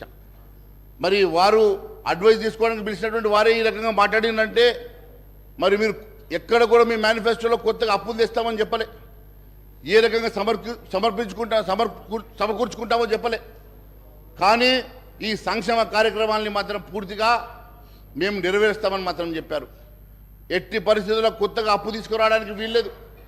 అన్నిటికన్నా ముఖ్యం ప్రజల మీద భారం మోపడానికి అసలే మేము ఒప్పుకోని లేదని చెప్పి తెలియజేస్తా ఉన్నాను. ఏదో ఒక రకంగా ప్రజల మీద భారం మోపుతాం, ట్యాక్సులు పెంచుతాం, ప్రజల్ని నడ్డి విరుస్తామంటే మాత్రం ఎట్టి పరిస్థితుల్లో భారతీయ జనతా పార్టీ ఊరుకున్న సమస్య లేదు. ప్రజా గొంతుగా మేము నిలదీస్తామని చెప్పి కూడా తెలియజేస్తా ఉన్నాను అధ్యక్ష. అంతేకాదు అధ్యక్ష, ఎక్కడ కూడా మేము మేనిఫెస్టోలో పెట్టలేదు. పెట్టకున్నా కూడా మీరు అన్ని రకాలుగా హామీలు ఇచ్చారు. మేము కూడా ధైర్యం ఉంది, మీకు ధైర్యం ఉంది కాబట్టి, కానీ చేయాలి కదా. ధైర్యం అందరికీ ఉంటుంది, ధైర్యంతో పాటు చేయాలి, చేస్తే సంతోషం కదా. ఎన్ని ప్రజెంటేషన్లు ఇచ్చినా, ఎన్ని చర్చలు చేసినా దానివల్ల లాభం లేదు అధ్యక్ష. కేవలం ఏ రకంగా మీరు దీన్ని అధిగమిస్తారు, ఏ రకంగా ముందుకెళ్తారని సభకు చెప్పాలి అధ్యక్ష. మీరు ఏ రకంగా అధిగమిస్తారో, ఏ రకంగా ముందుకెళ్తారో చెప్పకుండా కేవలం ఒకరినొకరు దుంపెత్తు పోసుకోవడం కాదు అధ్యక్ష. మీరు కూడా మీ ద్వారా నేను స్పీకర్ గారికి కూడా నేను చెప్తా ఉన్నాను అధ్యక్ష, కేవలం ఒకవైపు అటువైపు చూడకండి అధ్యక్ష, మధ్యలో మేము కూడా ఉన్నాం, మా వైపు కూడా చూడమని. అప్పుడు కూడా నేను మరి మధ్యలో లేచి అడిగినాను అధ్యక్ష, నేను క్లారిఫికేషన్ ఇస్తానంటే మరి నాకు అవకాశం రాలేదు. సరే, ఏదైనా వాళ్ళిద్దరు కొట్టాట కోసం ఈ సభ లేదు అధ్యక్ష, వాళ్ళిద్దరు ఈగోస్ కోసం ఈ సభ లేదు అధ్యక్ష. ప్రజలు మొత్తం 3.5 కోట్ల ప్రజలు మన వైపు చూస్తూ ఉన్నారు అధ్యక్ష, సభ వైపు చూస్తూ ఉన్నారు, సభలో జరిగే చర్చను చూస్తూ ఉన్నారు అధ్యక్ష. ఖచ్చితంగా ఇక్కడ జరిగేటువంటి చర్చ ఒక అందరికి ఉపయోగపడే చర్చగా మారాలి. దీనికి కావాల్సినటువంటి ఏ అంశమైనా కూడా మీరు పారదర్శకతోటి ఏ రకంగా ఈ సమస్యను పరిష్కారం చేస్తారో, ఏ రకంగా ఈ సమస్య పరిష్కారానికి మీ దగ్గర ఉన్నటువంటి ప్లాన్ ఏందో, మీ దగ్గర ఉన్నటువంటి ప్రణాళిక ఏందో చెప్పకుండా కేవలం చూస్తామంటే కుదరదు అధ్యక్ష. ఖచ్చితంగా సభకు తెలియజేయాల్సిన అవసరం ఉందని చెప్పి తెలియజేస్తాను అధ్యక్ష. ఇంకా గత ప్రభుత్వం కూడా ఆ ₹1,00,000 రుణమాఫీ 5 సంవత్సరాలైనా చేయలేకపోయింది. మరి మీరు ఇంకా ఉన్నాయి, బ్యాలెన్స్ ఉన్నాయి సార్, బ్యాలెన్స్ ఉన్నాయి, చేయలేదు. ఏడాది లోపల చేస్తామన్నారు, 5 ఏళ్ళైనా చేయలేకపోయింది, ఇంకా బ్యాలెన్స్ ఉన్నది, అందుకే చెప్తున్నా. కాబట్టి మీరు 2 లక్షల రుణమాఫీ 9వ తారీఖు డేట్ ఇచ్చిండ్రు అధ్యక్ష, 9వ తారీఖు డేట్ ఇచ్చిండ్రు. మరి ఫైనాన్స్ మంత్రి గారు లేరు ఇప్పుడు, మరి ముఖ్యమంత్రి గారు లేరు, ఫైనాన్స్ ఇద్దరు అదృష్టవంతులు లేరు అధ్యక్ష హాల్లో. మరి ఇద్దరు ఏ ఒక్కరున్నా కూడా సమాధానం చెబుతురేమో, కానీ పాపం ఒక అదృష్టవంతుడు అంటే పాపం ముఖ్యమంత్రి రాకపోయినా ముఖ్యమంత్రి భవనం వచ్చింది కదా, అందుకే అంటున్నా అదృష్టవంతుడు అని. ఏదో ఒకటైతే వచ్చింది అధ్యక్ష. నేను ఒకటే అడుగుతా ఉన్నాను అధ్యక్ష, మీ ద్వారా గౌరవ ముఖ్యమంత్రి గారిని, గౌరవ ఉప ముఖ్యమంత్రి గారిని కూడా, మాకు ఇంకా సభ ఎన్ని రోజులు నడుస్తుందో తెలియదు, కానీ నడిచేటువంటి సభలో మీరు సమకూర్చుకునేటువంటి సోర్సెస్ ఏమున్నాయి, ఏ రకంగా సమకూర్చుకొని మరి ఈ డెప్స్ని మీరు కంట్రోల్ చేయగలుగుతారు.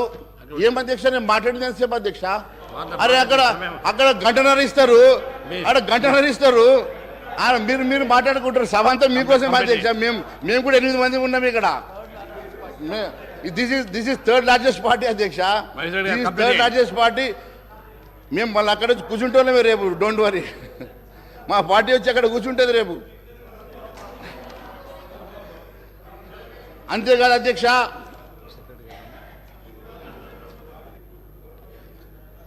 ప్రజెంటేషన్ల వల్లనో చర్చల వల్లనో కాదు అధ్యక్ష, ఖచ్చితంగా మరి మీరు ఇవ్వాల్సినటువంటి అన్ని హామీలు కూడా ఖచ్చితంగా నెరవేర్చే వరకు మేము ప్రజా గొంతుగా నిలబడతామని మరొకసారి తెలియజేసుకుంటూ, అంతేకాదు అధ్యక్ష, వీటితో పాటు ఇంకా చాలా ప్రజా సమస్యలు కూడా ఉన్నాయి అధ్యక్ష. ప్రజా సమస్యలు విస్మరించి ఒకవైపు రైతుల సమస్యలు ఉన్నాయి, రైతులది ప్యాడీ ప్రొక్యూర్మెంట్ జరుగుతూ ఉన్నది అధ్యక్ష. రైతుల ప్యాడీ ప్రొక్యూర్మెంట్ జరుగుతున్న దీంట్లో మీరు ₹500 బోనస్ ఇస్తామని చెప్పి మర్చిపోయారు అధ్యక్ష. మరి ₹500 బోనస్ గెలిచిన వెంటనే ₹500 బోనస్ ఇస్తామని చెప్పండి, డైరెక్షన్స్ ఇవ్వండి అయ్యా మంత్రి గారు. నో ప్రాబ్లం, నేను ఇంకా 5 నిమిషాలు ఎక్కువ మాట్లాడాను, 5 నిమిషాలు ఇవ్వండి సమయం. ఇప్పుడు వారి డైరెక్షన్ ఇస్తా ఉన్నారు కదా. మరి నేను ఒకటే అడుగుతా ఉన్నాను అధ్యక్ష, ₹500 బోనస్ గెలిచిన వెంటనే ఇస్తామన్నారు కదా. మరి ఇప్పుడు గెలిచి దాదాపు 2-3 వారాలు అవుతుంది, 3వ తారీఖే మీరు గెలిచారు. మరి ఈ రోజుకి 3 వారాలు అవుతున్నది. మరి ₹500 బోనస్ ఎప్పటికల్లా ఇస్తారు? మరి ఇప్పటికీ దాని గురించి క్లారిటీ లేదని చెప్పి నేను తెలియజేస్తా ఉన్నాను. మరి ఆ ₹15,000 కూడా కరెక్ట్ చెప్పామన్నా, అదే 15,000 సంగతి కూడా 15,000 రూపాయలు ఇస్తామని చెప్పి కేవలం 10,000 ఇచ్చారు. మిగిలిన 10,000 రూపాయలు, మిగిలిన 5,000 రూపాయలు. సార్, గౌరవ మంత్రి గారు, సార్ నేను గౌరవ సభ్యులు మహేశ్వర్ రెడ్డి గారు మాట్లాడుతూ ఉన్నారు అధ్యక్ష. 500 రూపాయల బోనస్ గురించి మాట్లాడుతున్నారు. వారు కూడా వాణిజ్యం వ్యాపారం చేసే వ్యక్తి. వారికి తెలుసు అధ్యక్ష, బిజినెస్ పెట్టిన తర్వాత కొద్ది సమయం పెడుతుంది. ఒక క్రమం మేము 100 రోజులు కాదు సార్, 100 రోజులు 100 రోజుల లోపల మేము అమలు చేస్తామని చెప్పాం. కానీ మేము అడుగుతూ ఉన్నాం అధ్యక్ష, ప్రతి వ్యక్తికి, ఈ భారతదేశంలో ఉన్న ప్రతి వ్యక్తి అకౌంట్లో 15 లక్షల రూపాయలు వేస్తామన్న ఈ బీజేపీ పార్టీ ప్రభుత్వం కనీసం ఒక్క పైసన్న వేసిందా? దాని గురించి మాట్లాడమని చెప్పండి అధ్యక్ష. మహేశ్వర రెడ్డి గారు కంప్లైంట్ చేయండి. చూడండి, టైం అయిపోతుంది. చూడండి మంత్రి గారు ఇక్కడ బిజినెస్ అంటే ఈ సభని ఒక బిజినెస్తో పోలుస్తున్నారు అధ్యక్ష. ఈ సభని ఒక కార్పొరేట్ కంపెనీతో పోలుస్తున్నారు అధ్యక్ష. ముందు ఆయన మీద చర్యలు తీసుకోండి అధ్యక్ష, ముందు ఆయన మీద చర్యలు తీసుకోండి. మరి ఇలాంటి వాళ్ళు సార్, ఇలాంటి వాళ్ళు మంత్రి గారిని ఏంటంటే సార్, నిండు సభలో బిజినెస్ తోటి పోల్చి మీరు అపహాస్యం చేస్తూ ఉన్నారు ఈ సభని.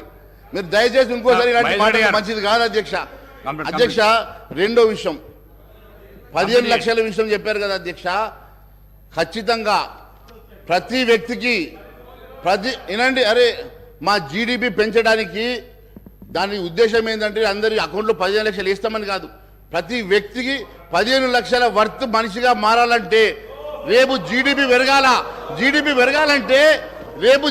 పెరగాలంటే దానికి కావాల్సినటువంటి నల్లధనం బయటకు రావాలని చెప్పి ఆ రోజు 1000 రూపాయల నోట్లను, 2000 రూపాయల నోట్లను పూర్తిగా రద్దు చేసి నల్లధనాన్ని బయటకు తీసుకొచ్చి ఈరోజు యావత్ ప్రపంచంలోనే ఐదో రిచెస్ట్ కంట్రీగా, బలమైనటువంటి ఎకనామికల్ కంట్రీగా మేము ఎదిగినామంటే అది కేవలం నరేంద్ర మోడీ గారి ద్వారానే జరిగిందని చెప్పి నేను తెలియజేస్తా ఉన్నాను అధ్యక్ష. అంతేకాదు, మీరు ఇవ్వాల్సినటువంటి ముందు దయచేసి మీ ద్వారా అడుగుతా ఉన్నాను, మీరు ఇవ్వాల్సినటువంటి బోనస్ కానీ, మీరు ఇవ్వాల్సినటువంటి రుణమాఫీ కానీ, మొన్న అధ్యక్ష ఎన్నికలకు ముందు పాపం వాళ్ళు, ఈ ప్రభుత్వం వాళ్ళు ఉన్నప్పుడు 5,000 రూపాయలు వాళ్ళు వేస్తామని చెప్పి అకౌంట్లో వేస్తా ఉంటే ఎలక్షన్ కమిషన్ ఆపింది కదా, గాడబ్బన్న ఇప్పటికి పూర్తి చేయలేకపోతున్నారు అధ్యక్ష. అవి ముందు వేయండి, తర్వాత మీరు వేస్తాన డబ్బులు వేద్దాం. ముందు ఆ డబ్బులు మహేశ్వర గారు కంప్లీట్ చేయండి. ముందు జార్ఖండ్ ఎంపీ గారి దగ్గర ఉన్న 300 కోట్లు బయట తీయద్దా? అవి తీయండి. యాడికి దేనికోసం పెట్టారు అధ్యక్ష? అవి తెలంగాణ పంపుదాం అనుకుంటే అవి ఆగిపోయినట్టున్నాయి అధ్యక్ష. లేకుంటే వీళ్ళకి సర్ప్లస్ ఉన్నాయి కాబట్టి ఆగిపోయినట్టున్నాయి, కాబట్టి అవి దొరికినాయి అధ్యక్ష. కంక్లూడ్ చేయండి. మీరు అన్నారు కంక్లూడ్ చేస్తున్నా సార్. అరే ఇంతేం సార్, మా మీద ఏం సార్ మీరు మా మీద పడతారు? అరే మేము 8 మంది ఉన్నాం sir, third largest party in the house sir. You to look at us. వేరే వాళ్ళకి ఎంత నిన్న కూడా మాకు క్లారిఫికేషన్ టైం ఇవ్వలేదు అధ్యక్ష. ఈ రోజు కూడా ఈ రకంగా మా గొంతులు నొక్కితే ఎట్లా అధ్యక్ష? ఇది కంప్లీట్ అంటే ఎట్లా అధ్యక్ష? చాలా సబ్జెక్ట్స్ ఉన్నాయి. హరీష్ రావు గారు మాట్లాడే హెల్త్ మాట్లాడాలా, హరీష్ రావు గారు మాట్లాడినటువంటి ఎడ్యుకేషన్ మాట్లాడాలా, గతంలో నేను ఇచ్చిన చార్జ్ షీట్లు అన్ని ఉన్నాయి అధ్యక్ష, తీసుకొచ్చిన చాలా సందర్భాలు మాట్లాడుతున్నాయి. అన్ని కూడా క్లారిఫై చేయాలి కదా అధ్యక్ష. మీరు కంప్లీట్ చేయండి. అందుకనే ఏంది టీ బ్రేక్ ఇచ్చాక మళ్ళీ మాట్లాడదాం. మీకు ఆగరైతే చెప్పండి, టీ బ్రేక్ ఇద్దాం, మళ్ళీ మాట్లాడదాం. మాకేం పని లేదు అధ్యక్ష. రాత్రి 12 గంటల నాకు కూడా కూర్చోబట్టే మేము మాత్రం ఖచ్చితంగా మీరు మాట్లాడండి, మీరు కంక్లూడ్ చేయండి. సార్ నేను కంక్లూడ్ చేస్తున్నా సార్. నాకు టైం ఇవ్వాలి కదా సార్. వీళ్ళకి 1.5 అవర్ ఇస్తారు, వీళ్ళకి 1 అవర్ ఇస్తారు, వాళ్ళకి 2 గంటలు ఇస్తారు సార్. మాకు టైం ఇవ్వకుండా థర్డ్ లార్జెస్ట్ పార్టీ సార్. మీకు సరిపోయిన సమయం ఇచ్చినాం కానీ కంప్లీట్ అయిపోయింది. ఇప్పటికీ ఎక్కువైపోయింది కానీ అదే సార్ మేము చెప్పేది ఏం చెప్తున్నాం సార్. మరి రుణమాఫీ 9వ తారీఖు మొన్న అంటారు, 100 రోజులు అంటారు. మంత్రి గారు అబద్ధం చెప్పడం కాదు సార్, హౌస్కి అబద్ధం చెప్పుడు తప్పు కాదు సార్. ఆయన మేనిఫెస్టోలో 9వ తారీఖు రాసిండా లేదా సార్? 9వ తారీఖు రాసినప్పుడు ఆయన 100 రోజులు టైం పెట్టి అడుగుతాడు సార్. అగో ఇట్లా అంటుండే సార్. ఇట్లా అంటే ఏమంటే ఇయ్యమనా, ఇయ్యకుండా ఇట్లా పెట్టామనా, ఇయ్యకుండా ఇట్లా పెట్టాం మేము, ఇట్లా అంటున్నాడు చూడు. సభను గౌరవ సభ్యులు పూర్తి స్థాయిలో ప్రకదారి పట్టిస్తా ఉన్నారు అధ్యక్ష. మేమేం చెప్పాము, మా 6 గ్యారెంటీలు, ఇది కాంగ్రెస్ పార్టీ గ్యారెంటీ.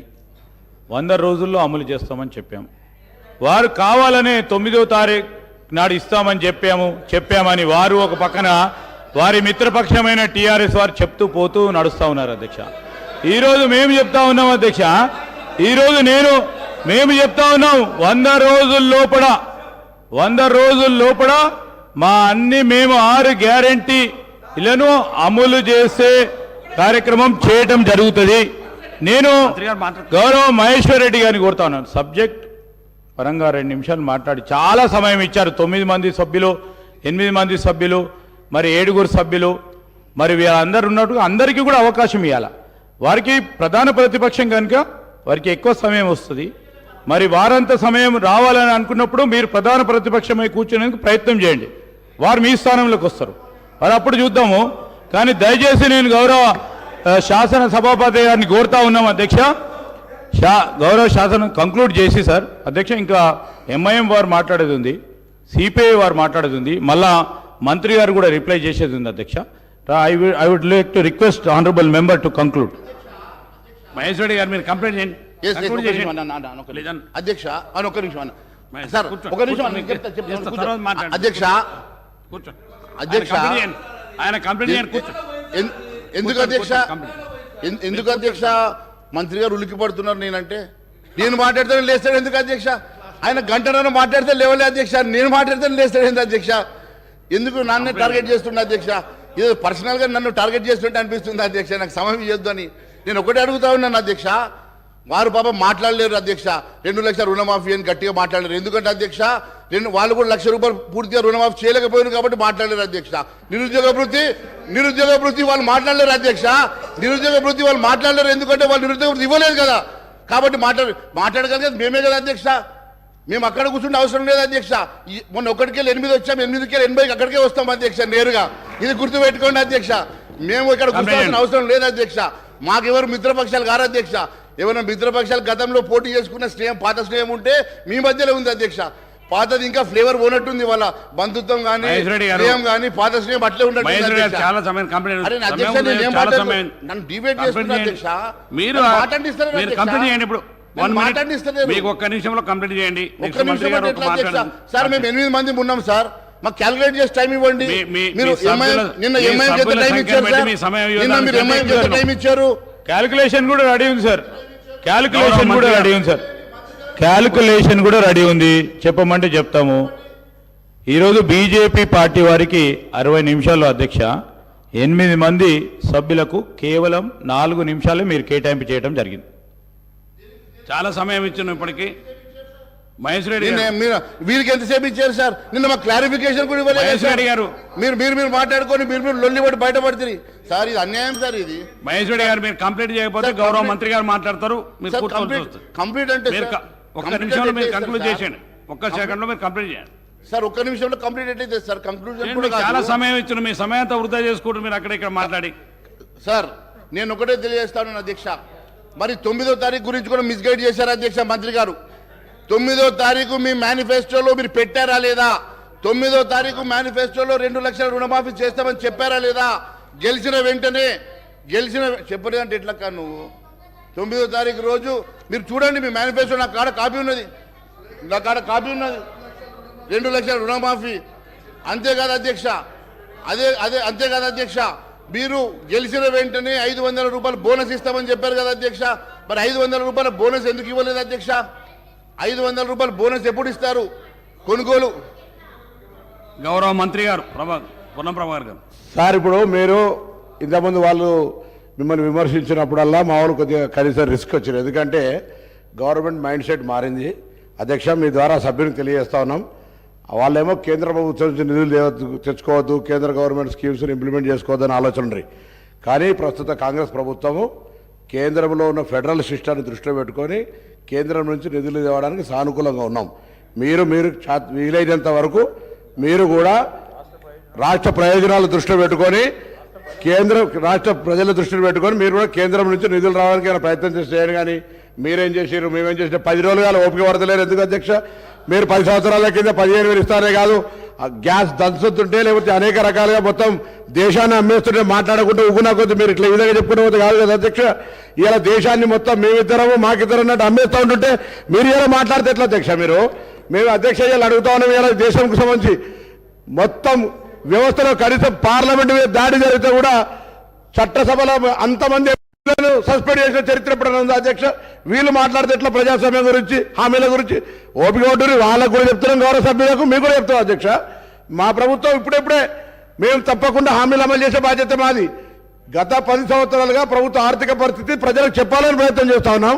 పరపతి గురించి మాట్లాడే గతంలో సభ్యుడు కూడా కాంగ్రెస్ కున్న పరపతి ఈ దేశంలో వేరే పార్టీకి లేదు అధ్యక్ష. ప్రభుత్వాన్ని నడపడము, పరపతి, గౌరవం కాపాడడం అనేటువంటిది కాంగ్రెస్ పార్టీకి సంబంధించిన ప్రతి నాయకుడికి వెన్నెరతో పెట్టే విద్య. కాబట్టి ఎక్కడ కూడా ఏ ఇబ్బంది లేదు.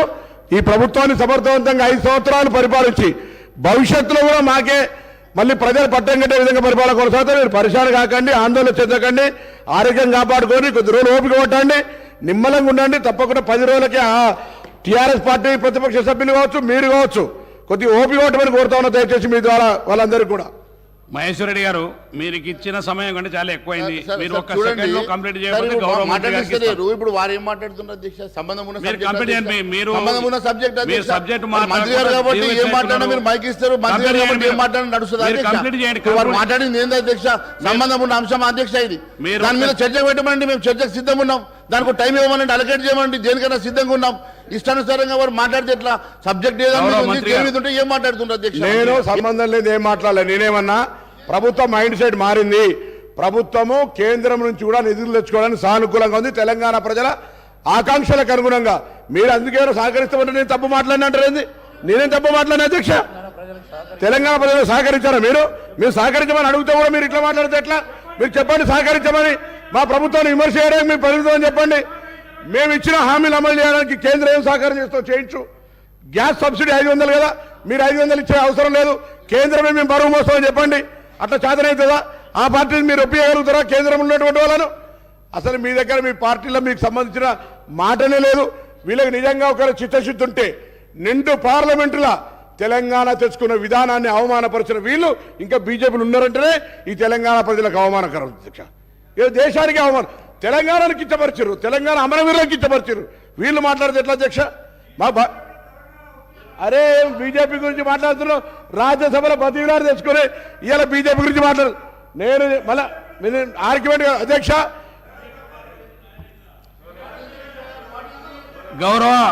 గౌరవ మంత్రి ఇరిగేషన్ శాఖ మంత్రి ఉత్తమ్ కుమార్ రెడ్డి గారిని మాట్లాడాల్సి కోరు. కంక్లూడ్ అయిపోయింది. మీకు చాలా సార్లు సమయం ఇచ్చినాను, మీరు కంక్లూడ్ చేయట్లేరు. మీరు చైర్ దిక్కు మాట్లాడకుండా అక్కడ మాట్లాడడం మీ సమయానంతా. గౌరవ మంత్రి మీరు ఒక్క నిమిషంలో కంప్లీట్ చేయండి. ఒక్కటే సార్, నాకు అందరికి ఇచ్చినట్టు నాకు సమయం ఇవ్వండి. మీ అందరికంటే ఎక్కువ సమయం ఇచ్చినాం. మీ సమయాన్ని మీరే వృధా చేసుకుంటున్నారు. చాలా సమయం ఇచ్చినాం మీకు ఇవ్వాల్సిన దానికంటే ఎక్కువ సమయం ఇచ్చాము. ఒక్క నిమిషం మాట్లాడమంటే ఎట్లా సార్? మీకు మీ సంఖ్యాబలానికంటే మీకు 40 minutes పైన ఇచ్చినాం సార్. మీ సంఖ్యాబలం కంటే ఎక్కువ ఇచ్చినాం మీకు సార్. దానిలో ఏమనుకోవాలి? మీరు గౌరవ మంత్రి పొన్నం ప్రభాకర్ గారు మీరు మీ సబ్జెక్ట్ మాట్లాడితే చెప్తున్నాను సార్. గౌరవ మంత్రి పొన్నం ప్రభాకర్ గారు పదే పార్లమెంటు దాడి గురించో ఇంకో దాని గురించో మాట్లాడితే దానికి ఒక చర్చకు పెట్టమనండి, మేము సిద్ధంగా ఉన్నాం. వారు చెప్పాలనుకున్నటువంటి అది పార్లమెంట్ మీద దాడి గురించి వాడు పదే మాట్లాడుతూ ఉన్నారు. దాని మీద చర్చకు పెట్టండి, మేము దానికి సిద్ధంగా ఉన్నాం. అంతేకాకుండా వారు ఫస్ట్ లేరు సార్. సబ్జెక్ట్ చెప్పినప్పుడు వారు లేరు. దయచేసి వినండి.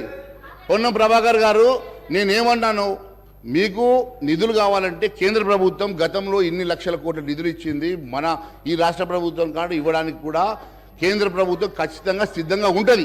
కాకపోతే ఈరోజు ఈ రాష్ట్ర ప్రభుత్వం చేసిన ఒక చరిత్రాత్మకమైన తప్పిదం ఏంటంటే సార్, ఈ రాష్ట్ర ప్రభుత్వం శ్వేతపత్రం పేరు మీద 6,50,000 కోట్ల రూపాయలు అప్పు ఉందని చెప్పి ప్రజానీకానికి కాదు యావత్ భారతదేశానికి చెప్పడం వలన ఈరోజు 70% మన వనరులు కేవలం సాలరీస్కి, రికరింగ్ ఎక్స్పెండిచర్స్కి, ఇంట్రెస్ట్లకు, రీపేమెంట్లకి వెళ్తే 30% ఈ రాష్ట్రం సంక్షేమ కార్యక్రమం నడపగలుగుతుందా?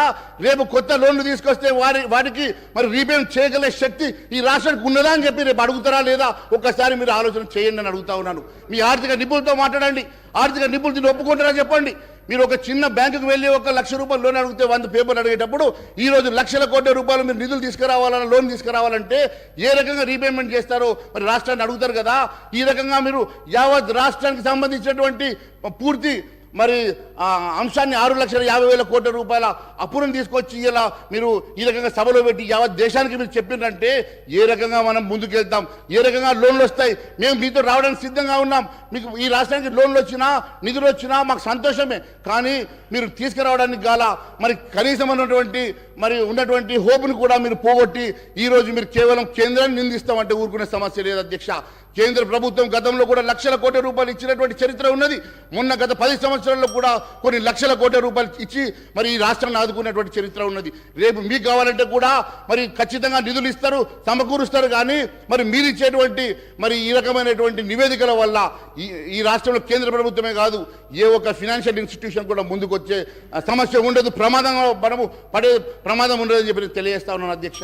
కేవలం మనము ఎవరినో దాడి చేయబోయి మన ఉన్నదాన్ని మనము ఎలుకల బాధకు ఇల్లు కాలబెట్టుకున్నట్లు ఎవరినో దాడి చేయబోయి చేసినటువంటి ఒక తప్పిదం వల్ల రాష్ట్రమే నష్టపోయేటువంటి ప్రమాదం ఉన్నది అధ్యక్ష. నేను చెప్పేది దయచేసి నేను మంచిగా ఆలోచన చేసి మీరు స్వీకరించాల్సిందిగా కోరుతా ఉన్నాను అధ్యక్ష. నేను ఏ రోజు కూడా తప్పుగా నేను చెప్పడం లేదు అధ్యక్ష. అదే మాదిరిగా అధ్యక్ష మహేష్ రెడ్డి గారు మీకు ఇచ్చిన సమయం 40 మినిట్స్ పైన ఇచ్చాను, 45 మినిట్స్ ఇచ్చాను. మీరు ఇంకా వారి సంఖ్యాబలాన్ని బట్టి వారికి ఇచ్చినాం. ప్రధాన ప్రతిపక్షం 8 మంది సభ్యులకు మీ సమయాన్ని మీకు ఇచ్చినాం. గౌరవ మంత్రి గారు ఉత్తమ్ కుమార్ రెడ్డి గారిని ఇప్పుడు మాట్లాడు. ఉత్తమ్ కుమార్ రెడ్డి గారు. అధ్యక్ష, ఈరోజు సీనియర్ శాసనసభ్యులు హరీష్ రావు గారు మాట్లాడుతూ, మొన్న కేటీ రామారావు గారు మాట్లాడుతూ సివిల్ సప్లైస్ కార్పొరేషన్ మీద సివిల్ సప్లైస్ డిపార్ట్మెంట్ చేసిన కొన్ని విషయాలని నేను ఇంటర్వ్యూని ఎందుకు అవుతున్నానంటే, ఆన్ రికార్డ్గా వారు చెప్పిన విషయాలు వాస్తవాలు కాదనే విషయానికి నేను ఈ సభ్యులందరూ కూడా ఈ క్లారిఫికేషన్ ఇస్తున్నాను. సివిల్ సప్లైస్ కార్పొరేషన్ బేసిక్గా రేషన్ బియ్యం ఇవ్వడానికి గతంలో చాలా కమోడిటీ ఇచ్చేది. ఈ ప్రభుత్వం వచ్చిన తర్వాత కేవలం బియ్యం ఇవ్వడానికే పరిమితమైంది. అదేవిధంగా ప్యాడీ ప్రొక్యూర్మెంట్కి ఇదివరకు కొంత ఎక్కువ క్వాంటిటీ ఇస్తుండే. గత 2-3 ఏళ్ల సంది కేవలం గత ప్రభుత్వం 1 కిలో బియ్యంకి పరిమితమైంది.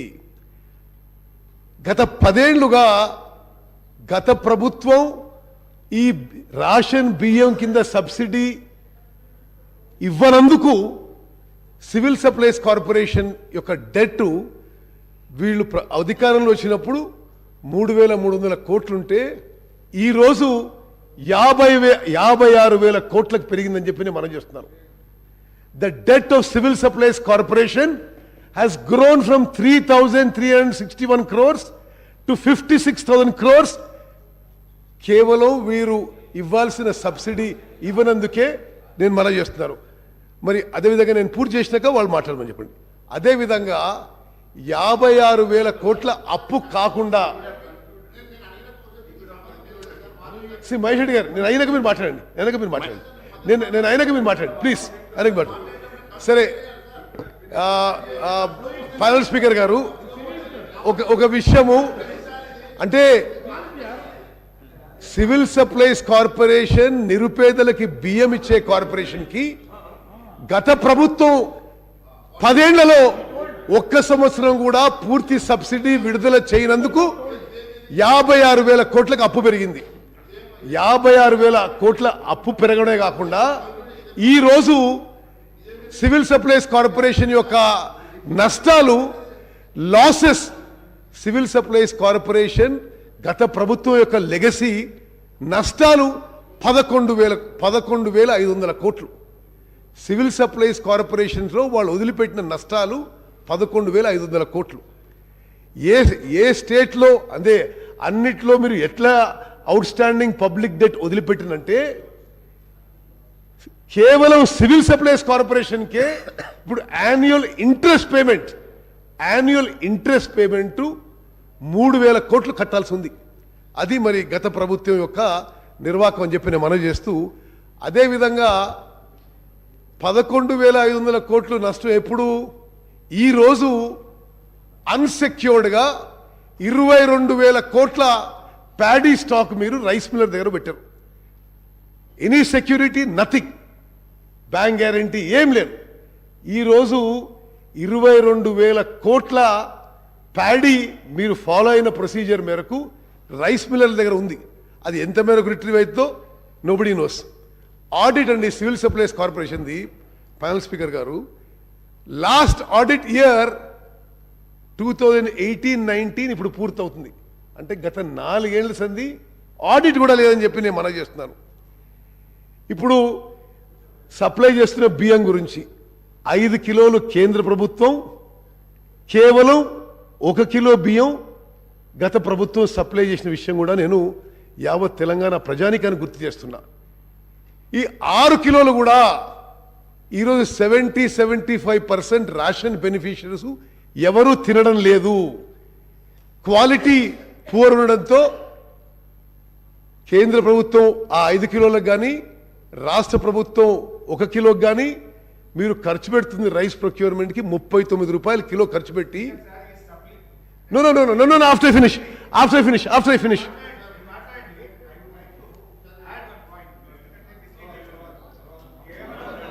నేను అయిపోయినా హరీశ్రావు గారు, మీరు గంటలు మాట్లాడుతూ సపడే కూర్చున్నాం. Let me complete. ఈ 6 కిలోల బియ్యం ఏది కేంద్ర మీకు ఇస్తాను, వారి మాట్లాడి వారు మీరు మాట్లాడి కూర్చోండి, మీకు ఇస్తాను, వారు మాట్లాడి మీకు ఇస్తాను కూర్చోండి, వారిని మాట్లాడండి, తర్వాత మీకు ఇస్తాను కూర్చోండి, మీకు ఇస్తాను హరీశ్రావు గారు కూర్చోండి. సరే, ఇప్పుడు ఈ 6 కిలోల బియ్యం అంటే ఒక్కొక్క కిలో బియ్యం కేంద్ర ప్రభుత్వం కానీ రాష్ట్ర ప్రభుత్వం కానీ 39 రూపాయల కిలోకి ప్రొక్యూర్మెంట్ చేసి, ఈ రాష్ట్రంలో ఈరోజు ఆ రైస్ క్వాలిటీ ఎట్లుందంటే 70-75% రేషన్ బియ్యం ఈరోజు డైవర్ట్ అవ్వడం, మిస్యూజ్ కావడం, వేరే యూస్ జరగడం మీ అందరికీ తెలిసిన విషయమే. అది ఇప్పుడు సివిల్ సప్లైస్ డిపార్ట్మెంట్ మరి గత ప్రభుత్వంలో పనితీరు. అదేవిధంగా వీళ్ళు ఎంత పొలిటిసైజ్ చేశారంటే, సివిల్ సప్లైస్ కార్పొరేషన్ ఇంత ఇండెట్ ఉన్న కర్ణాటక, తమిళనాడు రాష్ట్రాలు ఈ స్టాకులు మేము కొంత కొనుక్కుంటాం, నెలకి 2.5 లక్షల టన్నుల మీద బియ్యం కొనుక్కుంటుంటే స్టాక్ ఉన్నా సరే కేవలం పొలిటికల్ కారణాల వల్ల వారికి ఆ రైస్ అమ్మలేదనే విషయం కూడా నేను ఈ సభ దృష్టికి తీసుకొస్తున్నాను. అదేవిధంగా ప్రొక్యూర్మెంట్, ప్యాడీ ప్రొక్యూర్మెంట్ విషయంలో మరి చాలా విషయాలు మాట్లాడుతున్నారు. ప్యాడీ ప్రొక్యూర్మెంటు సెంట్రల్ గవర్నమెంట్ ఇవ్వాల్సిన డబ్బులు కూడా ఎన్నో సంవత్సరాల నుంచి, సరే కొంత సెంట్రల్ గవర్నమెంట్ ఫెయిలియర్ ఉన్నా డాక్యుమెంటేషన్ సరిగ్గా చేయనందువల్ల కొన్ని వేల కోట్లు సెంట్రల్ గవర్నమెంట్ నుంచి కూడా రావాల్సింది. మీరు సబ్సిడీ ఇవ్వరు రైస్ కింద, ప్రొక్యూర్మెంట్ కింద సెంట్రల్ గవర్నమెంట్ డిలే చేస్తుంది.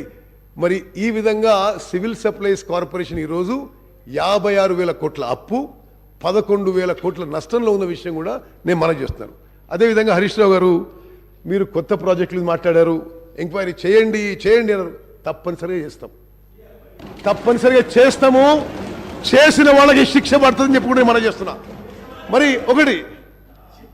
నేను ఒక నిమిషం, ప్యానల్ స్పీకర్ గారు, ఎంత దుర్మార్గంగా జరిగిందంటే ఇరిగేషన్ శాఖ, సరే 21,000 కోట్లు జరిగిందా, 1,00,000 కోట్లు జరిగిందా, 90,000 కోట్లు జరిగిందా, సరే దోస్ ఆర్ డీటెయిల్స్. 90-95,000 crores ఖర్చు పెడితే మరి మీ సభ్యులకు కూడా తెలవాలి, 90-95,000 crores మీరు ఖర్చు పెట్టిన తర్వాత కాళేశ్వరం ప్రాజెక్ట్ మీద కొత్త ఆయకట్టు జనరేట్ ఎంత అయిందండి? న్యూ ఆయకట్టు ఎంత జనరేట్ అయింది? సిఏజీ రిపోర్ట్ ప్రకారము 40,000 ఎకరాలు. సరే, ఇప్పుడు మన ఇంజనీరింగ్ డిపార్ట్మెంట్ చెప్పే లెక్కలు 1,00,000 ఎకరాల కంటే కొద్ది ఎక్కువ. అంటే ఆల్మోస్ట్ 1,00,000 crores ఖర్చు పెడితే ఓహో అని చెప్పుకున్నారు, ప్రపంచంలోనే గొప్ప ప్రాజెక్ట్ అని చెప్పుకున్నారు. కొత్త ఆయకట్ created is only about 1 lakh acres. 1,00,000 కోట్లు ఖర్చు పెడితే మరి పాలమూరు రంగారెడ్డికి 25,000 కోట్లు ఖర్చు పెట్టారు. కొత్త ఆయకట్టు క్రియేటెడ్ 0. No, because మీరు it is on state finances. It's on state finances. మీరేమన్నారు క్యాపిటల్ ఎక్స్పెండిచర్ అద్భుతంగా చేసినారు. నేనేం చెప్తున్నా, మీ క్యాపిటల్ ఎక్స్పెండిచర్ మీరు ఏదైతే ఈ రాష్ట్రాన్ని అప్పుల్లో ముంచినరో ఇట్ ఈస్ ఆల్ బీన్ ఈ క్యాపిటల్ ఎక్స్పెండిచర్ ఇది మీరు జరిగిందని నేను క్లారిఫికేషన్ ఇస్తున్నా. కాళేశ్వరం ప్రాజెక్టుకి 1,00,000 కోట్లు ఖర్చు పెడితే 1,00,000 ఎకరాలు కొత్త ఆయకట్టు. పాలమూరు రంగారెడ్డికి 25,000 కోట్లు ఖర్చు పెడితే పాలమూరు రంగారెడ్డి 25,000 కోట్లు ఖర్చు పెడితే కొత్త ఆయకట్టు క్రియేటెడ్ 0 acres. సీతారాం సాగర్ కి 7,500 కోట్లు ఖర్చు పెడితే కొత్త ఆయకట్టు క్రియేటెడ్ 0 acres. అంటే ఇన్ని లక్షల కోట్లు అప్పులు తీసుకొచ్చి మీరు కొత్త ఆయకట్టు క్రియేట్ చేయకుంటే ఈ రాష్ట్రాన్ని అప్పులో ముంచిన వాళ్ళు కాదా అని నేను అడుగుతున్నా. అదేవిధంగా స్పీకర్ గారు ఇది మొత్తం శాసనసభకి తెలంగాణ ప్రజానీకాన్ని జరగాలి. మేడిగడ్డలో జరిగిన విషయం క్రిమినల్ నెగ్లిజెన్స్. వరుస సమీక్షల తర్వాత నేను చెప్తున్నా, Medigadda barrage purely design, purely built. స్వతంత్ర భారతదేశ చరిత్రలో ఎక్కడ కూడా ఇన్ని 1,000 కోట్లు ఖర్చు పెట్టి ఒక బ్యారేజ్ కొలాప్స్ కావడం అసలు నేను ఏ డేట్ జరిగిందండి? October 21. వాళ్ళ ప్రభుత్వం ఉన్నది ఎప్పటి వరకు? బహుశా వారం 10 రోజుల కింద వరకు. ఆనాటి ముఖ్యమంత్రి ఒక్క మాట మాట్లాడలేదు. ఇప్పుడు చూస్తుంటే there are many alarming signals. ఎవరు రియాక్ట్ కాలేదు, ఎవరు దాని మీద ఏమి రెక్టిఫికేషన్ చర్యలు తీసుకోలేదు. నిన్న ఏదైతే ఏజెన్సీ కన్స్ట్రక్షన్ వచ్చిండ్రో వాళ్ళు ఏమంటారు, మీరు డిజైన్ ఇచ్చిండ్రు, మీరే స్పెసిఫికేషన్ ఇచ్చిండ్రు, మీరే మెటీరియల్ చెప్పిండ్రు, దాని ప్రకారం కట్టినాం. ఇంజనీర్లు అడిగితే ఇదేం డిజైన్ అంటే అప్పుడు ఎవరు సార్ మొత్తం డిజైన్ ఒక ఆయన కదా, ఆయన కట్టమని మేము కట్టినాం. ఇట్ ఈస్ అంటే I'm saying with great responsibility, nothing is great response చెప్తున్నది. మేడిగడ్డ బ్యారేజ్ పియర్, ఆ పియర్ ఉంటుంది కదా, బ్లాక్ నెంబర్ 7, వాళ్ళని ఐ విట్నెస్ అడిగితే పెద్ద శబ్దం వచ్చింది, కొలాప్స్ అయిపోయింది. ఒక్కసారి 5 feet కొలాప్స్ అయిపోయింది లోపలికి. సరే నేను అడిగిన what is the worst scenario, what is the best scenario. వాళ్ళ అదర్ ఏజెన్సీస్తో as a government is a continuous process. I have tried to protect interest of Telangana people and the government. How do we rectify situation? వాళ్ళు ఏమంటారంటే, సరే ఇప్పుడు ఏదో October 21 జరిగితే ఈరోజు ఏంది 15th or 16th 17th 18th, ఇప్పటి వరకు సరే ఆ 40 రోజుల్లో వాళ్ళు కంటిన్యూ 40 రోజుల్లో సీరియస్ ఇన్వెస్టిగేషన్ ఎంక్వైరీ కూడా జరగలేదు. ఇప్పుడు ఎల్ఎన్టీ ఎక్స్పర్ట్స్ ఏమంటారంటే, మాకు ఉన్న అభిప్రాయంలో జియాలజీ సరిగా చెక్ చేయలేదు, డిజైన్ సరిగా లేదు, కాబట్టి పియర్ యొక్క ఫౌండేషన్ కొలాప్స్ అయింది. మరి ఏం చేయాలి దానికి? మొత్తం బ్లాక్ 7 యొక్క లాంగవిటీ గురించి మరి ఏం చేయగలుగుతామో మరి వాళ్ళు ఇంకా ఇన్వెస్టిగేషన్ చేస్తున్నారు. But it is such a serious lab. మరి హరీష్ రావు గారు, మరి మీరు అందరూ ఇంత పెద్ద పెద్ద మాటలు మాట్లాడినరు, మేము అద్భుతంగా ప్రాజెక్ట్ కట్టినాం. మీరు కట్టిన మీ మాటల్లో అతి అద్భుతమైన ప్రాజెక్టు పరిస్థితి ఇది. అంటే అప్పు తీసుకొచ్చి కట్టినది ఇది మేడిగడ్డ బ్యారేజ్. అన్నారం సుందిల్లా రెండిటికి క్రాక్స్. దానికి ఇప్పుడు రిపేర్స్ చేపట్టాలి. ఆడ 2 TMC వాటర్ ఉంటే డీ వాటర్ చేయాలి. అంటే ఒకటి, ఇది నిజంగా కూడా తెలంగాణలో ప్రతి పౌరుడు అలార్మ్ అయ్యే సిచ్యువేషన్. Totally యాడ్హాక్ decisions. గత ప్రభుత్వంలో మరి అసలు నిజంగా సమీక్ష చేస్తుంటే ఎవరు నిర్ణయాలు తీసుకున్నారు? What is on record? It is really alarming situation. Panel speaker గారు, నేను ఎందుకు ఈ విషయం ఈ సబ్జెక్ట్ మీద చెప్తున్నా అంటే, ఇప్పుడు గత ప్రభుత్వం అప్పులు తీసుకొచ్చిండ్రు, మేము ప్రొడక్టివ్గా చేసినాం, మేము ఏదో ఉపయోగించినాం అంటే ఉపయోగించింది ఈ విధంగా మన అందరినీ, మన పిల్లల్ని, వాళ్ళ పిల్లల్ని తాకట్టు పెట్టి హై కాస్ట్ లోన్స్ తీసుకొచ్చి ఈ విధంగా మరి ప్రజాధనాన్ని దుర్వినియోగం చేసిన విషయం తప్పనిసరిగా ఎంక్వైరీ చేస్తాం. తప్పనిసరి తప్పు చేసిన వాళ్ళకి శిక్ష పడుతుందని చెప్పి కూడా నేను మనవి చేస్తూ ముగిస్తున్నాను. మహేశ్వర్ రెడ్డి గారు మీకు ఇస్తాను సార్, వారికి మాట్లాడండి, కూర్చోండి. మీకు ఇస్తాను, కూర్చోండి. మీకు ఇస్తాను గారు, మీకు ఇస్తాను నేను మహేశ్వర్ రెడ్డి గారు కంప్లీట్ చేయండి. కంక్లూడ్ చేస్తాను సార్. మహేశ్వర్ రెడ్డి గారు థ్యాంక్ యూ సార్. మరి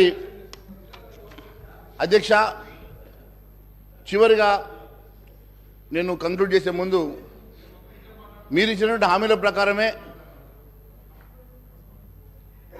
రైతు బంధు ఎప్పటికీ పూర్తి చేస్తారు, రైతులకు ఇవ్వాల్సినటువంటి 500 రూపాయల బోనస్ మరి ఇప్పుడు ఇమ్మీడియట్గా ఈ సీజన్లో స్టార్ట్ చేస్తారా? 9వ తారీఖు, ఈ నెల 9వ తారీఖు మీరు ఇస్తామన్నటువంటి 9వ తారీఖు ఇస్తామన్నటువంటి రుణమాఫీ ఎప్పటిలో గల చేస్తారు? మరి ప్రభుత్వం ప్రజలకు క్లారిఫికేషన్ ఇవ్వాల్సినటువంటి అవసరం ఉన్నది అధ్యక్ష. అంతేకాదు అధ్యక్ష మహేశ్వర్ రెడ్డి గారు, మరి మీ ఒక్కొక్క ఎంపీ దగ్గర 300 కోట్లు ఉన్నాయి కదా, అవన్నీ తీసుకొచ్చి అన్ని వస్తాం మేము, ఫిగర్ పడకండి. మహేశ్వర్ రెడ్డి గారు, మరి అధ్యక్ష ఈ రకంగా మీరు కంక్లూడ్ చేసేయండి. మీకు ఇచ్చి ఇన్నిసార్లు అదే మాదిరిగా కంక్లూడ్ చేస్తున్నాను. అదే మాదిరిగా గౌరవ ముఖ్యమంత్రి గారిని మీ ద్వారా అడుగుతా ఉన్నాను అధ్యక్ష. కనీసం మన రెవెన్యూ పెంచడానికి గత ప్రభుత్వం అమ్మినట్లు మరి హైదరాబాద్ చుట్టూ భూములు అమ్మాలనుకుంటున్నారా? మరి అంతేకాకుండా ఎందుకంటే గతంలో భూములు అమ్మేటప్పుడు వారితో పాటు నేను కూడా ఉద్యోగం చేసిన అధ్యక్ష, వారితో పాటు నేను కూడా ఉన్నాను కాబట్టి వారికి తెలుసు. మరి అంతేకాకుండా మరి చాలా అంశాలలో వారు మాట్లాడారు. ఐటీ సెజ్కి సంబంధించిన భూములు ఇలా కమర్షియల్ రెసిడెన్షియల్ భూములుగా మారాయి. రెసిడెన్షియల్ కమర్షియల్ భూములుగా మారి కోట్ల రూపాయలకు అమ్ముడుపోతూ ఉన్నాయి. దీని మీద 1000 కోట్ల రూపాయల కుంభకోణం ఉందని చెప్పి వారి గతంలో చెప్పిన మాట నాకు గుర్తున్నది అధ్యక్ష. మరి వాటి మీద మరి చర్యలు తీసుకుంటారా? అదే మాదిరిగా ప్రభుత్వ భూములను ఐడెంటిఫై చేస్తారా? వాటన్నిటికి కూడా మరి సేఫ్ గార్డ్ చేయడానికి ఏమైనా కార్యాచరణ చేస్తారా? మరి వారితో పాటు ఈ రెవెన్యూ పెంచుకోవడానికి కానీ లేకపోతే రేపు మీరు ఇచ్చినటువంటి హామీలు అంటే రాష్ట్ర ప్రజలకు రావాల్సినటువంటి సంక్షేమ కార్యక్రమాల కోసం మీరు మొబిలైజ్ చేయాలనుకున్నటువంటి దాంట్లో మా వంతు సహాయ సహకారం ఉంటే కూడా మా పార్టీ తరఫున మేము ఖచ్చితంగా మీకు సాయం చేయడానికి మేము సిద్ధంగా ఉంటాం, ఖచ్చితంగా మేము తెలియజేస్తూ ఉన్నాం. మరి అంతేకాకుండా మీరు ఇచ్చినటువంటి ప్రతి హామీ నెరవేర్చాలని చెప్పేసి మీ ద్వారా ముఖ్యమంత్రి గారిని కోరుతూ ప్రజల సంక్షేమమే ముఖ్యం, ప్రజలకు ఇవ్వాల్సినటువంటి అందుకోవాల్సినటువంటి సంక్షేమ కార్యక్రమం ప్రజలకు అందే విధంగా చర్యలు తీసుకోవాల్సిందిగా కోరుతా ఉన్నాను. Thank you sir. Shri Akbaruddin Owaisi గారు, మీకు ఇస్తాను, మీ క్లారిఫికేషన్ ఇస్తాను, మీకు సమయం ఇస్తాను. హరీశ్రావు గారు, ఓవైసీ గారిది అయిపోయి మీకు ఇస్తాను. ఆనరబుల్ స్పీకర్ సార్, క్లారిఫికేషన్ ఇస్తాను సార్, ఇస్తాను మీకు క్లారిఫికేషన్కు టైం ఇస్తాను. ఓవైసీ గారిది అయిపోయిన తర్వాత మీకు ఇస్తాను, కూర్చో. కానీ ఆనరబుల్ స్పీకర్ సార్, ఓవైసీ గారు కానీ sir, at the outset I thank the honorable speaker sir and honorable panel speaker sir for giving me this opportunity to participate in the discussion on the white paper on the state finances. The honorable deputy chief minister Saab and the finance minister Saab had made opening remarks while tabling the white paper. He also mentioned that there is a lack of funds to even meet the daily expenses.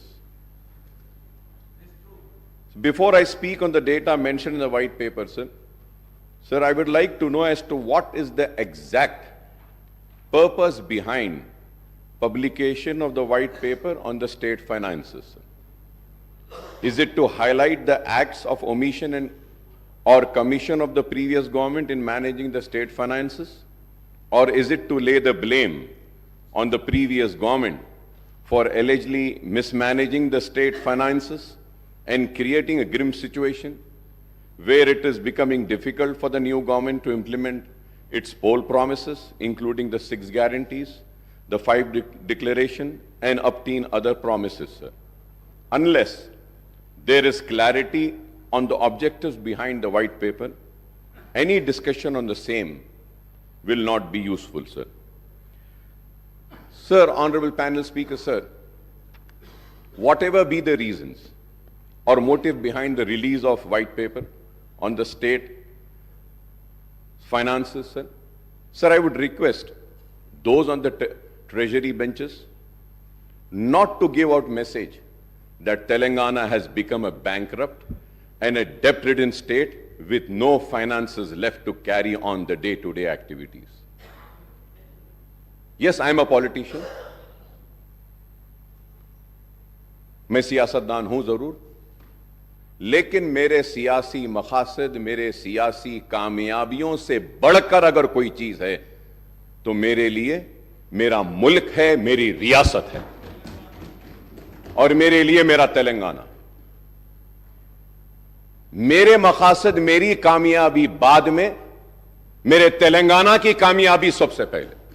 मैं ये चाहता हूं those on the treasury benches and the opposition benches may have political scores to settle with one another, but this does not give a good message across the country, more so to those in residency Andhra Pradesh who were opposed to the formation of Telangana state, sir.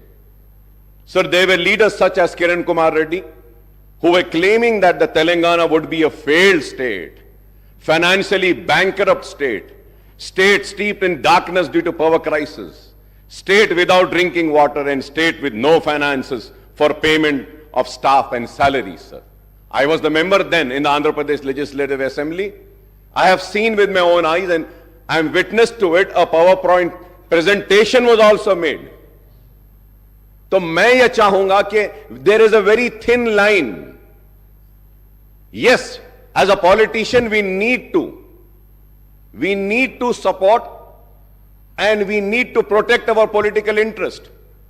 But at the same time, it's not just mine. It's the responsibility of all of us sitting here to first come forward and protect the interest of the state and see that the integrity and the credibility of state is not lost. But I'm saddened, sir, today when I see all these debate. I also understand why does the white paper talk about the resources spent in Telangana region in United Andhra Pradesh, sir. Sir, we may have political differences and divergent views of state finances, but let us not give the message that Telangana is not a viable state. Telangana is a viable state, sir. Let us make it loud and clear for the investors and the people coming here that the state is viable. You are welcome. Please come. We have power. We have water. We have lands. We want you to come and establish your industries, sir. Sir, the state has borrowed money and added to its debt, but the state has made progress and development in all sectors beside providing welfare to all the sections of society, sir. Sir, I was just seeing the white paper, sir. So I'm talking about the government of India, sir. India budgets versus expenditure.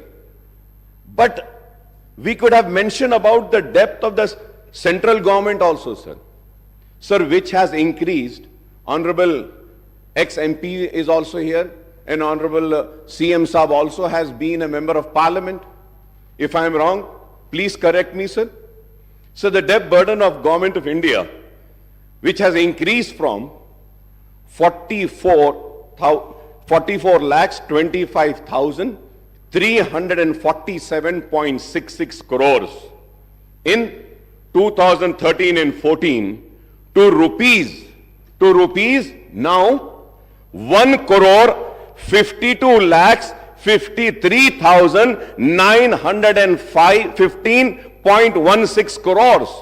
152 lakhs crores in the current financial year for the year 23 and 24, sir. The central government debt has increased to rupees 1,08,28,568 crores in absolute term. That is an increase of 244.69% in 10 years. In 10 years, sir. Sir, going further ahead, sir, on the Telangana State Finances White Paper, sir. Sir, Honorable Panel Speaker, sir. Sir, I have a strong objection, sir.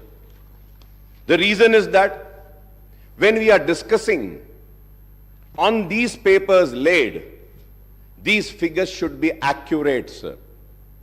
It cannot be a difference of 0.01 also. But it is so unfortunate, sir. So I have gone through each and every page, sir. Sir, I would like to bring to your notice, sir, page number 4, where we say that the expenditure, we are talking about expenditure, 1,21,735. We are talking about the expenditure for the year 2016 and 17. When we go to 17 and 18, sir, we are talking about expenditure of 1,20,000. And then we are talking about for the 2018 and 19, the expenditure of 1,35,000, sir. For the year 19 and 20, the expenditure is mentioned here in this book is 1,42,000, sir.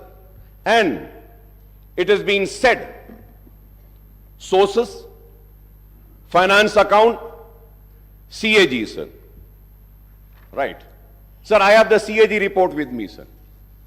The CAG report, here they are saying 62. The CAG report says 63,323, sir. Sir, here in the book it says 97,811 for the year 15 and 16, sir. And here the CAG says is 90,818, sir. Sir, I really fail, sir. If you have to see 16 and 17 and 17, 18 also, it is the same situation, sir. Sir, if we see again page number 14, we are talking about the actuals, sir. When we talk about the actuals also, sir, in page number 14, if we see, there also the mistakes are there, sir. Sir, for the year as per the CAG report, which I downloaded just now, sir, just now I downloaded. And that CAG report, it says about the receipts, sir. Again about the receipts also, if we say for the year 14 and 15, it was 63,323, 15 and 16, 96,051, 2016 and 17, 1,17,799.50, and 17 and 18, 1,44,986.52. And then the actuals are 1,15,587.35, sir. Sir, I really fail to understand, sir. Sir, again we go to the page number 3, sir. Page number 3, sir. Sir, it is written about Karnataka, budget estimate, actual expenditure, and actual expenditure of budget, sir. Sir, now I got the CAG report, sir, I just downloaded. It says the estimate, sir, and the actual expenditure. If we have to see, sir, the actual expenditure mentioned in the white paper laid in this house says 2,61,000. But the CAG report says about Karnataka is 2,49,506.52. So I just want to know, shall I believe this book? Shall I trust this white paper? I'll go further ahead, sir. Sir, I'll go further ahead, sir. On page number 7, sir, United Andhra Pradesh budget versus expenditure, sir. So the budget estimates for the year 2004 and 5, 51,142. Sir, for 2005 and 6, budget estimate 55,331, sir. Sir, I got the books, and the books are saying it is 38,077. Sir, for the 2006 and 7, this white paper is saying 63,528, but the actual is 48,653, sir. Sir, I'll go further ahead, sir. मैं और आगे बढ़ता हूं, साहब. Sir, when I see this, resources spent in Telangana region in United Andhra Pradesh, sir. Sir, इस पे मैं तफसील से बोलने से पहले, sir, now, अगर हम देखते हैं, sir, combined state का, if we have to see for 2004 and 5 and 5 and 6, यहीं पर आपकी किताब में in the same book, the figures are not matching. I just read the figures earlier and I turn the page and see the figures for the same year. Now what I see is that the combined state total expenditure for the year 2004 and 5, it is again saying 47,153. For 2005 and 6, it is saying 48,306. Sir, and again, combined state 2006 and 7, 56,648, that is wrong. 2007 and 8, 74,875, that is wrong. 2008 and 9, 80,804, that is wrong. 2009 and 10, 85,075, that is wrong. 2010 and 11, 1,06,36, that is also wrong. Now let me go further ahead, sir. Sir, और एक चीज sir important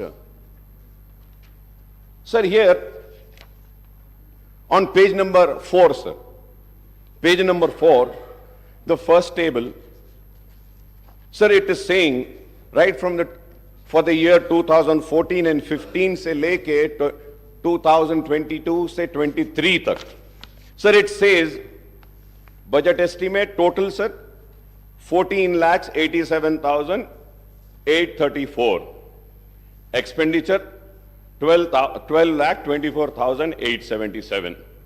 Sir, now let us go to the resources spent in the Telangana region, United Andhra Pradesh, right from 1956. 1956 से लेकर हम 57 financial years को लेते हैं, the total amount, combined state total expenditure is 1,94,945. 11,94,945, sir. Sir, again if we go, अगर हम पीछे जाते हैं पेज नंबर 4 पे सर, तो हमको देखना चाहिए कि तेलंगाना में हम क्या खर्चे हैं. How much? That's what. जो आंध्र प्रदेश में नहीं हुआ 10 साल में तेलंगाना में हो गया, जो 57 इयर्स में नहीं हुआ. अब अगर हम फिर अगर देखते हैं सर कि Telangana, sir I am telling you कि आपके फिगर्स कुछ सही नहीं है साहब इसमें. प्लीज अकबरुद्दीन ओवैसी जी, जो कर्नाटका एस्टिमेट्स का जो पेज नंबर 5 में कर्नाटका जो डेटा के बारे में कुछ कहा, again I am quoting official record of Karnataka state budget. I am going to place this record in front of the house. 2021 estimated budget, Karnataka budget 2021 budget estimates 2,31 crores 442.14, and expenditure incurred accounts 2021 and 22 2,61,931.86 crores. This is Karnataka official budget source. So here my learned friend is quoting from CAG report. We have quoted Karnataka state budgetary document. So please correct yourself or please correct myself. Right, sir. Thank you so much, sir. Thank you so much, sir. Now the question arises, in your white paper, very conveniently, you are using RBI, you are using CAG, you are using Telangana budget in brief. So I want to know, and in fact I would say that we all would like to know, shall we follow RBI, shall we follow CAG, or shall we follow Telangana budget in brief? What does the Constitution say? What does the rule position say? The state budget we need to follow, we need to discuss on this. And CAG is the authority which audits. Yes, report dete ho. तो हम ये देखते हैं. तो now if you have to see your white paper, Honorable CM साहब, इसमें हम RBI भी ले रहे, CAG भी ले रहे, state budget भी ले रहे, wherever it is convenient for us, we are taking it. Sir, I am not here to protect anybody, sir. Let me make it very clear. I am here to protect my state of Telangana, sir. I do not want a wrong message to be sent by this house that this state is in distress. ये state बीमारू हो गया, ये state तबाह हो गया, ये state में अब कुछ नहीं है, ये मैसेज हमको नहीं भेजना है sir. Let us criticize the wrongdoing, sir. Any wrongdoings, any inquiry, we are here to support. Yeah, sir. The point here, sir. Sir ఇక్కడ ఈరోజు వైట్ పేపర్ పెట్టడానికి కారణము స్టేట్ ఏదో డెఫిసిట్గా పోతుందని, స్టేట్ రేపొద్దున రాబోయే కాలంలో ఏం చేయలేని పరిస్థితిలో ఉందని, ఈరోజు స్టేట్ ఫినాన్సెస్ బాగాలేవని అని ఫోకస్ మొత్తం గ్లోబల్ లెవెల్లో చేయడానికి కాదు. ప్రోగ్రెస్ రిపోర్ట్ అధ్యక్ష, simple progress report of 10 years of their rule. Simple progress report. అప్పులు ఏంది సార్? అప్పులు చేయంది ఏ రాష్ట్రం ముందుకు పోలేదు. అప్పులు సరియైన విధానంలో ఖర్చు పెట్టినరో లేదో చెప్పటానికే ఈ రాష్ట్ర జనాభాకి, ఈ రాష్ట్ర ప్రజలకు చెప్పటానికి ఉన్నాం. రేపొద్దున tomorrow we stand here not to showcase. Here we are here to see our state and put forward state as a developed state tomorrow. Sir, here I would like to tell you, and honorable member who is a senior member too, we are here to put a progress report of the last 10 years, sir. We will take this state from here as the first state of India in terms of developmental statistics. We will prove it after 5 years. This is, honorable Speaker, sir. Sir, I thank Legislative Affairs Minister Saab for his words. This was what I want, sir. This was what I was wanting. I am not wanting a wrong message to go out of this house. Thank you very much. And we are also there. We will support you to make the state #1 state in the country. We will lend our support. Our criticism is going to be constructive. If I am criticizing this book, it is not that I am coming for TRS or BRS, sir. No, sir. I am just trying to correct this. From last 25 years, sir, I stand and I scream and I shout and I say that, for God's sake, for heaven's sake, give us the right figures. But the bureaucrats sitting there, who are supposed to be very learned, very educated, they fail to give proper information. They fail to give us the right figures. And action should be initiated on those such bureaucrats who mislead this house. We are led by the information provided by the bureaucrats and the department. Let it be the Honorable Chief Minister, let it be the leader of the opposition, let it be any floor leaders, let it be any legislatures. We follow the book and what has been tabled in the house. So let us make sure that whatever is being tabled is accurate and right. And any time if it is found to be wrong, an action will be initiated against those officers. This is what I want, sir. This is what I want. But it is so sad, sir. When I go further ahead also, sir, again when I go on the outstanding debt trend, sir, page number 18, what is it saying, sir, from the year 2014, 15, 15, 16 se lekar 23, 24 tak, sir. Sir, this table is saying that this source is RBI. The source is RBI. My source is this. My source is this. And my source is CAG. What does the CAG say, sir? Sir, for every year, here it is saying 2014 and 14-15, 72, 658. So 14-15, sir, it is 83,845, sir. Net increase of 22,135. This is 16.06%, sir. 14 and 15, sir, here it is saying 90,000, sir, but here with the information which I have is saying 93,115, sir. Sir, the information which I gathered is not my information, sir. Sir, I just downloaded it from CAG site, sir. Kindly go through, sir. With all responsibility, I'm saying this, sir. Sir, if we have to see 16 and 17, sir, this book says 16 and 17, this book says 81,821, sir. But as per my information, sir, the actual is 1,27,828, sir. Sir, 17 and 18, 1,60,269 is in the book. And CAG says 1,27,000, sir. 17 and 18, sir. 17 and 18, 1,60,000. The CAG says 1,52,000 and change, sir. 18 and 19, the white paper says 190, sir. The CAG says 1.75 change, sir. And 19 and 20, if you have 20 and 21, sir, the outstanding debt in this white paper is saying 2,71,000, sir. 2021. The CAG is saying 2,44,019, sir. Sir, again, 21 and 22, 3,14,000 this book is saying. Well, the CAG is saying 2,83,000, sir. So now I just, sir, if I am wrong, I may be corrected, sir. I am a person who wants to be corrected. I want to be corrected, sir. Sir, I want to know which book should I follow, which figures should I see. I will see the same figures, sir. CAG देखना है, CAG देखूंगा.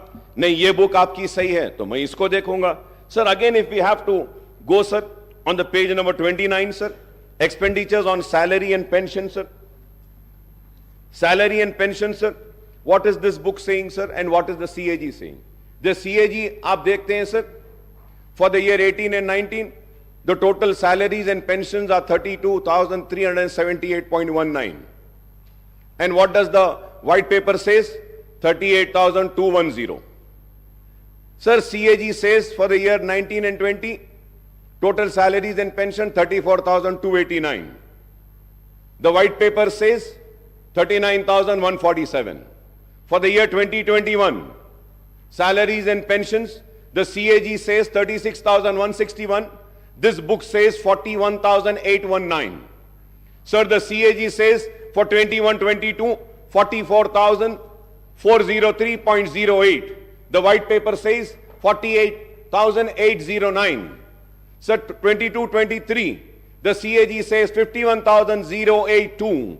The white paper says 55,925. So I just want to know who's right. Please correct me, who's right. अब ये पूरे इसमें, sir, it took so much of time to go through, to study. और अब सवाल ये है, हम अगर बहस करें और हम अगर किसी की नाकामी का जिक्र करें तो कैसे करें, कौन से फिगर्स को लेके करें? So going. Sir, as far my knowledge goes, I also stand corrected. I was just talking to the secretary. Sir, here in the page number 18, if you see, sir, here we have to see what is important to note is that the debt figures stated above do not include the off-budget borrowings of the government. Off-budget borrowings include loans availed by the entities outside the government system but guaranteed by the state. The point here is, my learned friend was also a PAC committee chairman. We were both together, sir. Audit accounts, until and unless the audit paras have been cleared, it is not final, sir. So most of the audit paras wouldn't have got finalized. So that may have the reason the RBI report and the audit report is differing. So we thought of taking the clarification. I'll get back to you.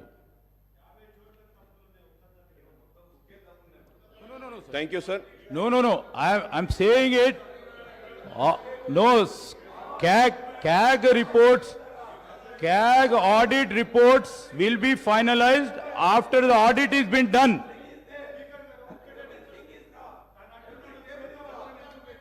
Honorable Speaker, sir. It's well taken, sir. I take what Honorable Legislature Minister Saab had said, sir.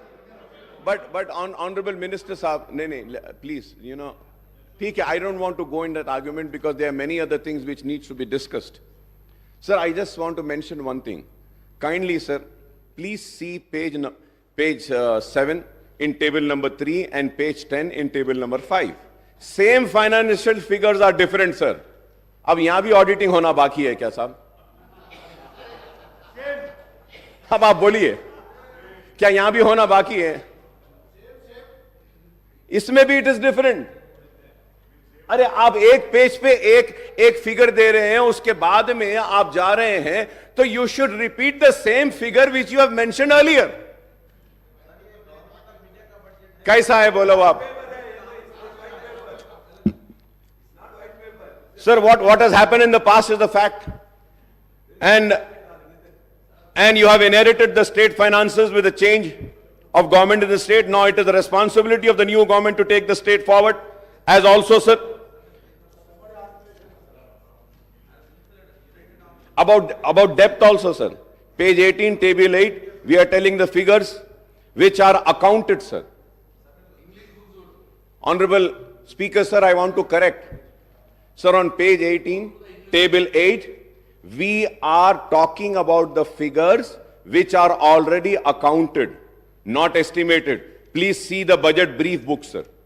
I will send it to you, sir. So, anyway, I don't want to go into that because there are many other issues. But this shows the seriousness. This shows the seriousness, and this also shows what message we are sending out. I do not want to go into that. What is that message? People are very intelligent to understand, sir. Sir, when I spoke on the governor's address, I had requested the new government to come up with a white paper on financial implications of the poll promises, guarantees and declaration of Congress, and the time frame proposed by the new government for implementation of all promises, guarantees and declaration. I was expecting that in this white paper, though that white paper will also be there. I was searching for it, but I couldn't search. So probably next session, I expect that, sir. I understand that the guarantee, declaration and other promises are unconditional without laying down any restrictions on eligibility of the beneficiaries, sir. I am using this word once again, sir, for the record, sir. I understand that all the guarantees declared and other promises are unconditional without laying down any restrictions on eligibility of the beneficiaries, sir. Sir, I would like to point out a strange coincidence that the Congress, which conceded the demand of separate Telangana state, lost power both at the center and in state when the United Andhra Pradesh was bifurcated and new Telangana state came into existence in June 2014, sir. The BJP-led government took office at the center, then TRS, now BRS, assumed power in the state at that time. What has been the fate of the various state governments led by the parties other than the BJP and its allies across the country since 2014 is known to everyone. So the Congress government is in different states have suffered equally along with government led by the regional parties in other states in the last 10 years due to discriminatory policies pursued by the central government. The Union Finance Ministry, the Reserve Bank of India and other regulatory bodies exercise tighter control over the state finances through the tight-fisted devolution of central taxes and grant in aid to the states on the one hand, and instance on strict adherence to the FRBM Act on borrowing by the states on the other, sir. The central government effectively reduced the state share and devolution of central taxes by keeping certain taxes and cesses and additional levies outside the purview of devolution, sir. Sir, I was expecting, Honorable Speaker, sir, when the white paper was laid, I was also expecting that there would be a table carrying the statement showing that what was the due share of the state of Telangana, which was needed to be given by the government of India, year-wise, which has not been released to the state of Telangana. But I am again and again searching the white paper, sir, it is not mentioning, sir. But I would like to mention it, sir. Because my learned friend of BJP are also here, they can pursue the government of India and get the amount released for our state, sir, which is our due share, sir. Sir, state share and central taxes, sir, right from the year 2014 and 15 and 16, 17, the total amount in budget estimate was 1,42,843.82, sir. Central taxes, sir. The actual releases were 1,31,790.70. That is 92.26, sir. Sir, I'm talking about the central taxes, sir. So now let us check in grant in aid, sir. Sir, in grant in aid, sir, the total amount which was anticipated by the state government from the year 2014 and say later 2022-23 tak, sir, it was 2,02,951.97. I repeat, sir, 2,02,951.97.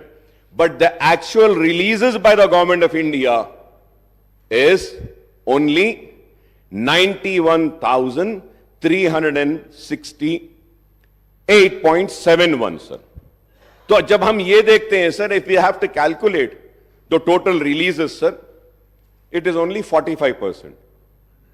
The due share of Telangana, which was denied by the government of India, is 1,11,583, sir. If I am wrong, I may be corrected. 55%.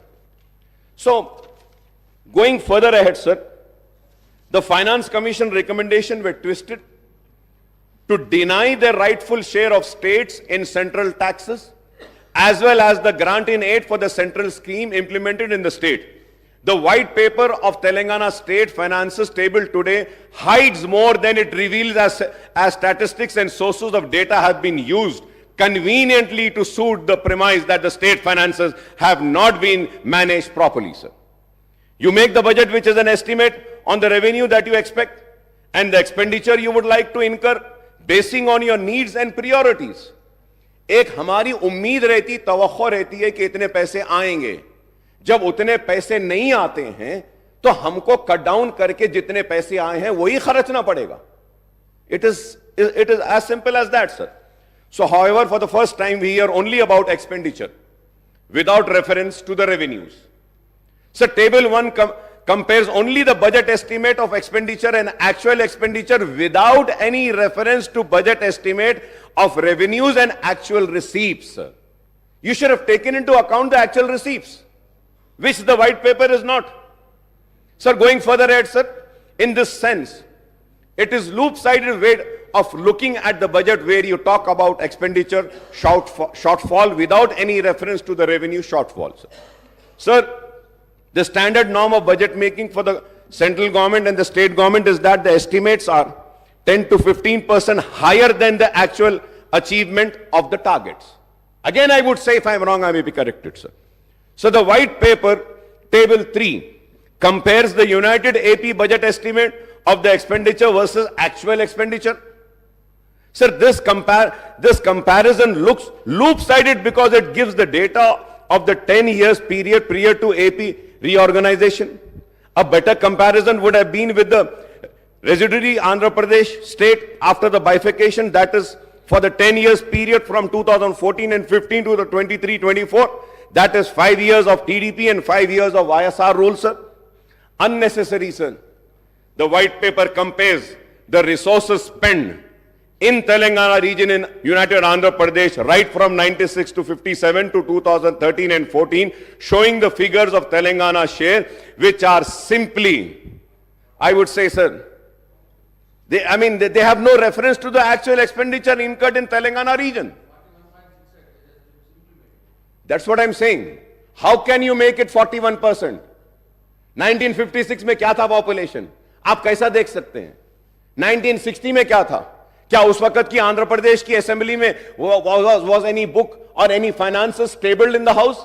That this much amount has been spent on Telangana, this much on Andhra, this much on Rayalaseema? No. How did we arrive to this figure, sir? The assets and liabilities of United AP were divided among the residuary AP and new Telangana state based on a 2011 population ratio of two regions, that is 58.32% of residuary AP and 41.68% of Telangana state. How can you revoke the combined AP state figures by enmarking 41.68% proportion of Telangana region? What is the population ratio of Seema Andhra and Telangana in 96 and 57 to 2010 and 11 is a question which needs to be answered. I hope that Honorable Chief Minister Saab or the Finance Minister Saab would give an answer to this, sir. So this is how the bureaucrats play with the credibility of their political bosses by passing off the cooked up figures, sir. They don't give the right figures, sir. The source is shown as budget document in the United AP for this data. Can you show one budget document of United AP where the cited data is shown in Telangana?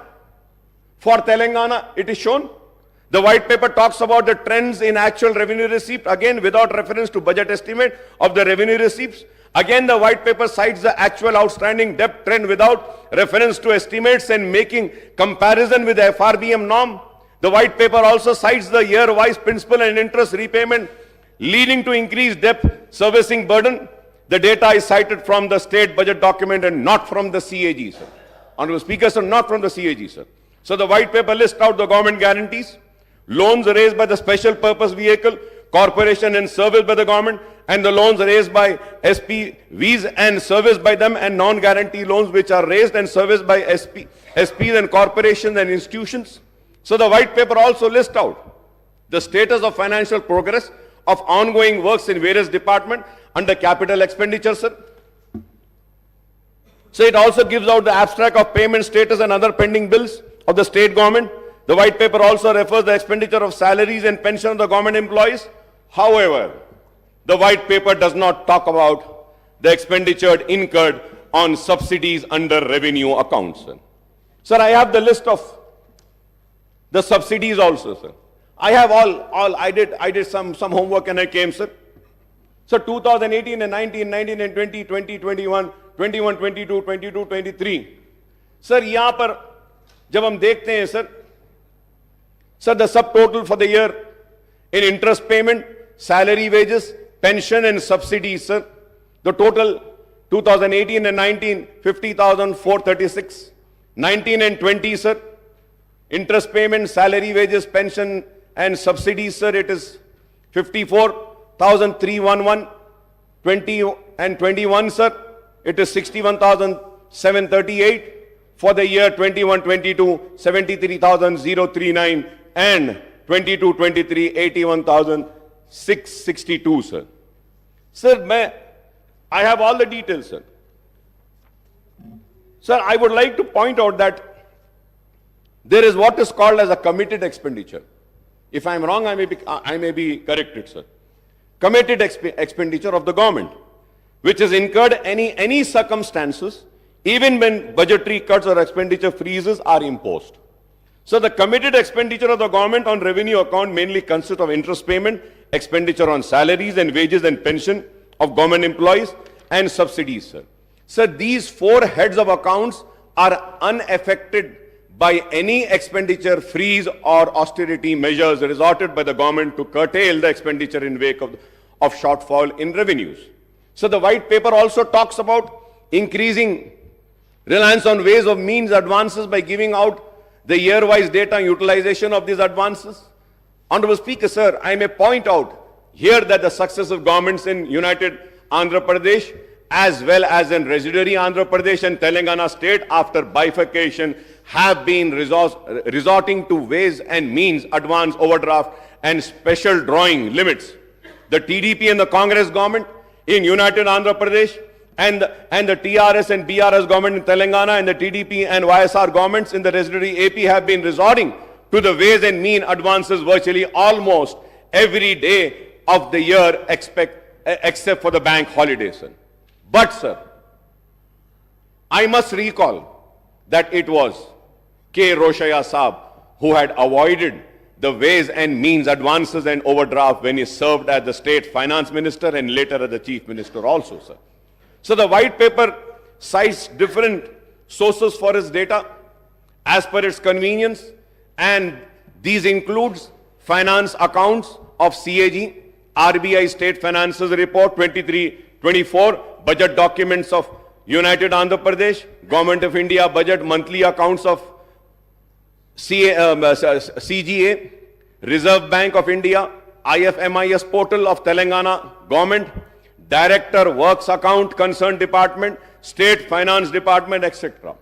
Sir, however, the figures cited in one table of white paper do not match with another table relating to the same financial year. Example is the table 3 and the table 5. On glaring omission in the white paper is the growth in GSDP and per capita income in Telangana versus United AP and residuary AP, other Indian states and central governments also, sir. Honorable Speaker, sir, to put the record straight, I would like to give due credit to the previous government for progress achieved by Telangana state, sir.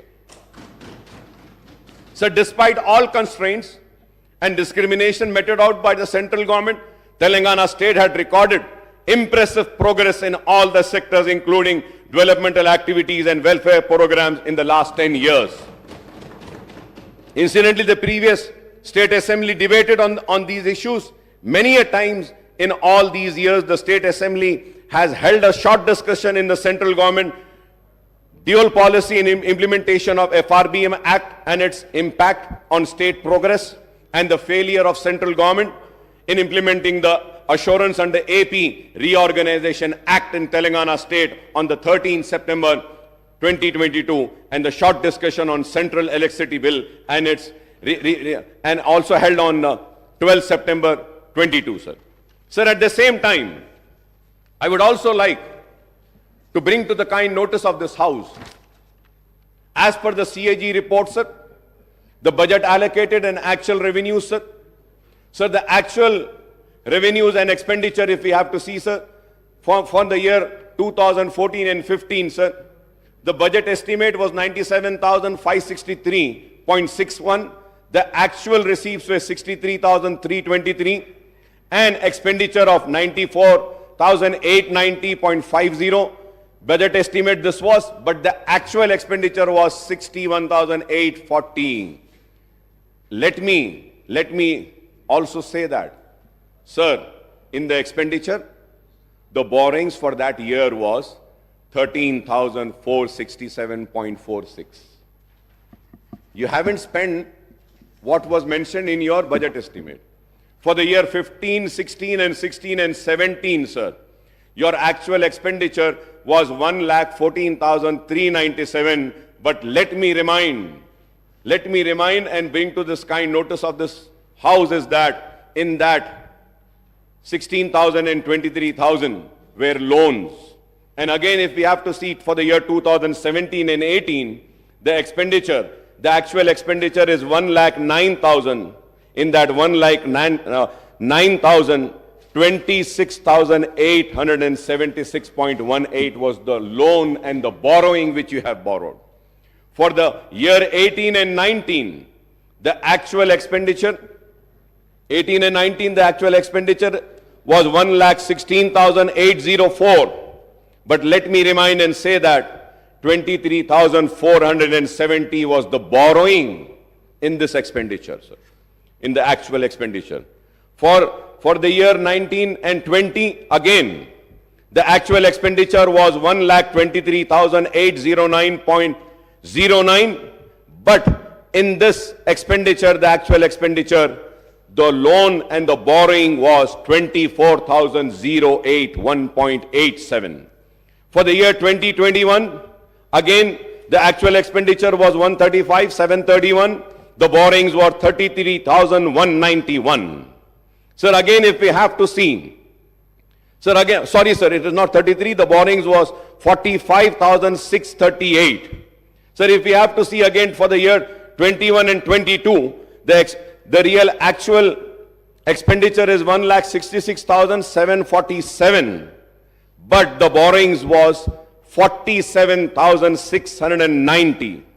And if we have to see for the year 22-23, the actual expenditure was 1,70,849.27. The borrowings were 32,119.05. So the actual borrowings from the year, financial year 2014 and 15, as per the CAG report, says 2,77,987, sir. So now if we have to again budget estimate agar dekh lete hain, the expected is that for the year, for October 2023, it is 38 lakhs 234.94. तो अगर इसको भी मिला लेते हैं तो 3 लाख चिल्लर कुछ होता है. Sir, going further ahead, sir, during the last session of the Second Assembly on the 6th of August 23, short discussion was held on Telangana state formation, progress achieved in own states, sir, from the Congress side. My friend and Honorable Finance Minister and Deputy Chief Minister Batti Vikrama had participated in the debate and expressed his views on the progress registered in the states since 2014. Everyone knows that under what circumstances the state came into being, and there were apprehensions about its financial viability as it solely depends on economic activities and revenues generated in Hyderabad metropolitan region. And also let us not forget that we had COVID for 2 years continuous. The world was held. सारी दुनिया रुकी हुई थी, बंद हो गई थी, लेकिन उसके बाद भी हमारे स्टेट में काम हुआ और काम करने की कोशिश हुई. The new state faced many challenges, right from grave power electricity crisis, the distress in farm sector, to the specter of fall in revenues due to bifurcation of lack of resources for taking of welfare schemes on the large scale. I think the state has overcome all these obstacles and hurdles and emerged as a model young state in the country, overtaking the several other bigger states in social and economic indices, sir. Sir, incidentally, the new Finance Minister Saab has released 2 booklets on Telangana economy and Telangana state at a glance on 13th of December, which I have, sir.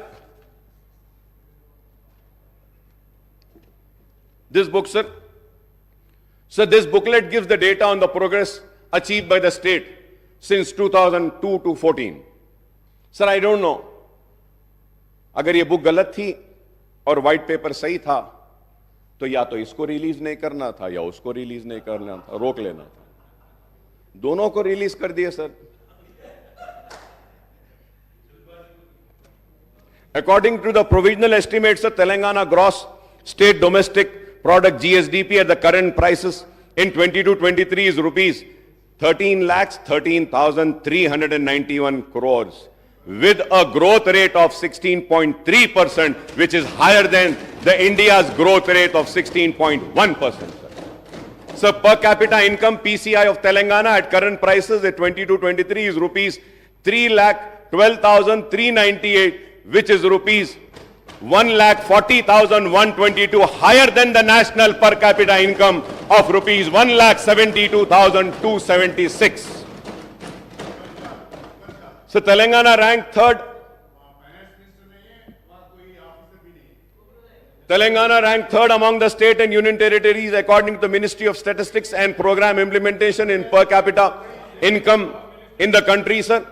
The sectoral analysis shown that the agriculture and allied sector achieved a growth of 15.8%, the industrial sector clocked a growth of 10%, and service sector witnessed a remarkable growth of 20.6% in 22-23, which is again higher than overall India's growth at 17.3%.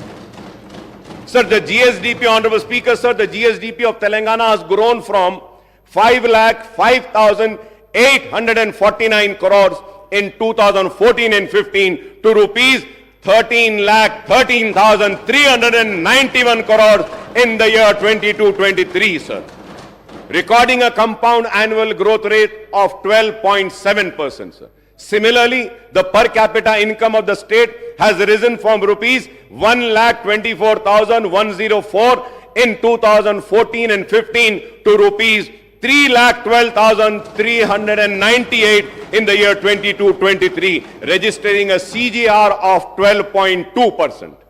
Sir, it again, sir, अब सब बोलेंगे अकबर साहब खड़े रह के वो TRS की तायद कर, मैं तायद नहीं कर रहा हूं साहब, ये बुक पढ़ रहा हूं, मैं बुक पढ़ रहा हूं, sir. Sir, thanks to this economic growth, the state merchandise exports have risen from rupees 35,444 crores in 2014 and 15 to rupees 91,967 crores in the year 22-23, sir. The services of information technology and IT enabled services exports have increased from 75,070 crores in 2014 and 15 to rupees 2,41,275 crores in the year 22-23, sir. So the overall export of state have jumped threefold from 1,10,515 crores in 2014 and 15 to rupees 3,33,042 crores in 22-23, sir. So the state social economic growth would not have been possible without substantial investments by way of capital expenditure of the state government in primary agriculture, secondary industry and territory services sector in the last 1 decade, sir. Sir, when I spoke on the governor's address earlier, sir, I had referred to Reserve Bank of India's report on state finances, a study of budget of 23-24, revenue dynamics and fiscal capacity of Indian states, the RBI report also speaks positively about the economic and revenue indices of Telangana state in comparison to other states in the country, sir. Telangana state initiated reforms, measures to augment the tax and non-tax revenues to meet the ever-rising expenditure of state government on development and non-development activities, including salaries and pensions of government employees, subsidies on power, RTC and other sectors, and the interest on the state debt, according to RBI report 23-24, page number 181, appendix 1, Telangana state own tax revenue SOTR accounts to rupees to 85.92% of the state's total revenue in the current financial year. 85.92, sir. Sir, as per the CAG report, the total actual receipts of Telangana government have increased from rupees 63,323.29 crores in the year 2014 and 15 to rupees 1,92,097.68 crores in 22-23.